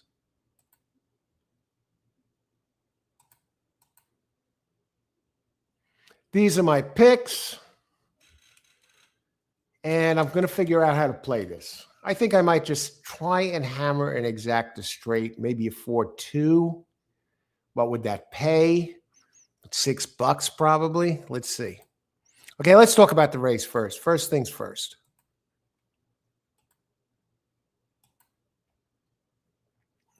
Race 9. You know the saying in horse racing, right? And it's 100% true. All it takes is one. 5 furlongs, optional claim. Are any of these in for the claim? There are a bunch of scratches in here. The scratches are 1, 3, 5. Okay, that's easy. 1, 3, 5. And 9 and 12. Oh, look, everybody is afraid of Basio, who is sitting on the board at 4-5. Now, that's the speed of the speed, Wesley Ward. Let's look at the exacta prices here. What will, come on. Okay, probables, exacta. What will, 2 with 4 is a 21-1. 4 with 2 is 11-1.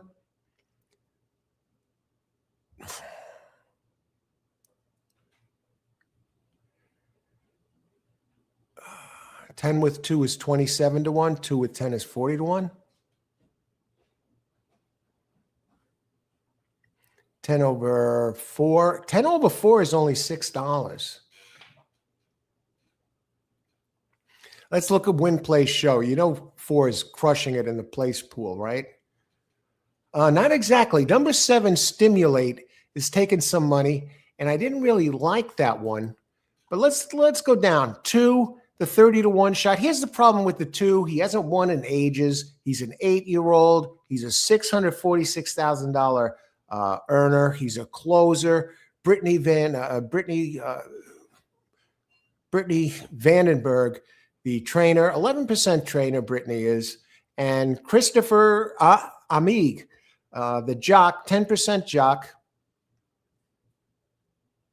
in for the tag, in for the 80% tag. I don't think the 4 is going to be in for the tag, but let's see. He's out of into Mischief. Mischief is rogue. Number 4, no, he's not in for the tag. You kidding me? Getting Lasix for the first time. Big early speed. Going to try and run away. And Mischievous Rogue, by the way, on this track, 2 seconds and 4 tries. And the trainer, Brittany Vandenberg, is 17% trainer in sprints. Hasn't worked out in 2 months. Poor jockey win percentage. I'll say 10%. Juan Hernandez, one of the top jocks, says 24% from jock from the beginning of 2025 to present. And Wesley Ward, what more can you say? First-time Lasix. When he gives first-time Lasix, he wins 24%. This one, every single race, 3 races, was leading into the stretch and won 2 of them. And 1 he did lose when he chased a duel and he got caught late. All three of his races at this distance. No, it actually has a dirt race in there with Frankie Dettori at Monmouth last August. We're going to go down to the 6, B line. I can't go there, too slow. I want to talk about number 7, Stimulate. Bill Mott, Chief Wallaby, and Johnny V, the lucky stiff that got away with last race. This one is taking some money. And let me look at the Thorograph here on that one. He's not going to be there. No. The thing is, he's a G3 horse, and he's going to the sprint. He's a 4-year-old. A lot of races for a 4-year-old. Let me how many minutes to post? I don't want to miss getting my pick in. 1 minute to post. Oh, shit. Smash It. Is he in the race? No. 10 and 11. 10 has to be used.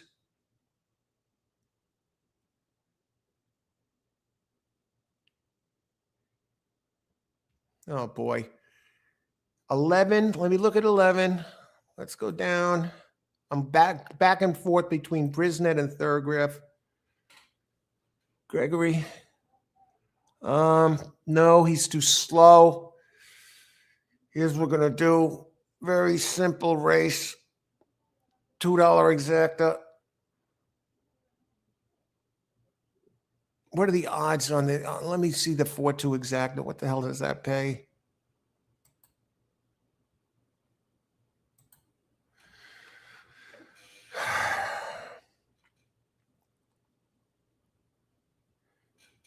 Holy crap.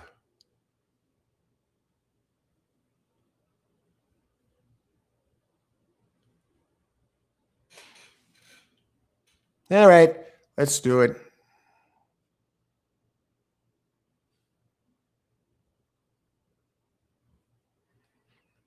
Okay, trifecta. 50-cent try. All right, let's do it. 2, 4, 10.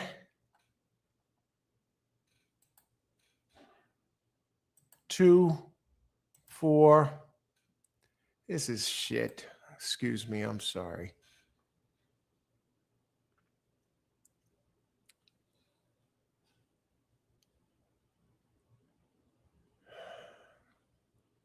Is there any bomb in here who can get the freaking thing done?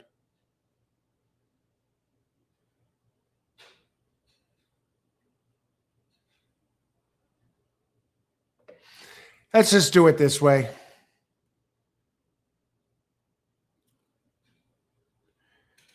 cut a...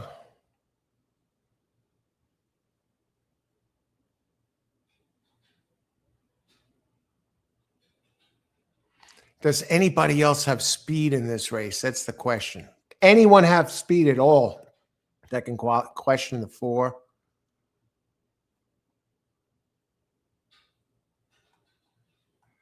No.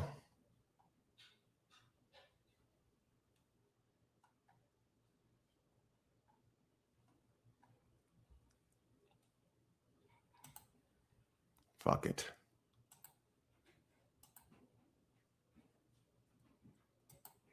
All right.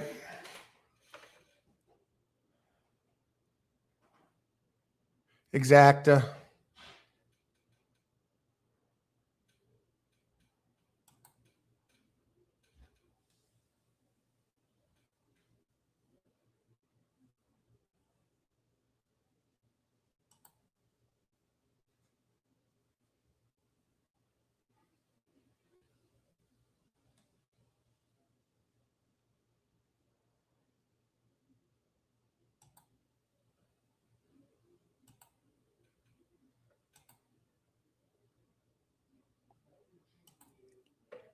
All right, we'll do a straight exacta 4-2. All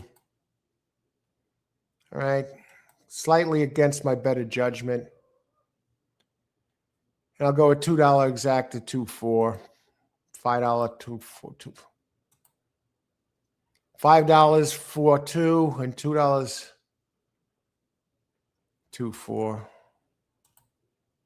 Right.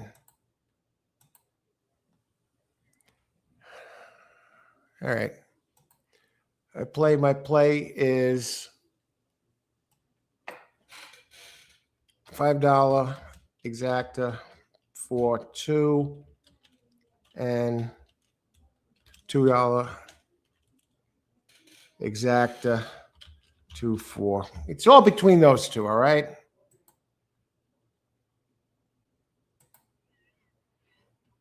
Get rid of this. I want to wish everybody good luck. If you're wondering what that was, we're going to have a Kentucky Oaks show Thursday morning, 7 a.m. John DeSilva will be my guest. He was the lead writer, racing analyst, and columnist for the New York Post for 19 years, line maker at Parks for a few years. Now he's a Parks official, and Sopranos actor Robert Fernaro. Many of you know him as Eugene Pontecorvo of The Sopranos. And let's see what happens here. But he's also been involved in horse racing, in the ownership of horses, also in the purchasing of horses, and he's a tremendous horse player. So I'm going to have those guys on as guests. Kentucky Oaks show on Thursday, 7 a.m. It will be pre-recorded, so look for that. And on Friday at 8 a.m., we will have a Kentucky Derby show with these same guests. Okay, good luck, everybody. I hope you're winning this race. Let's see what happens. Come on, 2, make your move. Let us have a break here at the end of the race. Come on, 2. Come on. Get there. Get there. $5 exacta straight. And we get it done. Thank you. Thank you. Thank you. I don't know what that pays. A 1 to 5 over 12 to 1.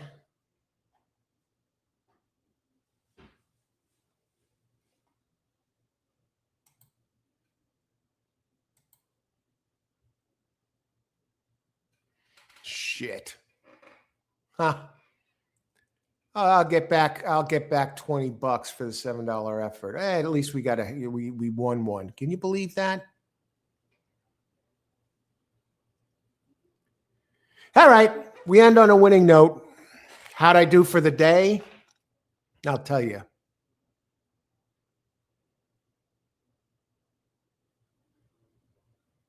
I'll tell you in a second. Let me just tabulate this.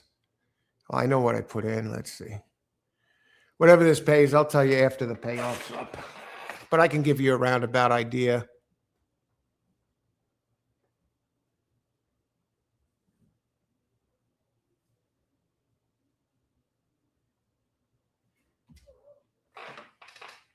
It'll probably be, let's put it this way. Minus 25 plus whatever I get back from this. No, 15. Minus 35 plus whatever I get back from this, 35. So if I get back 20, I don't know what it's going to be. If I get back minus 35, and if we look at 20, it's probably going to be like minus 15. I don't know, something like that. Anyway, that's the bottom line on that. It was like another one of these break-even days. Let me see who's here. Catch up on everybody. Say hi. Luis Rivera. Hey, Luis. Yeah, so look forward for those shows. Kentucky Oaks show, full analysis of every single horse in the Kentucky Oaks, 7 a.m. Thursday morning. So hit the subscribe button if you want to get, see where the link is. You get notified in advance when it goes out there. Okay. And on Friday at 8 a.m., we're going to have same thing, same panel, only covering the Kentucky Oaks. Robert Fernaro, you Sopranos fans, you know him as Eugene Pontecorvo, seasons 3 through 6. But he's been involved in horse racing for years now, involved in the purchasing of horses in the Kentucky, the Keeneland auctions, and also ownership. And he's been involved. He knows the game, and he's a tremendous horse player, and he really knows these horses. So, and John De Silva wrote for the New York Post, lead racing analyst for 19 years, also gave out his selections every day, went on to become the Parks line maker. So whenever you played Parks, it was John who gave you his the morning line, and now he's a racing official at Parks, and he's going to be joining us. We're going to be giving you selections for the race, breaking down each horse. If we like the horse, we're going to toss the horse. How do we use the horse? Maybe I'll only use them underneath, and underneath. Or my main play is going to be the Oaks Derby double. So be on the lookout for the Oaks show Thursday at 7 a.m. and the Kentucky Derby show 8 a.m. on Friday. So you get a couple of days, to get those picks out there. And let's see who else is here. James Kelly. James, very big 10-win place. Okay, what was the finishing order of this race? Yeah, the three you expected. Okay, no secret. I would have liked to get back more than 3-1 odds on my freaking exacta. I went $5. What did I do? A $5 exacta straight, 4-2. If you can see my picks here, 4-2 and $2 the other way. I didn't think it was going to drop down to. $4. So let's see what this pays here. I don't see an exacta price. I see a pick 6. There will be a carryover. Exacta, 880. Let's see, 880. That's 1760 and 440. 0. $22. I finished the day minus 13. That's the gist of it. But we went out on a high note. The exacta straight minus 13. It could be worse than that. I was looking for some hits. Jorge, okay. Hey, Jorge, okay. Good luck. And I want to say, Luis, hello, Luis, number 4. Good call. Thanks for joining us. You come in here, and that's all right. So thanks for joining us, and good call on the 4, Javier. Thanks for joining us. In tech, 4-1, $8. It was $8.80, but 8. Okay, whatever. And okay, or maybe it was 8. I don't know. Anyway, so yeah, finished down 13. Actually, a few cents less than 13, but 12 and change, whatever. So very, very break-even day. Classic Lover. Hey, Classic Lover, 4-2. Good call. Good to see you. Good, and thanks for joining us. And who else? All the way from India. Hello, India. New York here. I played 2 to place. Excellent. What did 2 to place? I'll tell you, that 2 horse, I couldn't believe he was 30-1. It's a shame there were all those scratches. You could have got maybe a halfway decent price. Warren, hey, Warren. Who won? It was 4-2-10, Warren. And thanks for joining us. Jesus. Hey, Jesus. Okay. Thanks for joining us. Let's keep going. Classic Lover, thanks for the tip, Fro. You got it, man. Thanks for joining us. Okay, who else? Basia won. Yes, Warren, he did win. Who else? Classic site name in India. Place odds. I don't get it. What did he get? What did he pay to place? I don't know. Who else? 4 exacta paid 8. Basio 2 second. Classic Lover. James White. 7 over 5 in last race screws me out of 5. Pick 5. Oh, that is a terrible. They should have took him down before the big days. Thank you for the show, Coach. Looking forward to your shows. Have a good evening, everyone. You too, James. And thanks for joining us. A pleasure as always. Have a good evening, Jesus. And James, did you see any track bias? I thought the inside speed was holding. Looked very good. The speed has been holding. They've had those great workouts there this week. It's supposed to maybe rain tomorrow. It's supposed to get quite a bit of rain. That's what I saw. Does anyone know how much I paid for my 4th Basio? Juan, I'm not sure. They didn't have the board up. I just looked. 260 to win, Juan. Diane, all over it, finger on the pulse. And thanks for joining us, Juan. Diane, a pleasure again. Thank you for joining us and assisting with all the info. Juan and Longlegs, thanks. You got it. I would like to know if it's divided. I don't know. 470. Everyone, have a great evening. And as the saying goes, hey, thanks for joining us today. May the horse always be with you. Have a good night, everybody, or a good one, wherever you are, what time it is.